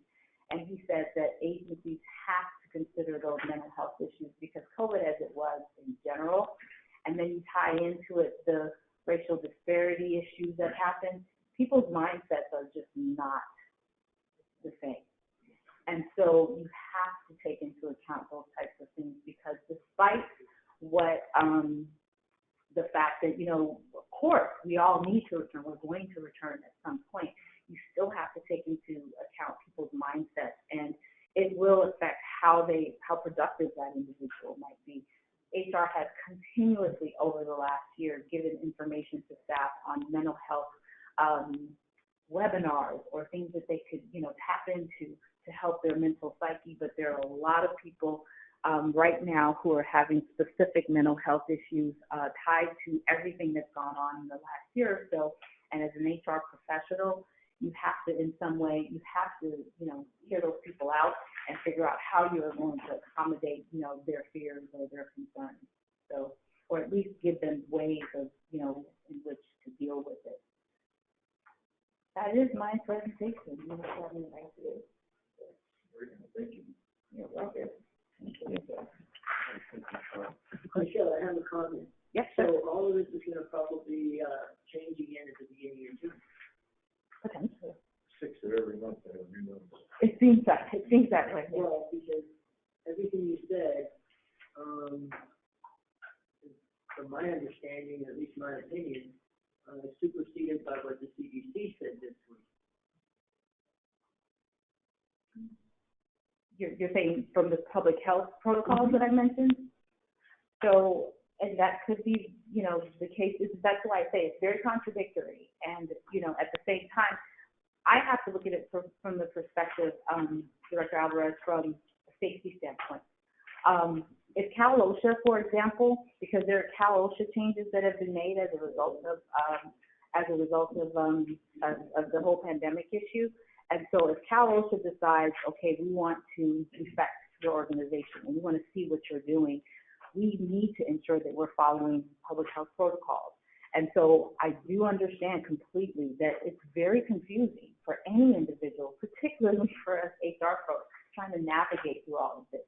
But, because you have the CDC guidelines, you have the public health guidelines.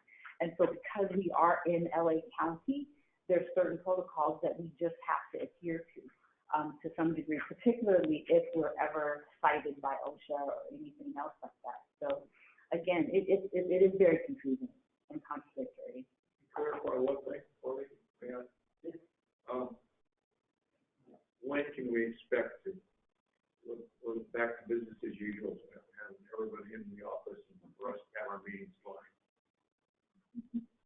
That's a good question. That is a good question. That's teeing up, there's obviously this evolving, Well, we can't set a date now. We can't say, well, June 1st, we're going to start. No. We can't do that. no, definitely June 15th is a big, let's see what happens with that, that's the Christmas to go.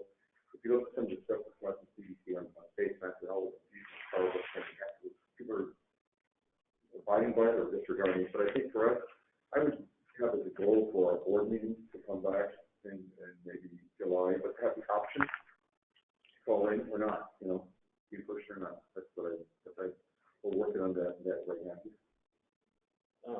My understanding is we're going to get a report like this at every finance and administration committee, correct? That's correct. As of last month, right? So we should have an update, I think, what, is it this Wednesday? It's Wednesday, correct. One thing about it, I actually thought it was going to be last week, but I hear it's this week. So Cal OSHA, I believe, is going to be meeting this week, I think, to make some decisions on workplace issues. Because this is a big deal both in the public and private sectors. But I do think the CDC announcement this week, regardless of what people think about it, I think that is tremendous. And the governor is going to deal with it in his way, and then the county is going to deal with it. I think what Dr. Farrar said, we're going to have a little bit of a wait and see, but I just feel like it's going to start moving fast and feverishly. And before I came over here, I didn't have a chance to read it, but I just saw an article out of DC that literally was saying, like, hey, things are really starting to get back to normal at the Capitol and in the staff offices and this, that, and the other. So I just think that we shall see what Cal OSHA does this week. That'll probably be one of our guiding principles. It looks like the governor is moving very fast and feverishly as well. And then hopefully LA County will just continue following suit. So, I think it behooves us to just be right there at the front of the line with everybody else. I understand there's going to be some folks who have some angst. I totally get it. And there's going to be folks who also have issues because of school and children and things. So we can all figure out how to accommodate. But at the end of the day, the whole country's been put in a holding pattern for over a year, and the vaccines are working. And so, let the science guide us. I'm very, very anxious. But I know you're going to give us updates. But that's what I understood. Cal OSHA, I think they have a big meeting this week that's going to help. Okay, and I'll definitely look out for that information. This presentation is kind of a preview to what I'll be presenting this week as well, unless the Public Health Department puts out another protocol in the next few days, which I would not be surprised. Things change so quickly in this process. I mean, literally, was getting ready to put out one guideline, and then all of a sudden, oh no, it changed, so we got some clarification. So we just have to be on our toes. And one thing I did, the West Basin Water Association meeting we had like a week and a half, 2 weeks ago, actually they had it on their LADWP, apparently mid-June, they're going to be back in the building, full throttle. That's what they said. And then, I don't know, all the details, but the Altoona City Council just met in person a week and a half ago. So this Tuesday, they will have another meeting in person at the council chambers. And I've seen some people in other cities that I represent really asking, hey, when's City Hall going to reopen? So there's a lot more anxiousness of the public to get some things back to normal because, all the private sector and restaurants and things are opening back up. So it's getting, people are just really going to start pushing hard. And even conferences are doing back in person.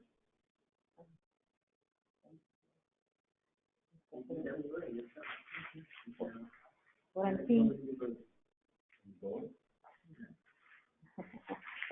with a lot of the water districts in specific is that a lot of them are looking at a phased approach of bringing people back, say, 2 days a week, and then following, maybe a few weeks ahead or a month ahead, 3 days a week, and then at some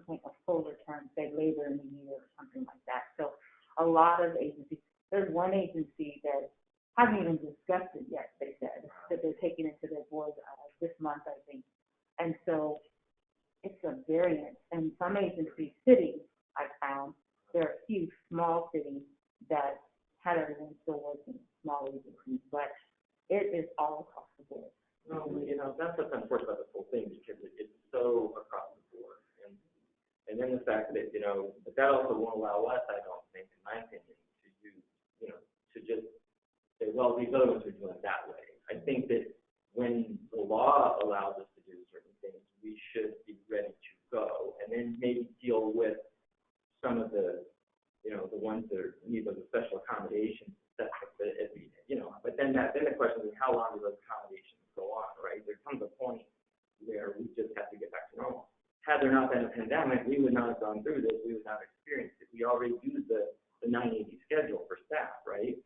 So we've done some different things to try and be a better employer. But yeah, again, this is a temporal situation. It needs to get back at some point. And I don't want to, if the law will allow us, I don't want to wait until July or August or September, you know, versus if we could do it faster when they allow it. That would be my opinion. We'll come back to the board and talk about it again. We have many employees that are affected by child care needs. We do have a good handful. I happen to be one of them, actually. And then we do have maybe a few that have some disability issues about the vaccine. So, yeah, we do have some people. I haven't heard anything really on a religious objection. That's another criteria where some people refuse to get the vaccine. And then some people just don't believe in it, period. And so, and you know, there's a select few. So, but yes, we do have some people who are affected by the child care. If there are some folks who don't believe in the vaccine and you're trying to reopen, how do you deal with that? So that's another issue. That's a big issue. That's a big issue because let's say, for example, that individual, and Wayne can maybe back me up on this as an HR professional, if someone goes to the doctor and says, I have a psychosis issue that's affecting me and I have fears, general fears of coming back into the workplace, and they give me a doctor's note that references that, I am not a medical professional, so I cannot challenge that doctor's note. So we have to look at a way of accommodating. So if the person asks for accommodation, and you can't ask for an accommodation forever. That's not reasonable because it has to be a reasonable accommodation.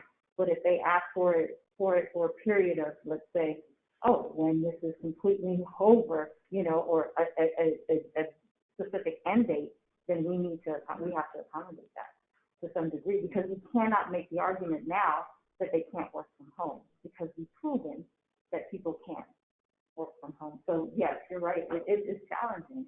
From my perspective is, if there is someone who does not get the vaccine, and you have others there who do have a vaccine, and that person without it comes into the workplace, and you let that person into the workplace, and someone gets COVID, are we liable?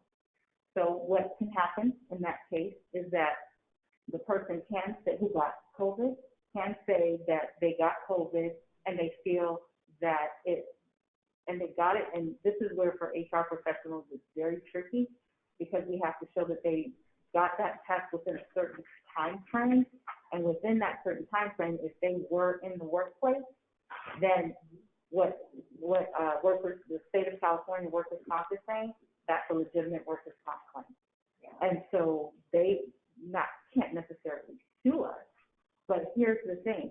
We're now seeing a lot of litigation in terms of COVID. And people say, for example, there are some cases right now that are being looked at of individuals who were fired because their agency mandated a vaccine, and they were fired because they refused to get it. And so now people, I think there's 6 cases out there right now where people are challenging that. And so it's really going to be something to see what's going to happen in the courts in the next few years as it pertains to COVID, because that's where the health and safety piece of it comes into. Because if, say, for example, we let that unvaccinated person return, and, you know, they follow the protocol. They follow, you know, they wear the mask. And you have an individual who gets it and thinks that they got it because of this person, then that opens the door, you know, yes, they can follow up with comp claim.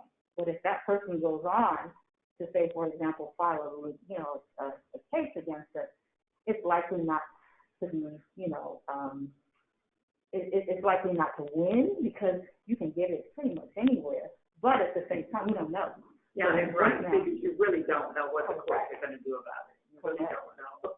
correct. That's really the question. Yeah. Sheldon, I make a comment? Of course. Thank you for bringing me in on that. So, I used to be an HR director, don't have all the updated data that she has, but let me tell you what, we run literally hundreds of employee assistance programs where employees call us and they can come into our office, and we've been trying to track this COVID return back to the office, and it fits really well with the diversity and inclusion of what you're talking about, because you're going to have specific cases where somebody will claim religion, someone will claim childcare, everybody may claim something differently.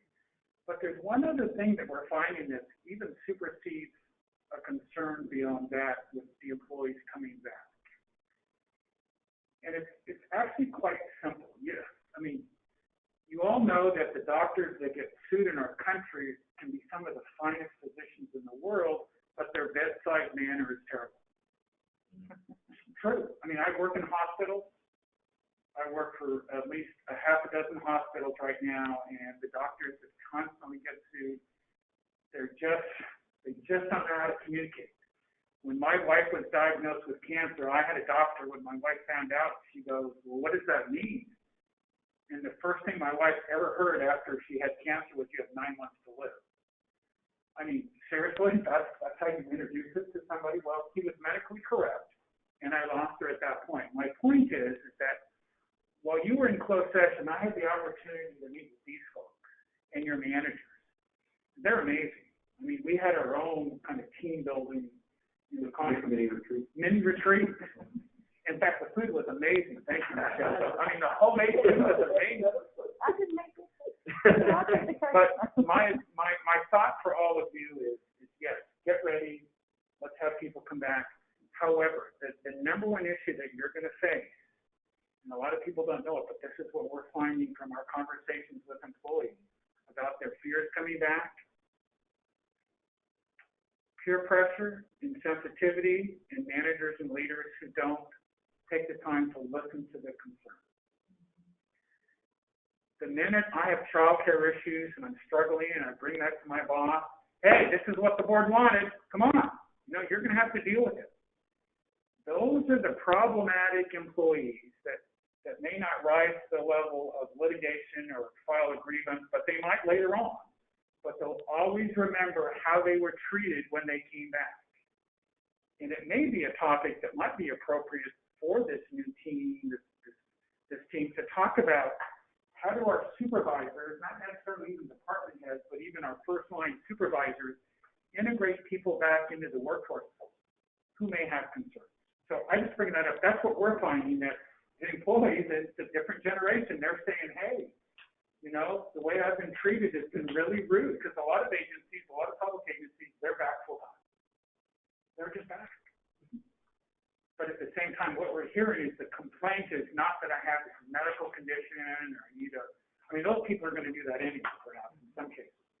But it's the integration, it's leadership, it's how one's treated. The number one way to cause chaos in your workplace is people not to understand people's stories. Thank you, Ella. Thank you, Michelle. And Dr. McAfee, I think that speaks to the board's expectations, right? Because it will be different because there has been a pandemic, so you have to understand that expectations should be a little bit different in workforce when people come back to work. All right, where are we? Yes, President Williams, we are on the fifth and final item on our information calendar. It is 5E, and entitled Financial and Strategic Planning. As you know, this board, or most of the board, when adopted a strategic plan. Well, first of all, this is a topic that is trying to cover multiple kind of requests from directors, strategic planning, and financial stuff. But our strategic plan is adopted back in 2017. Obviously, based on our just discussion from this morning, there's a big change in landscape happening right under our feet right now. So even at the best time, it's about time to look at the strategic plan, but we need to look at this, what's happening right now, where we're going, and including some of the reduced revenues and the sunsetting of some of the LRP. Some things we've touched on already, but really the plan needs to be revamped to look at where are we going and how are we going to pay for it, kind of in a nutshell. So I wanted to have Margaret sort of and DJ are going to do the tag team on this. We've had some quite a few internal discussions on it, but this is to tee up redoing our strategic plan. That's really one of our big things. So as we navigate through some of these things, we can't wait till all these things get sorted out, but we need to have a new strategic plan, I would say, this year. Yeah, absolutely. And I was just going to repeat what Patrick said, hearing the conversation this morning about, the changing landscape for us, about the projects that is there. As I see it, is that we've had a story, if you will, to get us today, and there's a story to get us to 2035 when Operation Next is in place and some of these other projects are in place, and then there's the story that's after that. And so having that understanding of what all those projects are and how they're happening is really critically important. But more important, from my perspective, is, well, how are we going to be there financially as it relates to this? How can we support the region? And how do we address that from a financial standpoint and what it means to our ratepayers? So when we look at that, we look at the long-range financial plan as a component of that. And a few things I wanted to share about it. And we shared about this, I think, a couple of years ago, but I'll just sort of reiterate it. There's a lot of things that takes into consideration as it relates to financial planning. First of all, as Patrick mentioned, it's the strategic plan. What is it that we are trying to do, and it's changing. And as Patrick said, it's this is it. Julie? Of the strategic plan? No. This one here, did you get it revised from the one line? Yeah, I got you. I'm sorry. This is one I put together from my notes, but I can certainly send it out afterwards. Yeah, we can send it out, okay. So a strategic plan, and Easy will talk more about it as far as, taking it there, but the plan we have from 2017 is to go through 2022, so we're right at the right point. And again, the conversation we had this morning is there really does take us to the next level that's there. From there, we talk about the financial policies that supports us from a long-range financial policy. Where we have from a debt perspective, investments, where do we go for, and all that. Demand forecast. What is our water sales going to be? The conversation this morning talked about, are we going to have 100,000 acre feet in the future? Or are we going to be something less? And if so, how are we going to support the programs that we've enjoyed having, or getting the messaging out there, or supporting this facility that's here?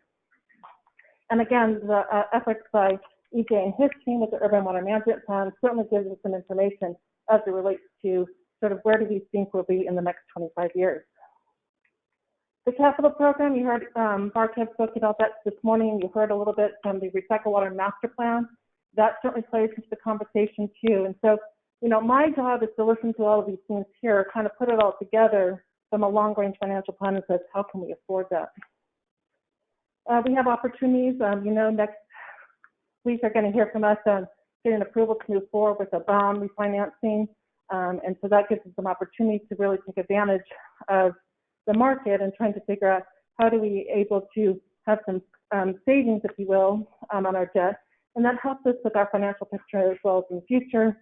And then we finally bring that all together, which is what is all those rates and charges that is there. So this process that we talk about is a very collaborative process. You take all these sort of pieces of information, we pull it all together. You look at it from the perspective of not where have we been, but where are we going and what are we trying to do with and accomplish from that. We identify what are those risks that are out there. We have some, potential threats to us. And, we talk about that SWOT analysis and we talk about the strategic plan. That certainly is something that we need to think about as well. And then we want to make sure that we have the right mix of how we're going to address it.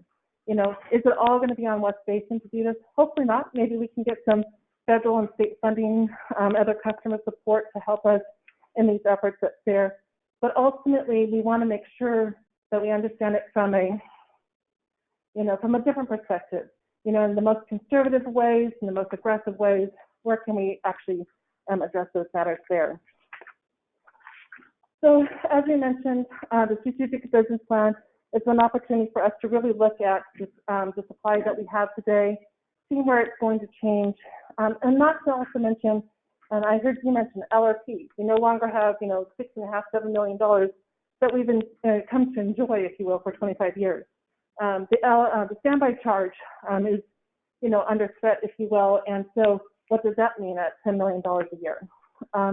And so each of those things also play into how does that structure us, or how do we think about supporting all of these mission goals, objectives, if you will, for the district. So I think what you'll hear from EJ and what we'll be looking to do going forward is looking how to, reconfirm, if you will, the strategic goals that we have there. What are those strategies that are there, and how do we incorporate all these new conversations that are there? I think one of the things that I see is missing from our strategic business plan is about key performance indicators. How do we know that we're doing the right thing within our business plan? And this gives us an opportunity to really focus in on what is it that we're trying to accomplish from our outreach, from our recycle water program, from our efforts, from a water policy perspective. Conservation, absolutely. And then also to take a look at the process. I think some of the conversations we've had as of late, if you will, in regards to the budget are good conversations. But I think, in my opinion, having those conversations before we even get presenting numbers is a better way to do it. Understanding that where does the board want to be and where do they want to go, have that conversation first. Staff can come and provide you the numbers that are necessary to support that, and then we go, can we do it? Can we afford it? And then we can stress test that. And I think evaluating that process is an important place. So as I mentioned, we have a number of financial policies. This gives us an opportunity to really show to ourselves, show to our customers, other stakeholders, the rating agencies. They really value, if you will, the fact that we have all these policies that are out there, from our debt management policy, how do we structure our debt, what are our considerations under there. We refer to it as our designated funds policy. Disclosure, we talked about that a little bit. We heard from Steve as it relates to the disclosure policy, how important it is into the market these days, and what we say and how that means as we go forward. And then we have other ones, and I'll just touch upon, we talked about diversity, equity, and inclusion. We have small and local business. We have it from the banking side, and we also have it from our procurement side. And those are important sort of, I'll say, social programs that really shows the commitment by this board to really represent its constituents. So going forward, we have opportunities that also are some challenges as well. We have opportunities to really understand our demand forecasting. We can do reports like the Urban Water Management Plan, but really we have to understand and be in the moment, if you will, understanding what is happening with our customers around us and have those conversations. We need to understand our own production capabilities here at the treatment plant, and we also need to understand those local projects that are around us. Those are opportunities for us to, like you said, partner, collaborate, work together regionally to support this region. From a revenue forecasting, you have to understand what our external funding sources are. EJ better than I can talk about sort of those discussions that are coming up from Biden's administration and Newsom's administration about those grant opportunities, and those are things that we can certainly look at. But we also need to understand our own sort of mix, if you will, of fixed versus variable. A few years ago, the board made a great decision to go and move to a fixed component of its revenue charge. That's about 20% of our revenues now, which is a great thing. And as we get to a point where we're losing more and more, perhaps, of those variable sales, but we still have those costs associated with it because we still want to be able to do all these programs. We need to find a way to be able to do that, and so we can take a look at the appropriate mix of fixed and variable costs. And then finally, to the expenditure forecasting, understanding sort of the anticipated capital expenditures that's out there, be it these expenditures that Barcap has shared in our recent budget workshop or the future projects that we're talking about here. These are the ones that we really need to understand and not just look at it for the next year, but really 5 to 10 years, 20 years after the recycle water master plan. And then understanding, of course, the net rates. Those net rates are, a good portion of what our budget is. 20% or so of our budget is the net rates. And, to us, it's just a pass-through. But to our customers, those are real rate increases that we need to see and we need to understand. And certainly there's conversations that are happening over at Metropolitan that talk about rate refinement and what is rates going to look like in the future. And we need to be part of that conversation. We are part of that conversation so that we can, again, represent our area. What percentage of our rates? I think it's about 70%. Of customer net rates? I believe so. I can go back and confirm. Then I wanted to do, so again, understanding our capital picture, again, the capital picture is, you've seen this chart before, I'll just share it with you here. This chart here is the one that I shared in the budget workshop, or Barcap, I should say. It's in our presentation. This is our picture today, but that doesn't necessarily mean that's what it's going to be. Even a year from now, this picture will probably look different. As we move forward with projects, as we understand what our relationships are, we'll see something different here. But we know that we have a very significant need here. If you will, this green portion here represents our R&R. So that, as Barcap shared earlier, it's been able to meet those contractual and regulatory requirements by maintaining our facilities here. And to do so, there's quite an investment that is necessary there. I'm trying to recall the number. I want to say it's, $120 million of about $196 million is relating to R&R. So it's a pretty big portion of our future, if you will, that we're needed to figure it out. We hope to be able to use a lot of cash to be able to do it through achieving our debt coverage ratio. But there are some long-term assets here that, through our debt management policy, we can go out and secure debt to be able to make sure that we can maintain those facilities. And then I'll just show you this chart, this is our debt picture. And this is what we anticipate our debt picture to look like after the proposed transaction we have. So we're going to bring the bond documents to you next week. Hopefully the board approves it on the 24th, and then we'll be marketing in early June and hopefully see those savings that are there.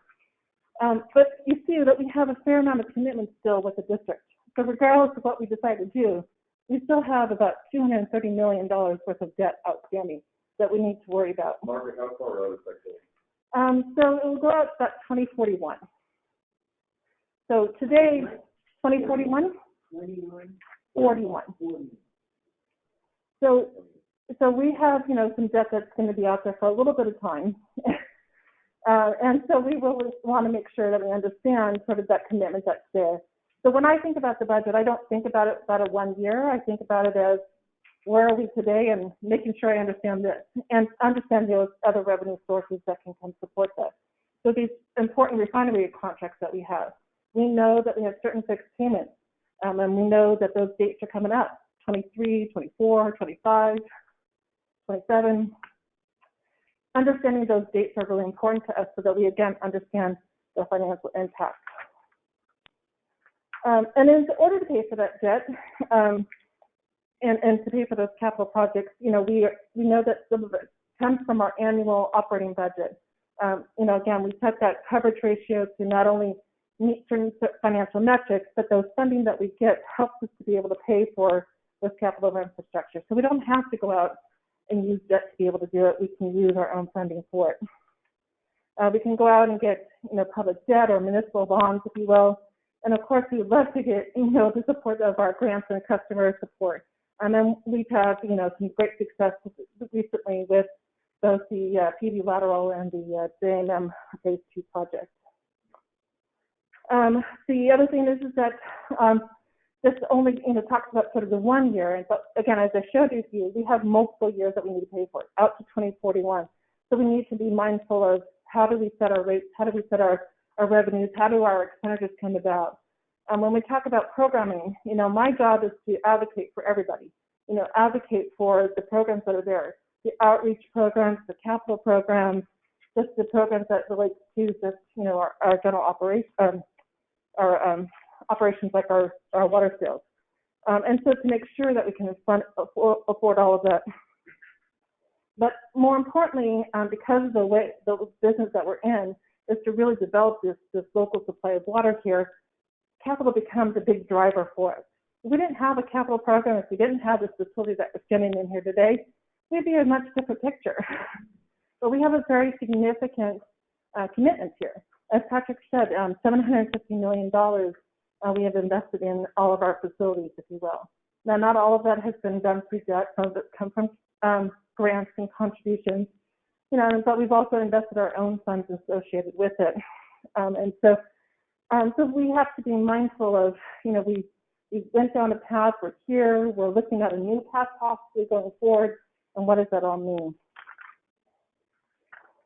So my final thoughts are just again is taking all of that information there, all these inputs that you see from different places, and I enjoyed hearing that conversation this morning about what all of this means here and what the board is thinking, and trying to make sure that we understand, not again for the 1 year and not even 5 years, but really going out from a long-term perspective.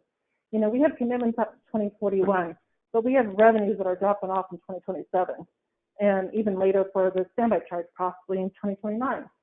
So knowing that those are coming, how do we understand sort of the impact that's there, the impact of reduced sales possibly, and see what we do there. We talked about maintaining our R&R infrastructure and what that means. We talked about even these future projects. Where do we want to be with local supply projects? And as Patrick mentioned, like 2023 is an important date coming up with us for Torrance again. Those two agreements are coming together, the nitrified and the boiler free. What will that next agreement look like? It may look very different than the one we have today. Depending upon where Torrance wants to go with it, how can we still continue to partner with them, still get them to pay for, their allocated share of these upstream or offsite facilities, if you will. And then once we have all of those understandings of all those things, is then having those Mansell rate adjustments. I tried really hard this year to take all those inputs that you see from the programs and the capital projects and the water sales to really get to a place where, we're seeing a reduction on our fixed revenues, an increase in our variable revenues, but at the offset, if everything goes to plan, it should be a net zero impact rate increase to our customers. But still trying to, again, to achieve the things that is necessary for us. And again, sort of as the backdrop of all of that is because we know a lot of it is dependent upon what is going on with Metropolitan and that discussion that's happened over at Metropolitan with the rate refinement process. It's an important one. And a lot of our, earlier agreements, if you will, with our refineries was definitely, well, what's Met doing and let's see a portion of that. Going forward, we really have changed that mindset and really said, what is the cost of service to deliver that water to you? And I think we're in a much better place, if you will, in how we've negotiated our leasing agreements to be able to be at a place where they're paying for their capital projects, they're paying for the offsite facilities, their allocated portion, and they're paying for the cost of producing that water. That's not something we could have said when those agreements were formed 25 years ago. But we're turning the table on that one. It's a great place for us to be. So with that sort of takes me to the end of my section, and I don't know if Patrick, you want to share any additional I just caught you with food in your mouth. Sorry about that. No, I think you've captured at a high level some of the things we're going to feed into reports and bring them up on how we have to relook at this strategic plan. We do have debt going up a long ways. And this situation that we're dealing with the Hyperion and large supplier up there, from them and long-term contracts. All that that plays into, we're still paying for all this through 2041. We've got to keep that in mind. And to the tune right now, $23 million a year all the way, but $23 million a year for into the 2030 area. But I think what this calls for is our strategic plan. I'm looking at it right now. It talks about things that were, when this was written, like ocean water desal and expanding the recycled water program and other things that we're in a different environment right now. We're not sure where we're going with ocean desal yet, and we don't know where we're going with a lot of this stuff. So we have to revisit all this because I think I'd like to make this document a lot more. You mentioned keep KPIs and nexus between some kind of real action. I think that's what I think the board would want. You know, that's what I would want to be very better guiding down document. It's not a bad document, but we need to put more teeth into it. Totally needs to be freshened up now, considering where we're at. And something I think that this is a key. There's a couple of things we talked about today. I need workshops, dedicated workshops. What we talked about this morning, separately. Because you know, we can rush through it, but we certainly got an idea of what's going on. This is another one. Because this is where this goes has a lot to do with this long-term financial plan and strategic plan. So I don't know if the board has any questions for Margaret or Todd.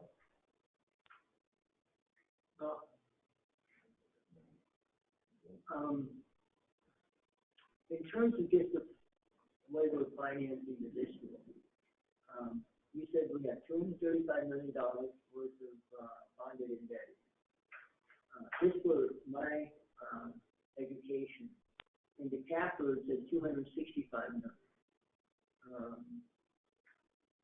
Well, certainly every year we pay off a little bit of principal, so I'm not sure what year you were looking at, but that's the most recent one. Okay, so I think it's a little high.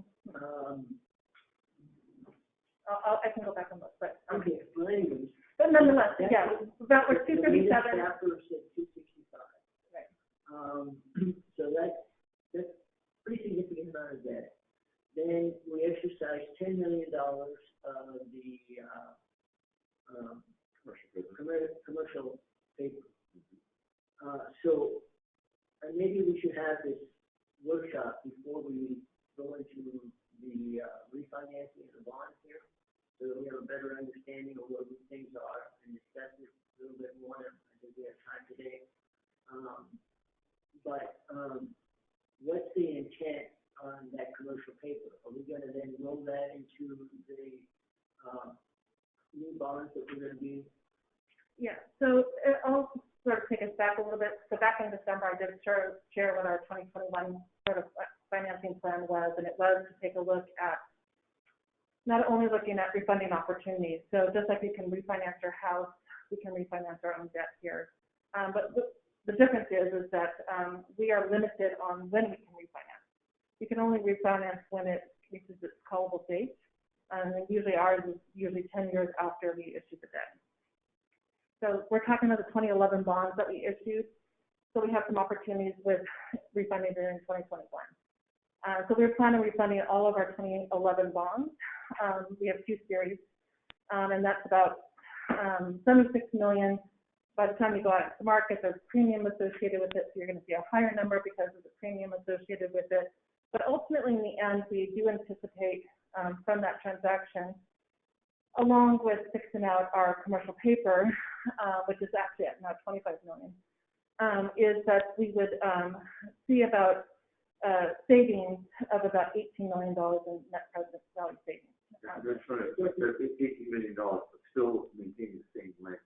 You're not extending it further. The only thing that we're extending is on the fixing out the commercial paper. That's going out a couple more years. But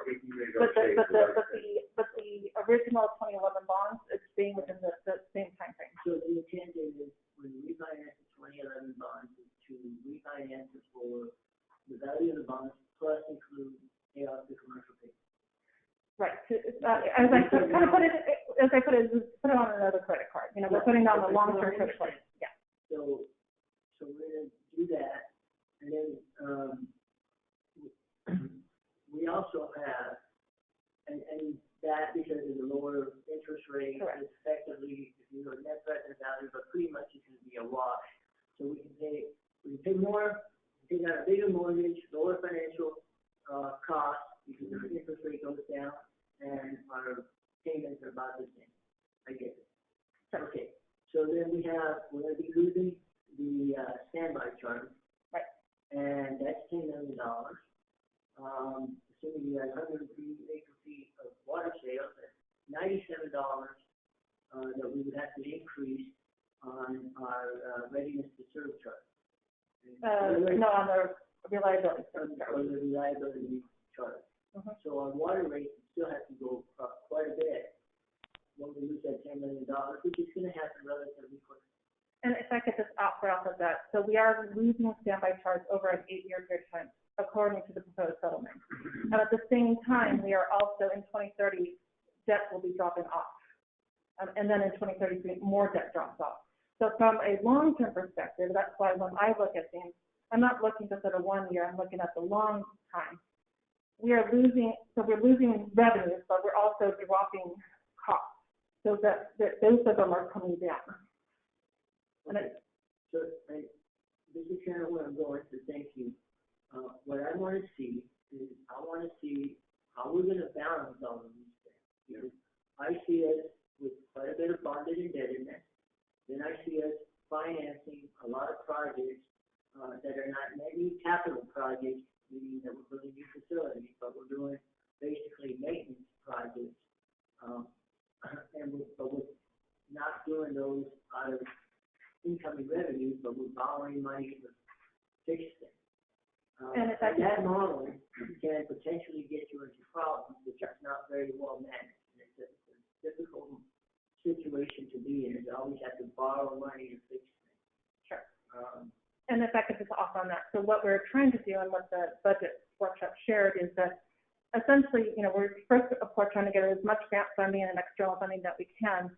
The balance, if you will, of the project, so the $196 million, if I could just take that off the contributions off for a moment, it's kind of like a 50-50 split.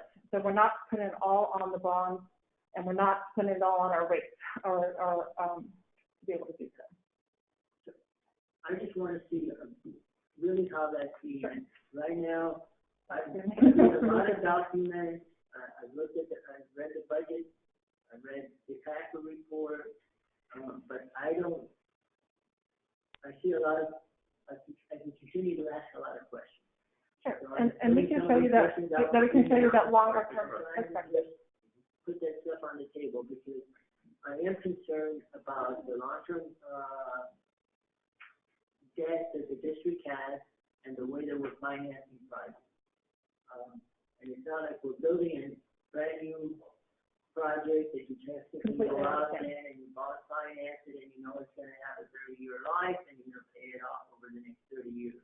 What we're doing is the repairs. It's like we're borrowing money to replace the tires on the car. I understand. And that's not a good way to run your business. Understood, and I think, you know, part of it is that, you know, taking a look at how we, you know, what those projects are and what we can do, you know, on the shorter term. You know, yes, let's, you know, use CAF on that. On the 20-year, you know, facility replacement, if you will, is, you know, do we want to put all the burden on today's generation, or do we want to, you know, spread that cost across, you know, intergenerational equity, if you will, so that today's, you know, ratepayers and tomorrow's ratepayers are paying for something that's going to have that long life. And that's kind of what our debt management policy talks about. But I understand your point there is that, you know, we are repairing things, and so as a result of, and not necessarily getting new acre feet. I would say that to some degree, you know, some of these repairs is trying to, you know, Barker can probably speak to it better than I, but, you know, we are in a place where some of our production levels are completely lower if we don't make some of these improvements. I just also like to add to that. I think that's a good request to make investments to get one place. How is all this going to play out? There's a lot of moving parts. Some of the money, not all, a lot of it's coming from fixed charges to the refineries, for instance, and that's in our budget. I can't remember what it is for. 8.3 million. 8.3 million. It's going to downstream, really R&R and other fixed charges. So some money is coming in. That's just we're borrowing it, but it's not all covered. And it's really not the refineries.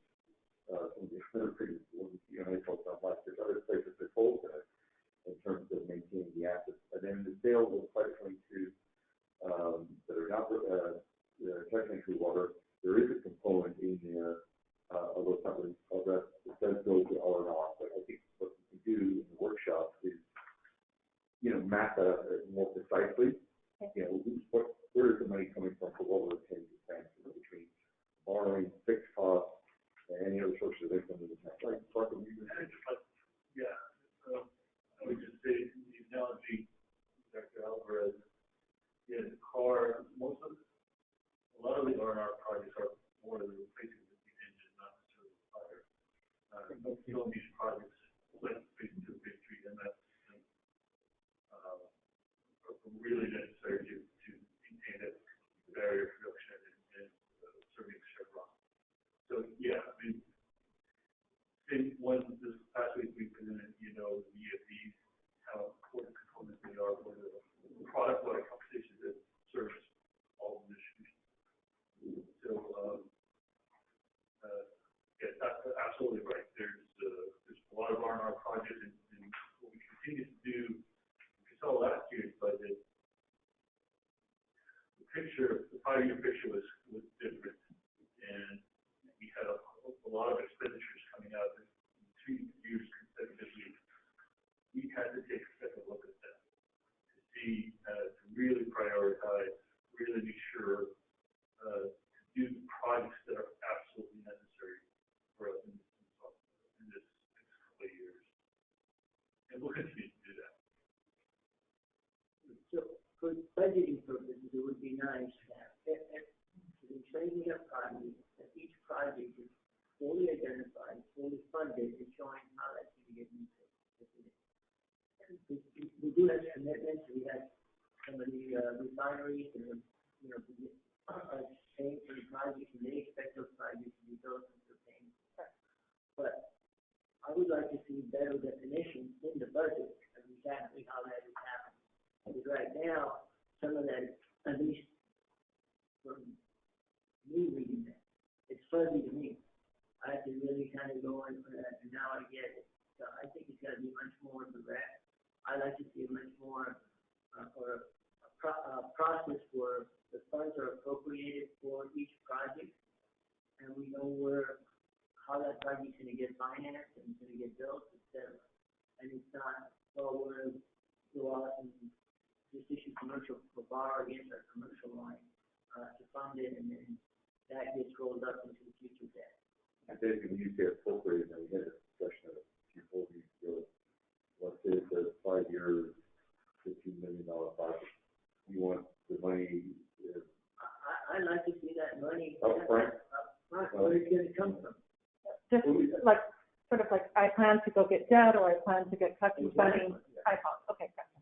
I want that, as opposed to leaving it open-ended. Sure, I understand, and I can work with Barquez on identifying that, so that it's more obvious. Very clear. Yeah, I understand. And we're going to have more potential. We're going to have more issues in terms of the amount of money we're going to need, and we're going to have, we're losing revenue. So how are we going to make up that difference? And maybe it means that we have to do more belt tightening and find out savings in other areas. Or defer, no one wants to defer maintenance, but at some point there are some maintenance that can be deferred. And there's some projects that may not be worthwhile doing. So I don't know. But I'm very concerned when I look at the budget, and all I see is a big kind of open-ended thing out there, and immediately with the loss of the standby charge, it's going to happen over the next 7 years, and that's kind of projected. But that's one big gap has to be filled, and it's going to get, you guys have a way to fill it. Yeah, as I understand from what Patrick just said, that as the debt goes down, that's going to fill that. And I think that, part of also my update is to really say, it's, we do show a 5-year forecast within our budget, but we really are looking at longer. And at the end of the day, we want to show you that longer view, if you will, so that you understand that I feel comfortable that we will be okay. Now we have to take into consideration, we don't really know where, that those sales we are going to come from. We think we're going to get 103. We are starting to rapid that down because we're seeing that, hey, there is going to be an increase in groundwater. And so therefore, we may not see the sales. And so we're incorporating that in there. That being said, even then, we're not going to know what our sales are going to So be. you won't know then. I agree. That's why I'm bringing it up. That's why I think it's very sensitive. I mean, at 103, it's $97. At 103 acre feet. You take that down to 97 acre feet, 97,000 acre feet, and it's not, it's more money. So it just keeps changing. Right, absolutely. No, and believe me, I think about that too. So, thank you for your I know there was a lot of detail, but I just want to say, I think it's wise to do what Director Alvarez is saying in light of the discussions we've had today, even with the standby charge and the unknowing where recycle programs, and so I just want to support that. That's all. Okay. Yeah, and we're well on our way. And certainly as we're looking at this, I will tell you that even Doug Brown, our bond counsel, was like, okay, I know standby's going off. Are you still okay? And we're showing them the steps dropping off and everything's doing there. So yeah, we will certainly be back with you with more details and longer term perspective. Thank you, Margaret. Thank you. And with that, I think CJ coming up.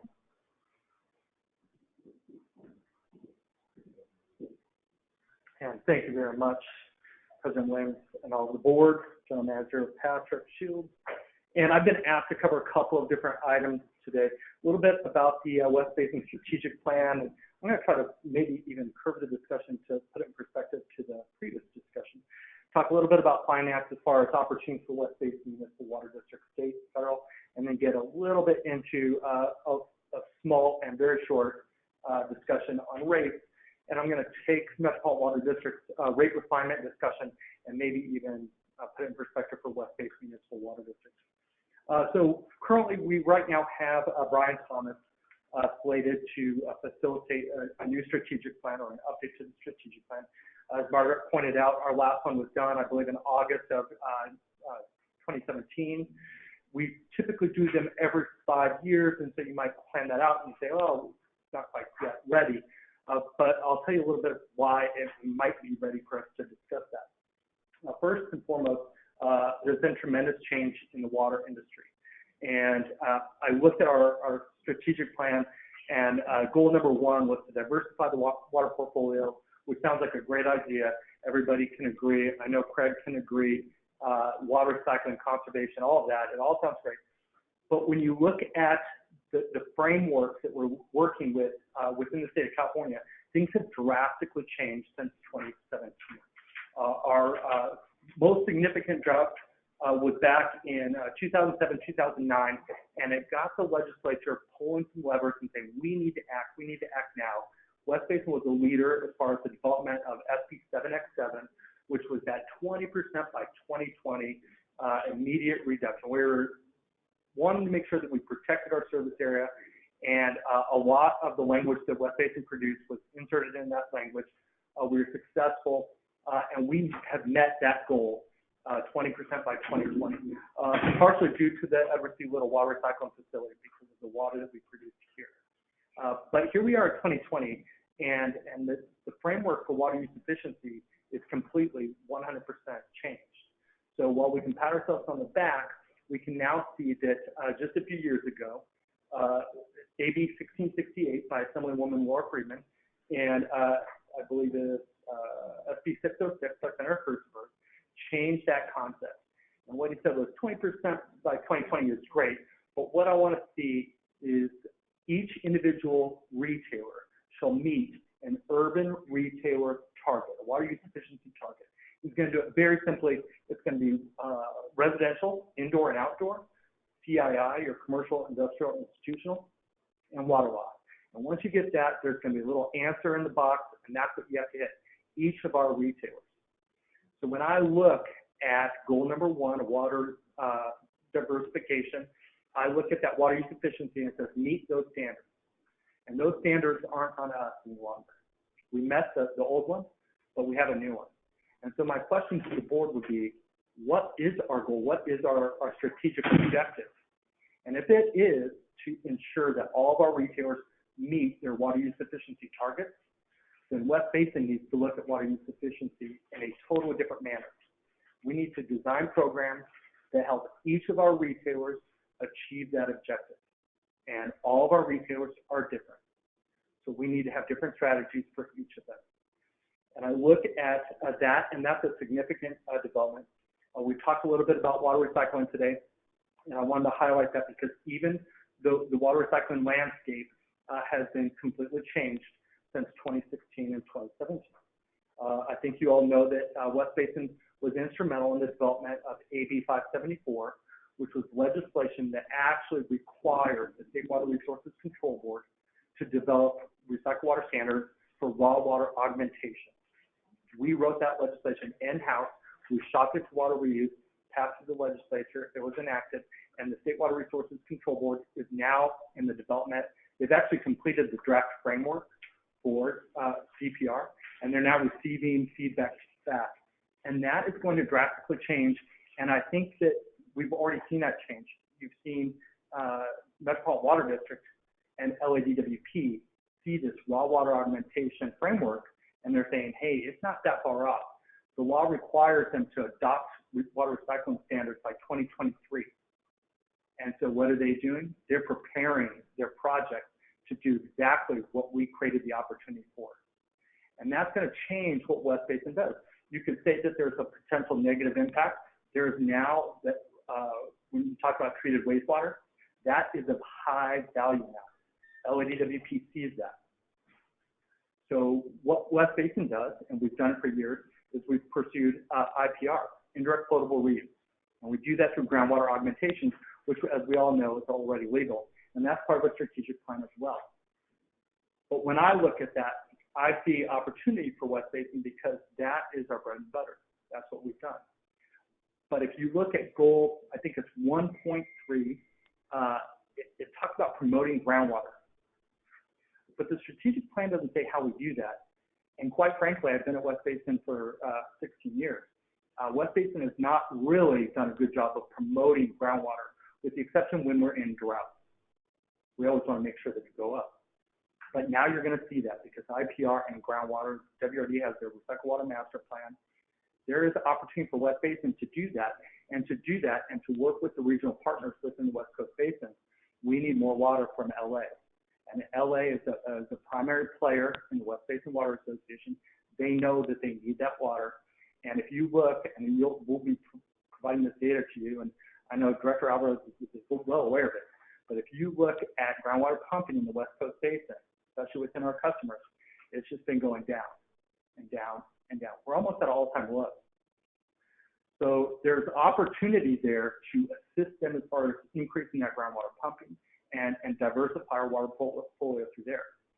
And I think when I look at that, when you think about water use efficiency, water recycling, and groundwater primarily, you can see that the landscape of the water industry, and especially regionally, is just completely different than what it was in August of 2017 when you last produced that report.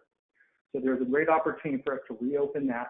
I think Brian Thomas is a great candidate to lead that discussion. I hope I don't need to kind of highlight his credentials, but I will. Former assistant general manager and CFO of Metropolitan Water District, the executive director of the Delta Conveyance Finance Authority. This guy knows water, and he knows the finance of water. And I think that that's a component, as we just discussed. When the board or the strategic plan says maximize water recycling, the question is at what cost and how do we pay for it? And so by developing key performance indicators about how we bring projects to you all, that is what we need in a sound strategic plan. And I think that Brian Thomas brings that. And I'll just highlight this. I've talked to him a little bit about timing. We're thinking about starting or initiating with the board in July or August, possibly. And I just want to highlight why that's a great time to do it. Is because BARC has already brought to you the Recycled Water Master Plan. And I know that the discussion on it has not yet been completed, but it will by July/August, where you'll all have a chance to digest the information in there. And there's a lot of information. The Urban Water Management Plan. I've been working on this since January 1 with our consultants. And I will tell you, I've seen the numbers and it tells a great story there. You can see successes, you can see opportunities, you can see the future with these data points. And I'm excited to bring that to you, and you'll have a chance. We're going to bring that to you in June, have a hearing, public hearing, I think it's June 10th, and then adoption of that plan possibly in late June at the regular board meeting. Metropolitan Water District. I don't need to tell some of you this. Metropolitan Water District is in a great transitionary period, and we'll be able to digest all of that as part of the strategic plan. Their integrated resources plan is right now in development, rate refinement. And I'll talk a little bit about net rates here in a second, but that is going to drastically change kind of our relationship and the Met family's relationship as far as what they do and what we get. And I'll explain that here. A lot of people, you know, and this is the subject of the San Diego County Water Authority lawsuit with Metropolitan Water District that went on for years. And we would regularly, back in the day, we had the lawsuit work group where we had a member agency working group, and we'd go to Sacramento and we'd educate them on the lawsuit. And I would have to explain to a legislator that what Met does is that Met charges a tier 1 supply rate, then they add a system power rate, then they add a system access rate, then they charge you for treatment, then they charge you a readiness to serve charge, then they add on a capacity charge. And all of that covers all of their costs. That's the statutory ability of Metropolitan Water District to recover all of their costs. But then there's the water stewardship rate.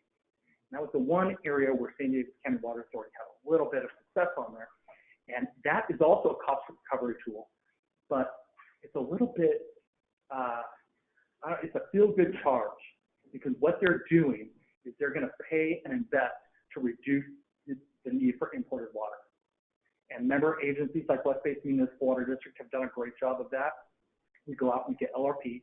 We maximize conservation expenses. And in doing that, we benefit, our retailers benefit, but so does the entire Met Collaborative.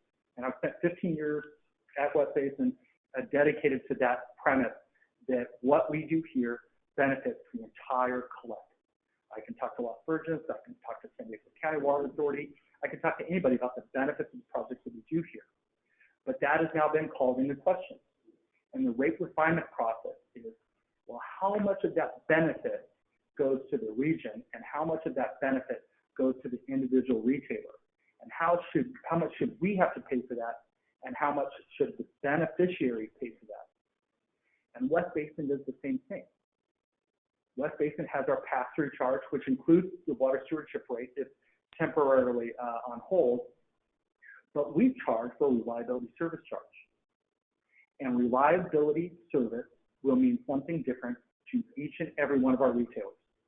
A municipal retailer who has very small dedicated staff to water sufficiency, they love our conservation programs.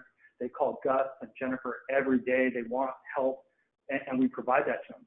And if that's their own utility, they have access to go to the PUC, talk about their rate increases, and fund conservation on their own. They love to partner with us because we can expand their opportunities, but the desire to help another retailer is really not built into their business model. And if our goal, tying back to the strategic plan, if our goal is to conserve water across the district with equitability and get 10% lower, well, then we would strategize one way.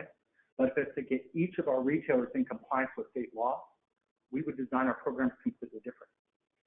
And so that, going into that strategic plan, those are the discussions that I think Brian Thomas can help us with when you talk about the true value of water, what that reliability service charge should pay for. And I'll use this as one example. I got a phone call from Inland Empire Utility Agency, and they said, hey, we have a question about your water sufficiency program. And so we start talking about it. And their retailers do not want to pay for anything. They don't want to pay for any demand management at all, because they're saying, let us keep our money, let us invest our own money in the programs that we need. And there's a couple of agencies that have just redefined what they do. MoDOC, Municipal Water District of Orange County. There's an agency up in Northern California, BOSCA, that do kind of like a cafeteria plan. You can buy in, you can invest in a certain programs. But West Basin's never had that. We've never been asked that from our retailers. But once these water use efficiency regulations come into effect in 2023, and it's mandated by the state for them to meet their targets, they're going to say to West Basin, what are you doing to help me? And if you're not helping me, well, then I don't really want to pay for that. And again, we're going through the budget cycle right now. Our retailers have not been very, loud or commenting. And I've been here for over 15 years. I've never really seen them do that. But when those regulations hit, they're going to say, what are these fees going to? How can you help us? And so this is a great opportunity, the strategic plan. I'm looking forward to it. I've talked to Brian Thomas. He's looking forward to it. I think that management will be able to kind of set the table and get individual interviews with each of the directors. And then, of course, maybe have a workshop like this where we can walk through things, develop a plan, bring it back for some refinement, and we'll kind of walk through the steps. We'll provide a very detailed process for you. As far as what Margaret had mentioned with funding, it's finding the right project that you want funded, because we can bring you any project, and a Kennethtown lateral project would be a great example. We've been able to achieve some grant success there as far as the design goes or the planning goes, but whether that's a project for us, that's another question. So what we need to do is kind of work through what the board is looking for, and then find those projects that we can bring back and say, we can get federal or state funding. And I just want to highlight a couple of the different things because we're in a great opportunity or a great time right now to get funding for the project if we're ready to move and we're ready to get projects done. Senate Pro Tem Toni Atkins sees a surplus in revenue right now. They also see an influx of federal funds through the COVID Relief Act. And she's saying, let's move money now. Let's pay for these projects now. And she is dedicating $2 billion on a strategic investment in water efficiency and what they would say are good, I forgot her terminology for it, but she's looking for a project that would sail through. What does the entire community all agree on? I don't know if the entire community will agree on anything at any time, but when you look at water recycling, that's a great opportunity to produce a project. Right now, there's dedicated funding in there for water recycling. Governor Newsom just introduced his May revise, and we're looking at that right now, but there's $100 billion economic stimulus to fund specific federal assistance, or utilizing federal assistance dollars. There's money for water recycling in that. We're excited there. I think there's $150 million in groundwater cleanup specifically, which would help the area. And there's $200 million for water conveyance improvements to repair major delivery systems. There's great opportunity. There's a water bond. Right now, something is going to pass. It's going to be Senate Bill 45 or Senate Bill 1500. But both of those are in the range of $5 to $6 billion. West Basin is very active with water reuse, California. We think that we're going to get anywhere from $200 million up. We're asking for $1 billion. And there are some agencies asking for $1.5 billion. So something's going to pass. It's going to be on a 2022 ballot, and so that's going to present opportunity. On the federal side, you've already seen the America's Rescue Plan provided $50 billion to California, primarily to local government. But as you can see by the Senate Pro Tem's plan, she wants to fund that and put money into infrastructure. So there's a great opportunity there. This is something I'm excited about. Director Williams might be less excited about this because I know you've had to sign a lot of letters recently. But earmarks are back. West Basin operated with earmarks for years. They went away. They're finally back.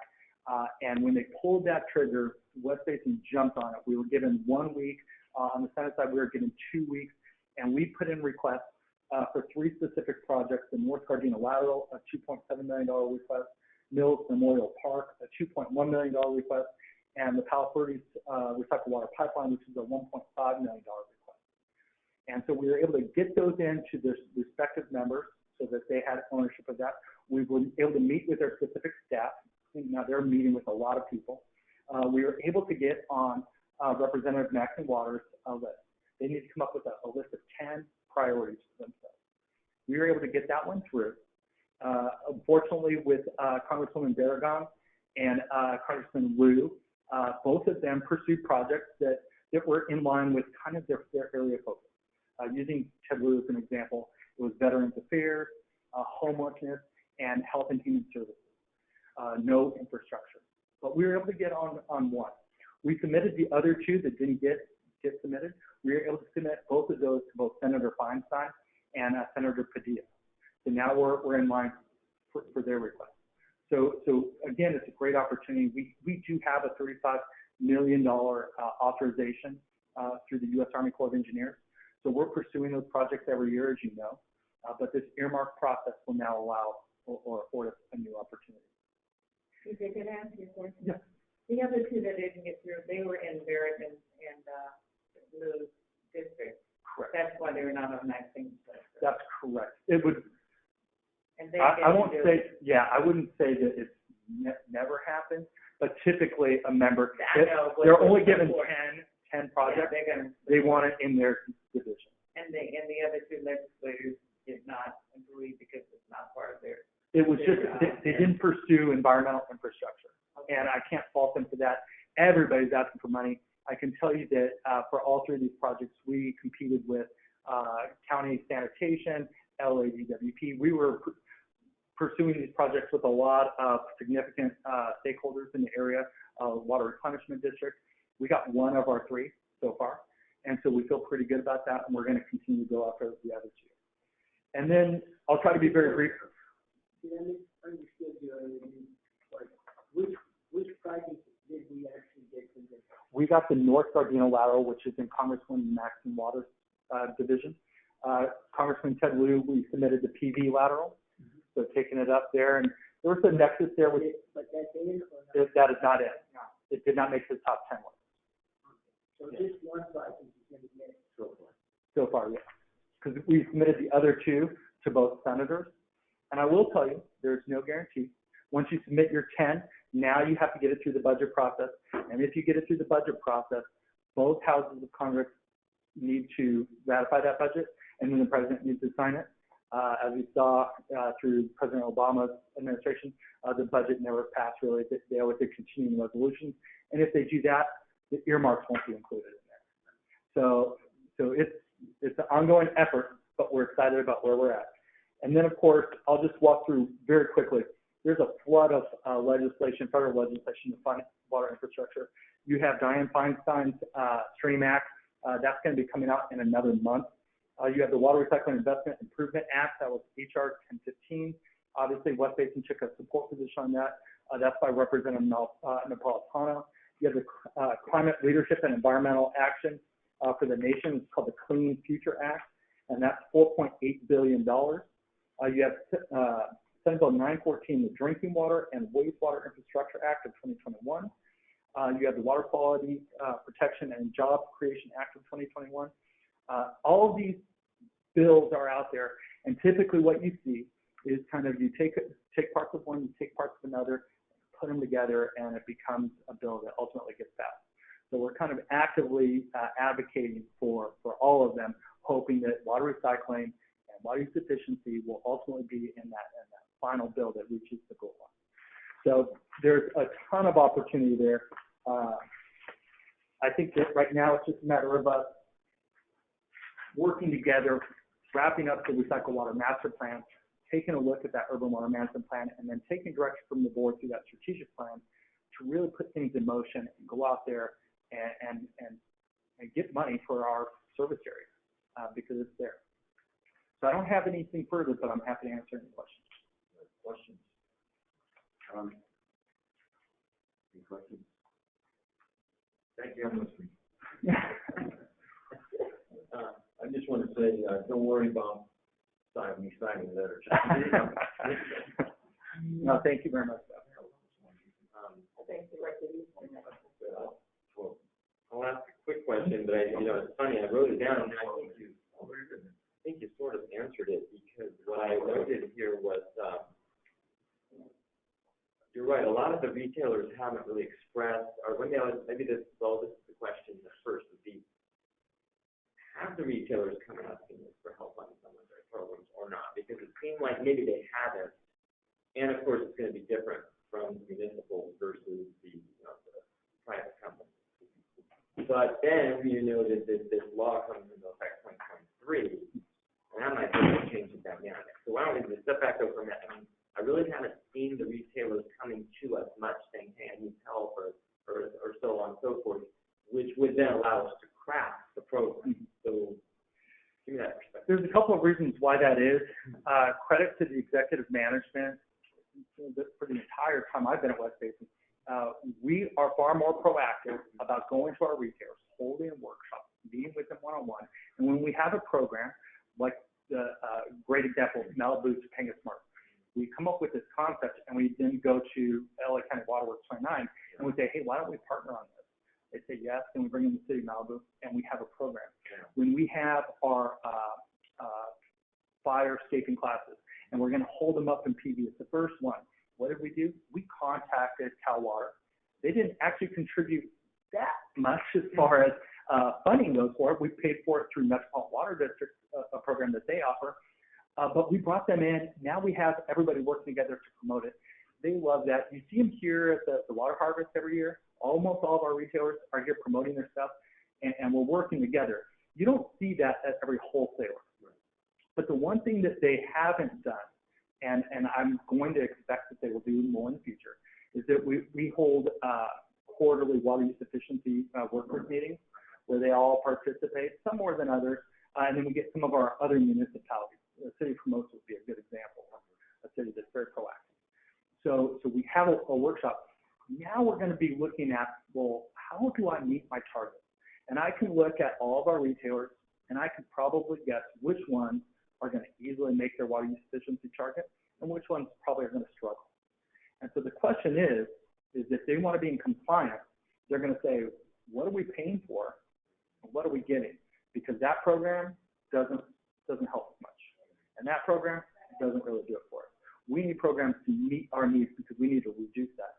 And of course, as we know, with water recycling, some retailers get it, and they're going to get that direct credit.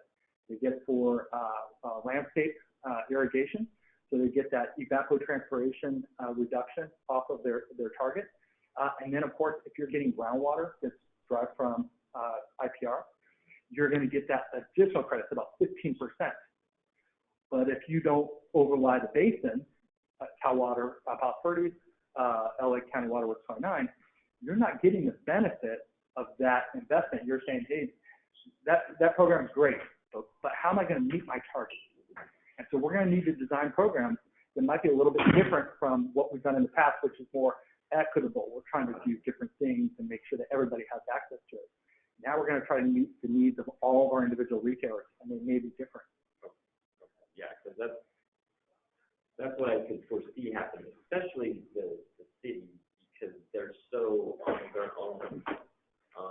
Like the Little Sacramento, Manhattan Beach, Inglewood's a bigger city, more revenue, et cetera. But I just could see where some of the municipalities would probably be maybe asking us more for help or partnership or if they see themselves not meeting that target, we're going to get a phone call. But luckily, like I said, we've been directed by our management and directed by all of you. We call our retailers regularly, and I think that's one of the reasons why maybe they don't come in and ask questions, is because maybe the questions are being answered beforehand. So let me go one thing further, and then so this will go right into that strategic planning, I guess, will be, it's going to be good to hear from those retailers what they anticipate or expect, and maybe want to say, hey, we predict we'll need help in this area, so then we can know it and craft it in according to be proactive and reactive as far as the planning goes. Because then everybody wants the thing hits the book, then it all is like, oh my goodness, here's what I need, and then they're scrambling. But we all know resources are very limited, especially at the city level. Now that the private water agencies here, companies, they've got more resources. Anyway, I picked up on that thing. I look forward to, however we can help craft it right for the local. Yeah, so how beneficial is it for the retailers to be in West Basin Water Association? beneficial? I think it's very beneficial when you think about the ability. I mean, I attend that meeting monthly, and I'm jotting down numbers. I'm watching groundwater pumping, so it's going up, and I know immediately what. Golden State Water Company, they had a well go down, and I think it was 2017, 2018. Their groundwater completely dropped off. I wanted to see that go back up. When they do that, you start to see the groundwater pumping go up. How much are they replenishing? Are they replenishing with recycled water versus imported water? I like to see that. The Dominguez Gap, I understand the problems there. I think we're all used to every single month. We're going to ramp up the use of recycled water there. Well, they're not. So I pencil that down, imported water. All of those groundwater pumpers are thinking the same thing. They're looking. And in years past, and you know, the numbers speak for themselves, we're around 20,000 acre feet of groundwater pumping right now. If you go back 10 years, you're at 40,000. So that's 20,000 acre feet of a decrease that could potentially happen in the future and near future, because I can tell you, Lomita just got their grant from the Water Replenishment District. They've planned to flip their water portfolio from about 33% groundwater to roughly 66% groundwater. So you'll see that Manhattan Beach, another one. No, you're not talking about a lot of water, but they are drastically. I mean, they're making investments now, and they have a public outreach campaign going because they're doing some well rehab, and so they're gonna see that. Golden State, they're gonna get their well back online and hope to start producing. The city of Inglewood, they actually had certain issues. I think they went back online in 2019. So when you see the groundwater pumping and the imported water sales, it tells a great story. And so you can kind of circle it, oh, we're in a drought, a lot of messaging, and the water comes down, and then it rebounds.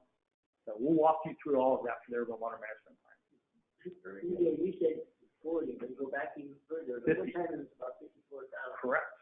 I try to work in 10-year increments, but yes, and it's just, you can see it going down. I mean, earlier in your presentation, you talked about standards are going to be set for the state board, for the local purveyors. Have they all, number one, adopted the standards, and two, they need our assistance in meeting these standards? Luckily, the state's going to do that for them. They won't get too much say in it. Like I said, the framework was adopted by the State Water Resources Control Board. What they need now is kind of to fine tune some of the details. And one of those is, I mentioned residential, you have indoor and outdoor, and that's going to make your total residential limit. And so what you'll see there is it's going to be a 55 GPCD, that's your indoor. And again, they're already trying to change that with your legislation now. But then they're going to do aerial landscape studies to make sure they know what the irrigable landmass is within a retailer. And then that's how they're going to calculate the outdoor water usage. So all those programs that Met and West Basin have funded, the grass replacement, that's going to have a significant impact for our retailers as far as achieving that. Very good. Thank you. Very good. Thank you. Very good. Very good. So that brings us 7th closed session, which we already conducted earlier. So we're directed on. Okay. So now, Yeah. We planned on doing this at 4, but we're going to do it at 4:57, and I'll be really quick.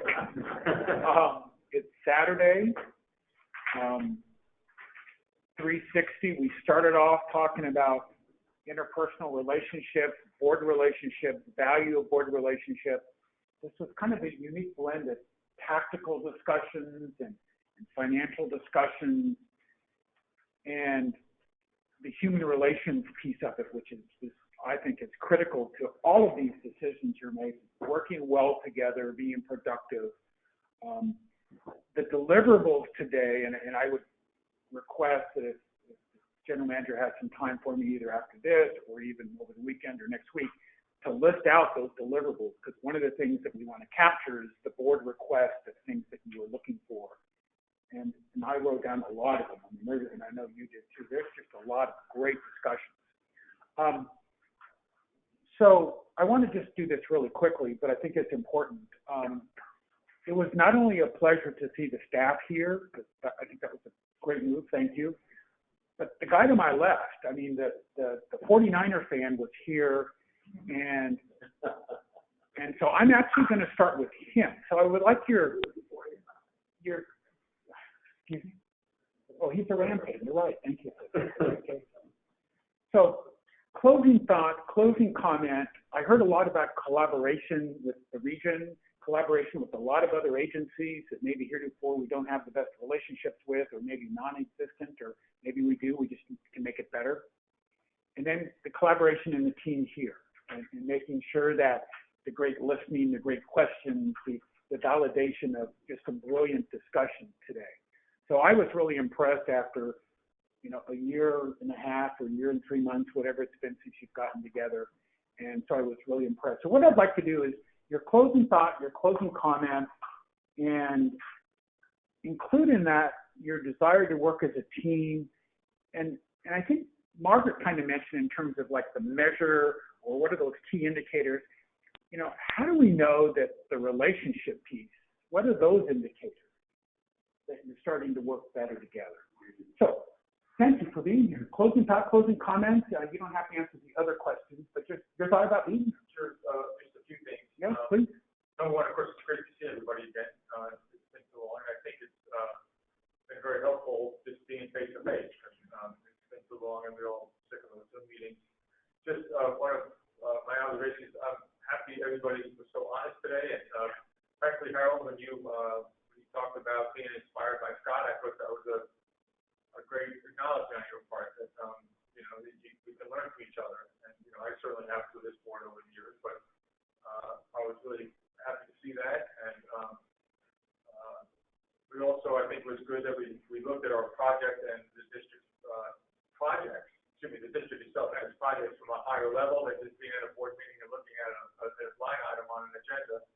We actually had some good strategic discussions, and so I was happy to see that. And again, thanks for making me part of this process. Great to see you. I'm so glad you can join us. We know you've got a million things going on. Closing thought, closing comment, your thought on the collaborative team, and how do we make sure that we can look at this in 6 months and say, yeah, these 5 indicators share with us that they walk the talk and they meant it? Well, first I want to thank the board, because I think the board was very honest today in terms of their comments, and I think that's a great start.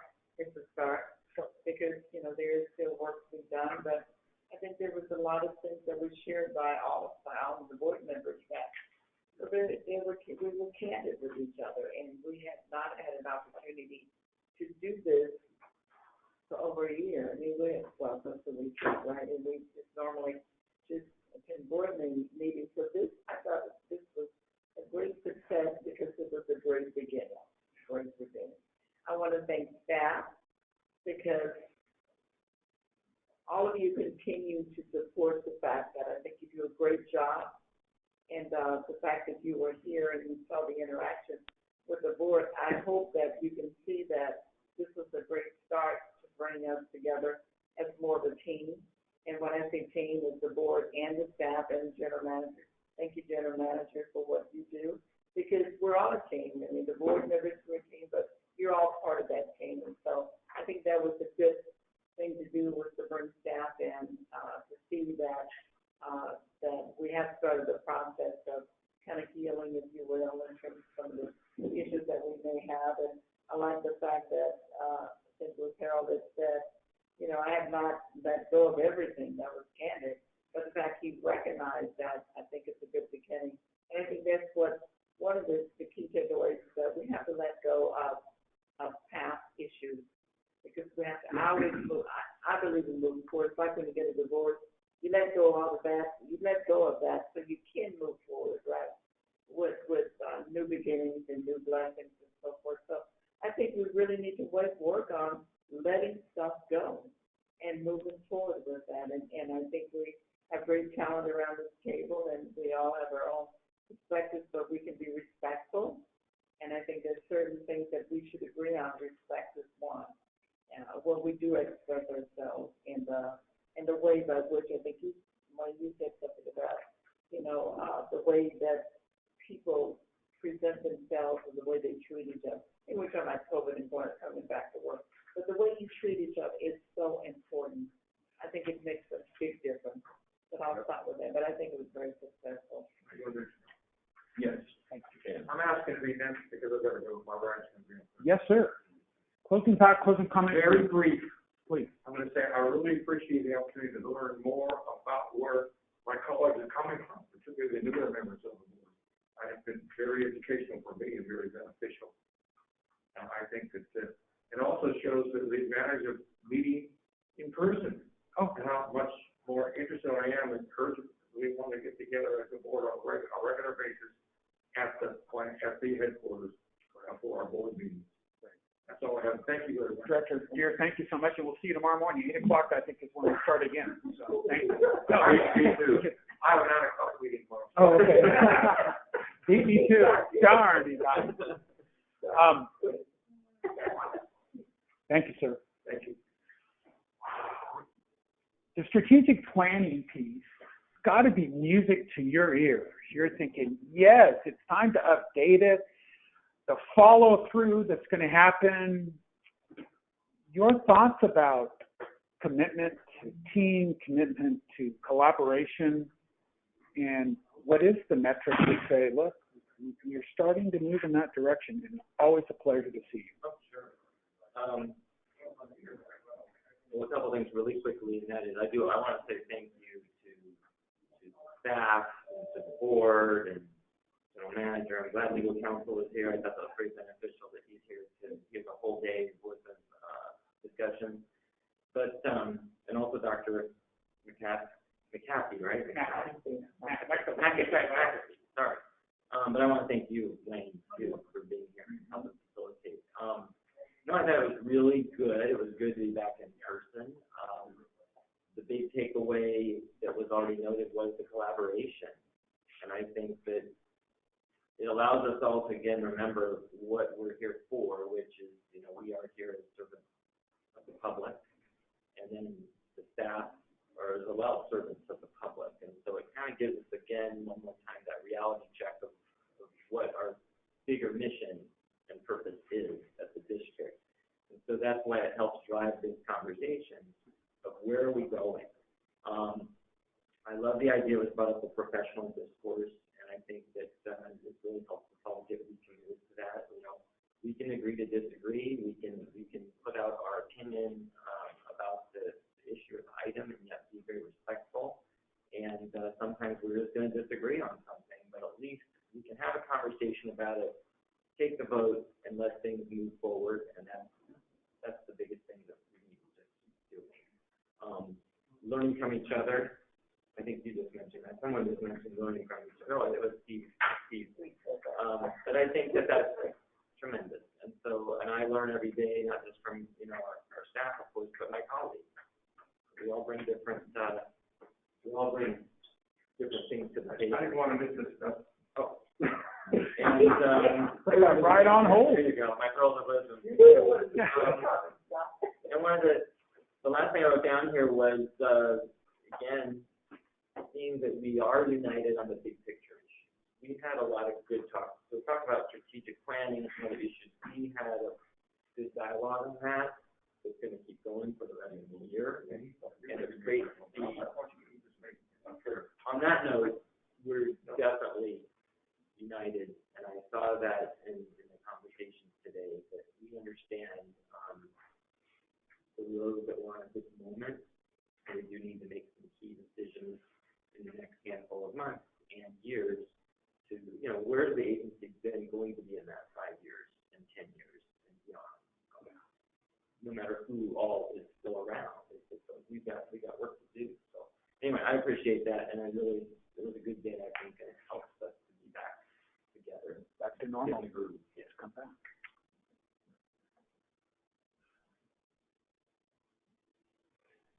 Great to see you without the hat on, sir.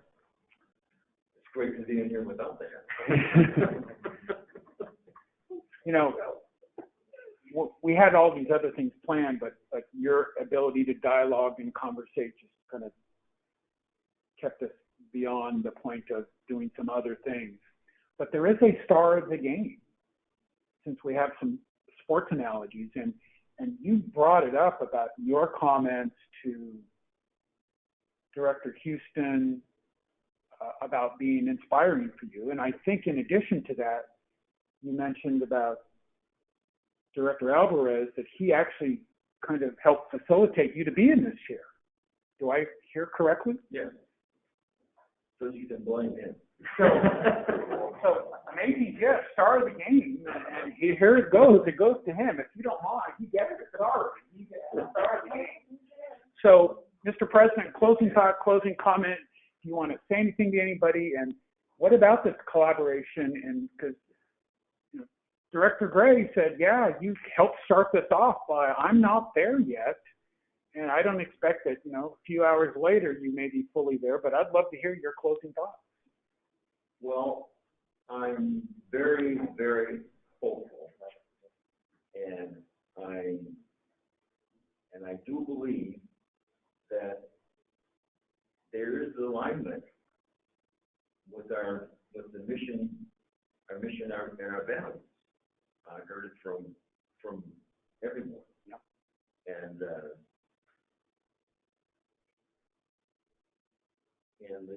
discussion on broadening our understanding of our diversity, and I think that came out. And I think, again, I'm hopeful there.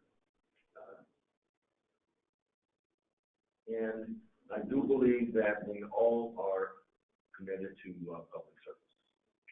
I heard that, and one thing that I heard that I thought I wouldn't hear for some time, but I heard it from Debbie, and he kept referring to us as we and us. Mm-hmm. Turn the corner. I couldn't believe it.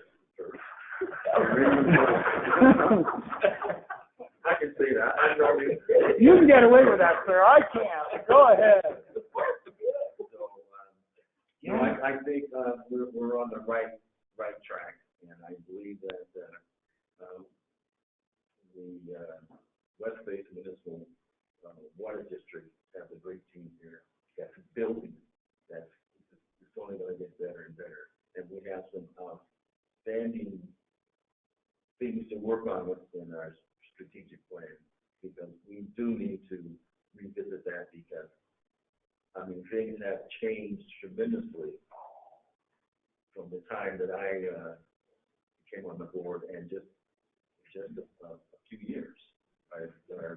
Since 2017.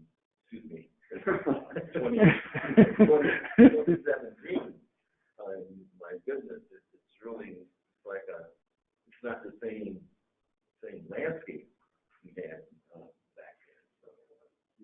So, I'm looking forward to dealing with that. And again, very, very hopeful that we will continue to grow even better. I know when I get to your general manager that he'll probably thank the staff and for sure thank the lady in the corner. I just got to ask you though, President Williams, the mints that we got in the little box? That had nothing to do with it. Right, but you would give me like 20 of those? I don't know if that's a message for my breath or what you meant by that, but I got a mask for today, thank you, and then I got 20 little boxes of mints, so that might have been a double message, I'm not sure. Great to see you, sir. So, no, you want to say anything else? I'm ready to put something to say that we're adjourned, so hurry up. Okay. I thought he's driving. There's no rush, right? So, Director Alvarez, yes, clarity on numbers, clarity on budgets and debt service and all the great things that Margaret talked about. Yeah, helping like where all the trend lines go and where it measures and how much, it makes a lot of sense. And I've seen some financial wizards like Margaret who's got all these years of experience create charts that help us understand the numbers better. Great to see you, great to meet you. Closing thoughts, closing comments, and if the collaboration is going to work, and you have a metric for me that we can measure of why it's going to work. Earlier you had said early this morning in a long day. Is this a team? And I said, I don't know, we'll find out. So today, I think that it was as a team. Everybody participated, everybody put in their 2 bits, everybody brings different strengths. If you look at a team, people have different strengths that they bring to the table. And that was good to see. Everybody worked together and so on. And one of the things to facilitate that is the ability to be together. So I really would like us to continue to have board meetings where we are together. I don't see any reason why we can't, but we do work much better when we can talk and interact. And this is the first time all 4 of you have met together in the past, not in the last year, but in the past. This is the first time I've been together with these people in the room, not just on a computer screen. So I think that is really helpful. And I would like us to see that happen sooner rather than later. Thank you for those comments. And yeah, I remember you sharing how important that was for you to have this opportunity. So thank you. Wow, Director Shields, closing thought, closing comment, your staff. Wait a minute. He's not the director. General No, Manager. the city manager. City Manager Shields. Esquire, closing thought, closing comment. You want to say anything to any of your amazing people here? I do. And the floor is yours. All right, thank you. First of all, I want to give Dr. Wayne McAfee a round of applause. What a job. I learned a lot just from him today. Fantastic. A couple of thank yous. I want to thank just the best staff in the world that I've ever worked with. Margaret Mosey, of course, best CFO ever.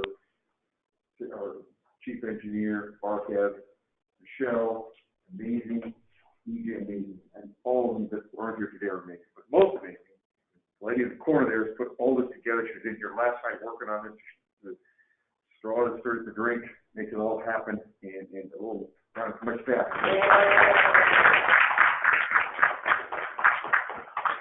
As far as, I just hope we can sustain what I saw today, what I felt. We need to bury the hatchet, and we need to move on. We got some big decisions to make.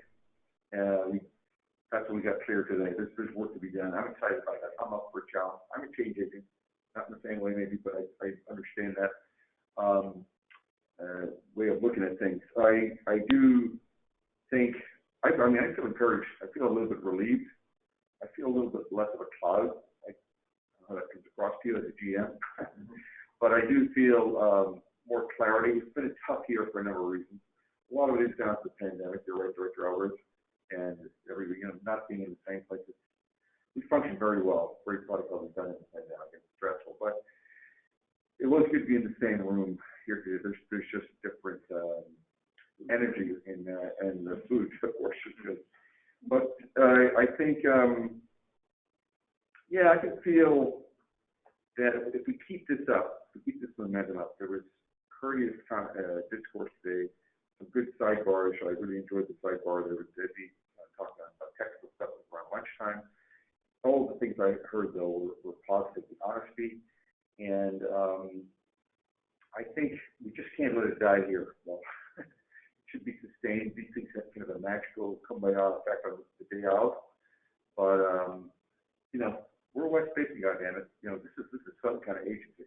It really is. It's special, not just the building and the people who created all this. So I feel confident. I feel a little ingestion of encouragement. And I've heard about some staff just throughout today, but I want to thank the board for coming in. You guys were, you've had some tough conversations. We have had some tough conversations, but if we use this model to run our committee and board meetings, not exactly the same thing. I need to follow up on the workshops. I promised there's a couple of big workshops that we need to have leading into the strategic planning to set us straight so we don't drift. But I'm just going to leave it on that note. I think it's a good day. I can't forget my good friend Craig Walder. sixth board member down there. But I talk about it, fulfilling not specific duty, but just being interested in what we do and following us earnestly. We do chat and exchange stuff a lot on, we're both big time environmentalists. And it's great to see that you get out there. So with that, enjoy the rest of your weekend. I'll be talking to you about the FNA packet tonight, though. But apart from that, thank you. Thank you. It's a great day for everybody. Appreciate it. Very good. You know, Harold, I reminded when I first got on the council, and I was asking to give a few remarks at a banquet. The lady passed me a note and it said, "Kiss." Oh, I was still there. What did you mean by that? Keep it short, stupid. I like it. Good afternoon. No sense in humor. No, it's not your best security. You're pretty good. No further business.